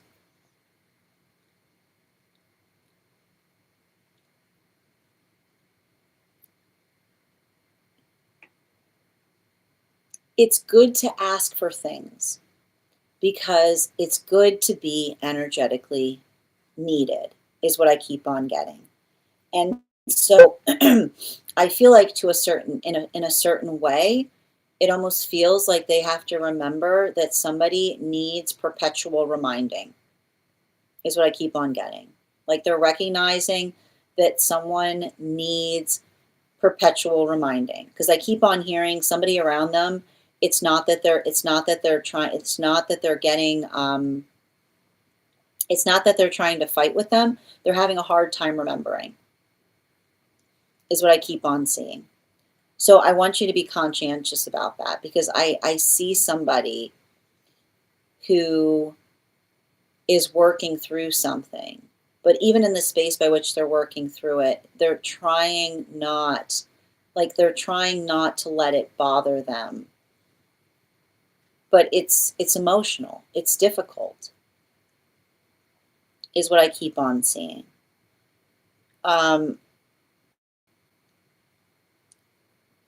And I think that it's interesting too, because I feel like they need to be, I feel like I keep on hearing like they need to return back to writing. And I don't know why the guide's saying that they need to return back to writing. It's not, I feel like it's something that they used to do that used to help them. But I feel like right now it would be a very, very good time to do so, because I want to describe what I'm seeing here. It feels like a situation by which another person is going through a lot of emotions, right? And I feel like there's some kind of fear that they're navigating in terms of how to energetically connect with someone who feels like they're perpetually forgetting. And so when somebody's in a space of perpetually forgetting, the best way we can help them is fortifying their remember, is what I keep on hearing, right? Because when we remember, we rekindle, is what I keep on getting. That's why we say re-ember, right? And I keep on seeing like that's how they have to think about it. They have to start thinking about it as doing the vital work in helping someone re-ember, which is the space by which they understand that someone being able to articulate to them everything that they recall is going to help them get better at remembering. I keep wondering, it's going to help fortify some of the work that they're doing in the present, right? And I feel like that is the energetic connection that they can start to rebuild with someone, which is not the space, like, is the space by which they can start to learn more about that person's history, or having those conversations, coming towards them with questions, right? And there's something in there's something important to be found there, because I feel like, especially if they're going through some kind of capacity by which they feel like they have a lot of emotions, or they're working through a lot of the emotionality and someone changing before them, this is how they can turn, like I keep hearing, this is how they can turn that into an energetically beautiful experience, right? Because I keep on seeing it's being able to say to someone or to help them through by identifying and preserving something in a way that they themselves never thought possible. And so I feel like there's something I'm not sure, and I want to describe this too because it's hard because I know that you're having me, I know that you're asking me to read for this person through you, but I almost feel like the conversation I'm saying, some of these things I'm talking about, they feel disinclined to talk to you about is what I keep on getting because I keep on seeing this is someone who feels the sense of never wanting you to see them, not in a point of being energetically strong, right? Like this is often what happens when we have like those like what is like that is often what happens when we have a parent-child connection. It's the space by which we say like we don't want to put our burdens on each other.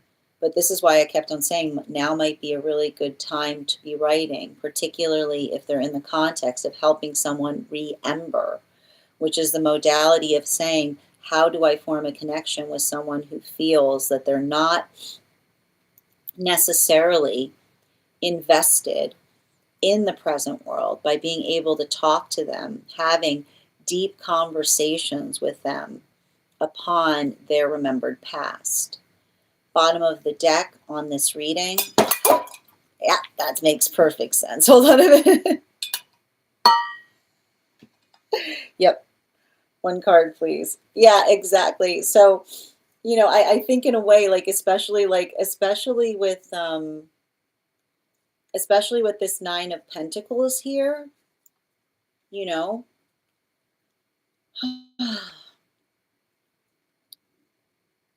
make sure that you're like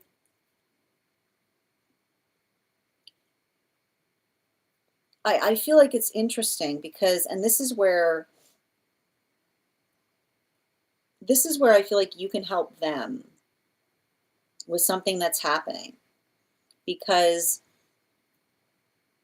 there's something significant that I see in terms of helping another person find ideal conditions is what I keep on getting. And I don't know if somebody here is trying to move or there's a conversation about moving someone, but it's interesting because I keep on seeing like there's it's saying to me like there's some kind of conversation. There's a lot of wand energy what I'm reading for. And wand energy often articulates like the desire to go somewhere or the desire for something to get easier. And I feel like there's something important because I see somebody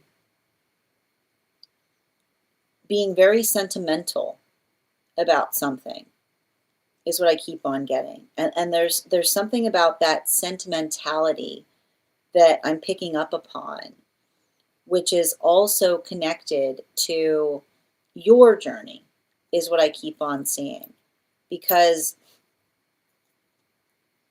I almost see a situation by which someone does not want to burden you with what they're experiencing because they want you to feel the confidence in making your energetic choices. And I feel like the space by which you articulate to another, right? Like the space by which you articulate to another, that your priority is them also feeling supported. I feel like there's like I almost see somebody that is trying to make the decision as to the right location for someone to be.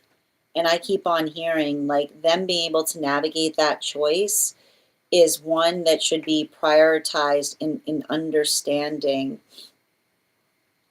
and identifying comfortability, right? And so I feel like I keep on hearing have the conversation sooner rather than later, right? Like the one thing I keep on seeing is like no procrastination. And I feel like in that way, like almost the opportunity of something happening to help you and them like build build a deeper intimacy. Because in a way, like I don't know why, but it feels like there's something happening right now where a torch is being passed, right? And often in the space, and I don't know if there's somebody who is not well around you or somebody who like somebody is putting a lot of care into, but the understanding that we can have mature conversations about the force and nature of care, right? Like this is how we support each other, because it's the space by which we don't say like you have to change the plans, but the conversation of saying we can prepare, like we are prepared for every eventuality. It doesn't matter what happens, right? We feel protected when there's a plan for every eventuality.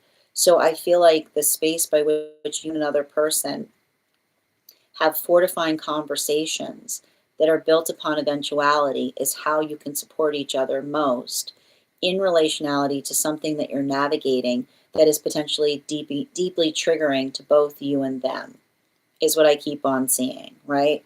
It's not about, and I feel like it's hard because like I feel like it's not about avoiding something, but it's about confronting it and having, I keep remembering, having the bravery to confront it in a way by which it forges or strengthens the relationship that you and them have, right? Like you have a relationship with them that they've created that was very different from something that they experienced. And I keep on seeing like something about that feels like it's coming to the surface right now as it relates to them having to try to like work through something, but not wanting you, I keep on trying to work through something, but not wanting you to have to energetically experience it, right? Like I keep on hearing like you could say to them like, you don't have to be alone in that. I'm here with you every step of the way.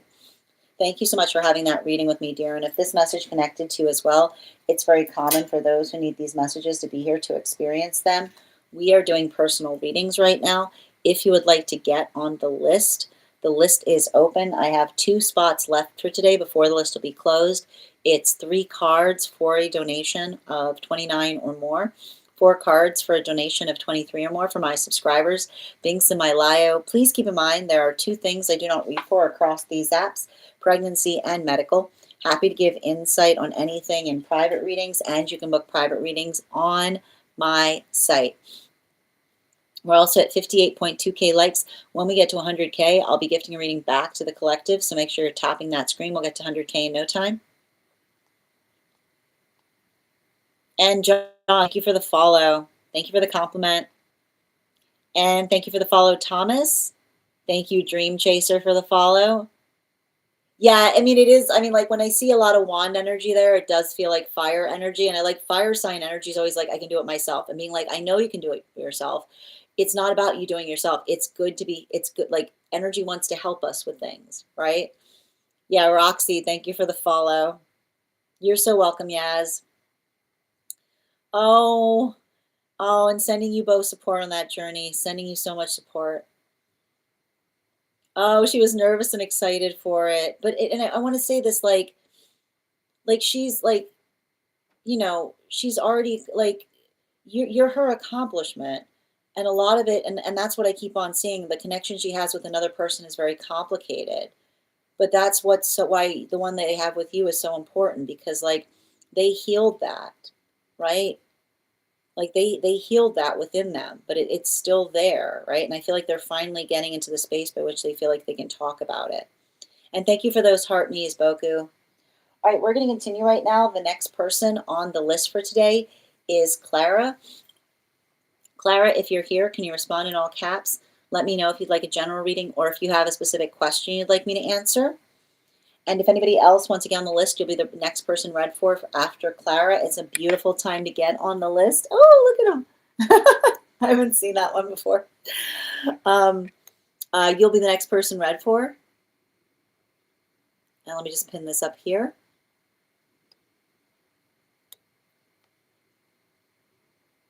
Hi, dear. Absolutely. You're welcome. And Clara and Feet, thank you for the follow. General reading for Clara, but before we continue, let's warm up those intuition muscles with an intuition check. I've got the animal spirit guide cards here. We're going to count back from 10, and when we get to 1, I will reveal the card. 10, 9, 8, 7, 6, 5, 4, 3, 2, 1. Emo cow. We'll do it again after the next reading, and I'm going to pin up Clara here. Guys, make sure to give Clara some love. And thank you for watching my live for 50 minutes, Boku. And can I please get 4 cards for Clara, please? Highest priority. 2 more.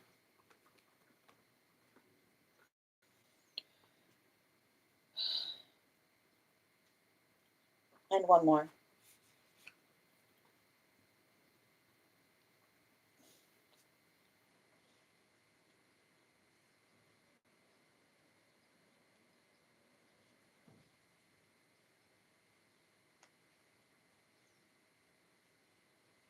Wow, it's about 8 energy.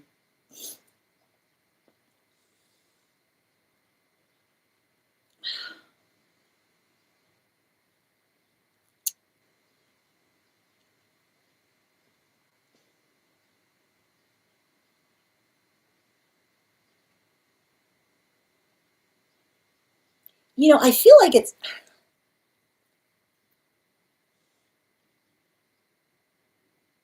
you know, there's something I'm seeing in relationality to this reading that talks about the fact, like, we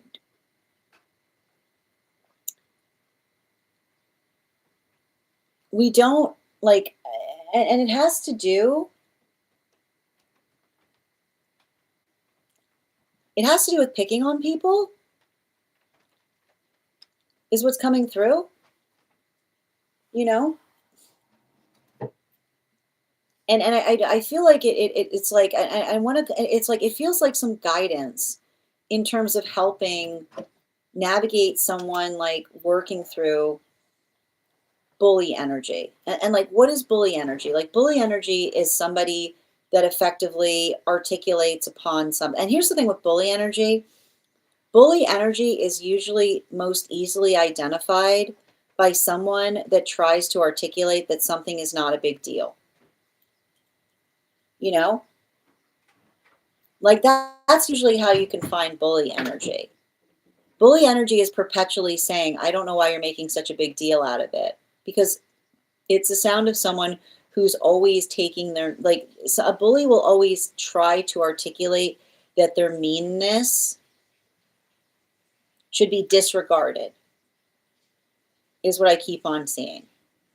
Bullies will, the first thing a bully will do is try to make someone articulate that their meanness should be disregarded, right?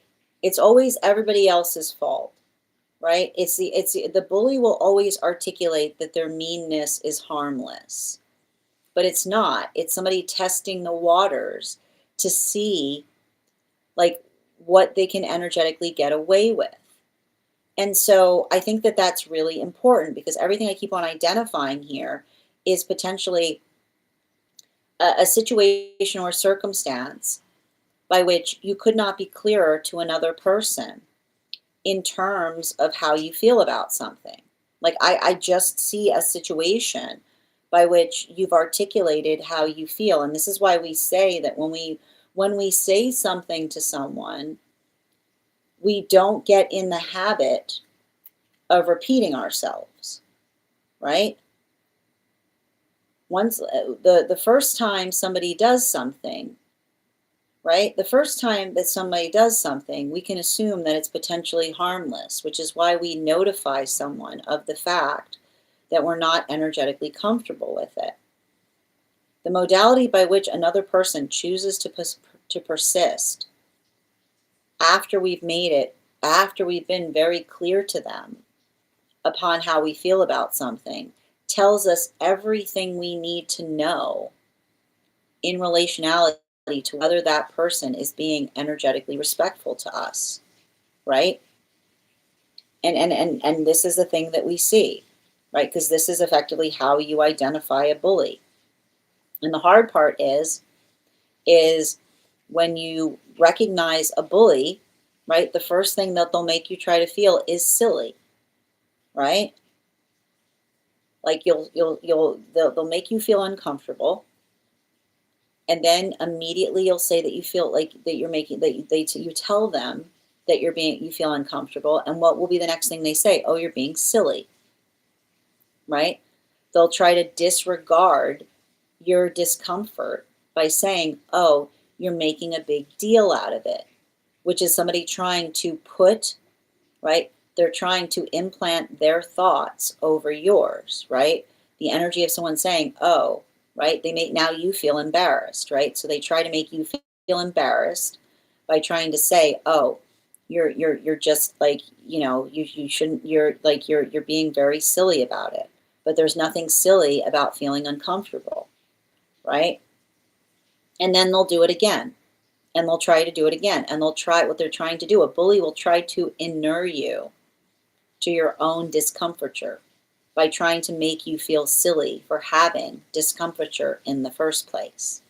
And so that's why, right? That's why when we feel silly, we become steadier, right? Because the modality by which another person says, "Oh, you're making a big deal out of it," being like, "Yeah, I'm making a big deal out of it because there's a reason to it," right? The space by which we energetically stand our ground is the space by which we are, and this is what happens. Like we talk about bullying, like saying, like, "Oh, like this isn't about physical bullying. This is about verbal bullying."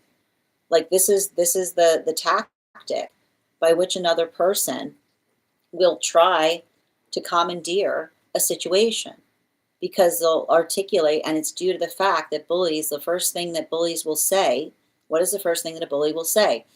You're being overly sensitive. I can't say anything here. No, you shouldn't. You shouldn't be able to say everything. Why would you say something? Why would you want to say something that you recognize is hurting another person? Right? They make prepositions in their own entitlement. Right? That's what a bully does. They make prepositions in their own entitlement, which says, "Oh, I guess I can't say anything here. You're not supposed to say anything. No, that's not a right. That's exceptional behavior," right? They take a preposition on entitlement, which is going, "Oh, I guess I can't say anything." Yeah, everybody else is not saying everything, neither can you. So the ability to articulate upon this space, and here's the thing about it. If you're having a hard time with a bully and they make you feel silly, say, we create a space, we create sanctuary, right? And what is sanctuary? Sanctuary is saying everybody is in the space by which they feel energetically safe, seen, and supported, right? Except energy that demands that everybody else become uncomfortable so that they can have that, right? That's the only thing that we recognize and do not regard. And this is why we also talk about the fact that it has nothing to do with the fact that emotions are the same, right? Emotions, right? It's not the modality by which we navigate others' emotions. Our emotions have healthy directions attached to them. We don't need to honor another person's emotions if their emotions hurt another individual. Because if someone has emotions that hurt another individual, what they're asking for is entitlement, right? And entitlement is not healthy. Reciprocity is, compassion is. And I feel like it's really important because I feel like I don't know why, but I feel like it has to do with effectively having to communicate to another, right, how uncomfortable they're making someone feel. And so if you're having that difficulty, right? If you're having that difficulty, remember that we don't make individuals feel like outsiders, except somebody who wants to make everybody feel like outsiders, right? That it's not enough to say, I don't like that person. Often the person's going around saying, I don't like this person and that person, that person that cannot be like in the space, because that's the person that's articulating that they're asking for something that is energetically entitled, rather than navigating the discomfiture of working towards compassion. Bottom of the deck on this reading. Yeah, especially with the King of Cups, right? Be very conscientious of someone that tries to say to you, oh, well, if you cared about me, you would just do it. There's nothing on the planet that ever says that. The sound of love is never, if you cared about me, you do that, because that is usually unhealthy, because that somebody says, if you love me, you'd prove it by doing something unreasonable. Love never asks us to do unreasonable things, right? And the space by which another person, unhealthy love, will say, I thought you'd do anything for me. Healthy love says, I know you would do anything for me, and that's why I don't ask you to, right? It's not the space by which we test the capacity for someone's love. It's the recognition of going out of the way so that we don't. Thank you so much for having that reading with me, dear. And if this message connected to you as well, it's very common for those who need these messages to be here to experience them. The list is now closed, but if you'd like to get on the list for tomorrow, you'll be the first person read for. You'll also have an additional card in your reading. Anyone who gets on the list today will be first priority in being read for tomorrow, which means you don't have to wait till the daily collective occurs to be able to have your reading. I'm going to take a moment to read over some of the comments that came through as I was reading. And welcome. Oh no, it says I need a nap. Emo cow. Yes. How are you doing today, Anthony? The list is closed today, but if you want to become a super fans always get one card readings, or you can get on the list for tomorrow and you'll be the first person read for. You also have an additional card in your reading. 3 cards for $29 or more for non-subscribers. Thank you for the help, dear. How are you doing today, Sag? Thank you for the follow. And thank you, Joanne, for watching my live for over 200 minutes. Claire, right on the nose, as always. I've been helping a friend navigate a toxic relationship. I hope this helps. And it's hard too, because I keep on hearing like it's not the space. It's not, we don't say, like, we don't ask each other to do ridiculous things for the sake of our emotions, right? It's like, I know how hard that is. And I can see somebody feeling stressed about it. Yeah, and sending you support on that journey. After a hug discussion, I really thought it would say hug. I should have taken a nap today. He verbally, hold on a minute. He verbally talks down to her, and I stood up for her the other day at the house. Thank you for confirming. And I'm sending you so much support on that journey, dear. All right, my friends, final call for 1 cards today if you're a super fan. Joanne, these are 1 card readings. Oh, Joanne, you just became a super fan though, right? I thought I saw you become a super fan earlier. All right, it's not showing me, Joanne, that you're a super fan, but I remember it stating that you had become one. So I'm going to give you that 1 card. Can I get 1 card for Joanne, please? Yeah, the Chariot. Go ahead and make those plans. What are you waiting for? It's going to kind of require you to have to do the busy work. It's like if you do it, they'll follow kind of thing. Yeah, especially with the 10 of Cups and its reversal, right? It's saying to me, like, this is the week to get things done. Like, especially like I keep on tell someone when you're not available now rather than later is what I keep on seeing. Animal spirit guide. Yeah, particularly and especially if you know that there's someone who often reaches out for you for immediate need, like tell them when you're not going to be available, like now is what I keep on saying, to avoid anything uncomfortable. 1 card regarding connection for Chrissy, please. We've got the Hangman. I feel like I see somebody trying to take new approaches to things that they thought that they didn't need help with. You know, bottom of the deck. Yeah, like this is, I feel like, you know, the space by which another person says nothing's wrong doesn't mean it's right, right? So I feel like this is somebody learning to get better at asking for help, is what I keep on seeing. Animal spirit guide. Yeah, the horse, right? We don't, like, I feel like they're learning that, like, healthy energy does not does not give with the expectation of something back in return, right? It's the force by which we articulate, like, how we care about things that help us understand, like, the help that's around us that doesn't ask for anything back in return, is what I keep on getting. One card, highest priority, please. Yeah, like, this is saying to me, like, this is some energy, like, your guides are helping you get stronger in things, right? And strength comes from responsibility. And I feel like it has a lot to do, bottom of the deck, right? I feel like you've been healing a connection to a guide, is what I really see. And healing to a connection to a guide is like a guide being like, I'd like you to see something from my perspective, right? Like, helping to understand and recognize the responsibility. Yeah, especially with the blackbird, right? Like, somebody who is trying to energetically protect you, not because you are in the wrong, but because you are doing something too well. It's like it's like it's them trying to help, but you coming into that space now. Alexandra, I got you, Lilium. Highest priority, please. Got two cards coming out. I feel like this is you building into healthy, energetic connections, right? And I like this too because it's saying to me that, like, you having to walk away from energy that was constantly misperceiving you. Yeah, the Emperor, right? And I like this too because I keep on hearing your divine counterpart loves everything about you.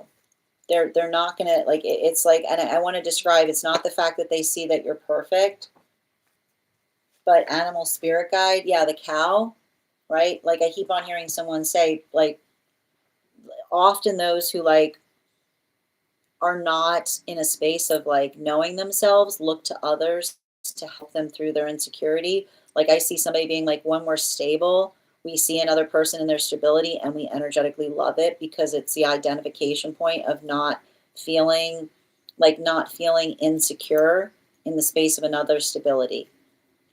All right, my friends, final call for any of my super fans or any of my members who are on the place where we keep the videos who have not had a single one card reading today.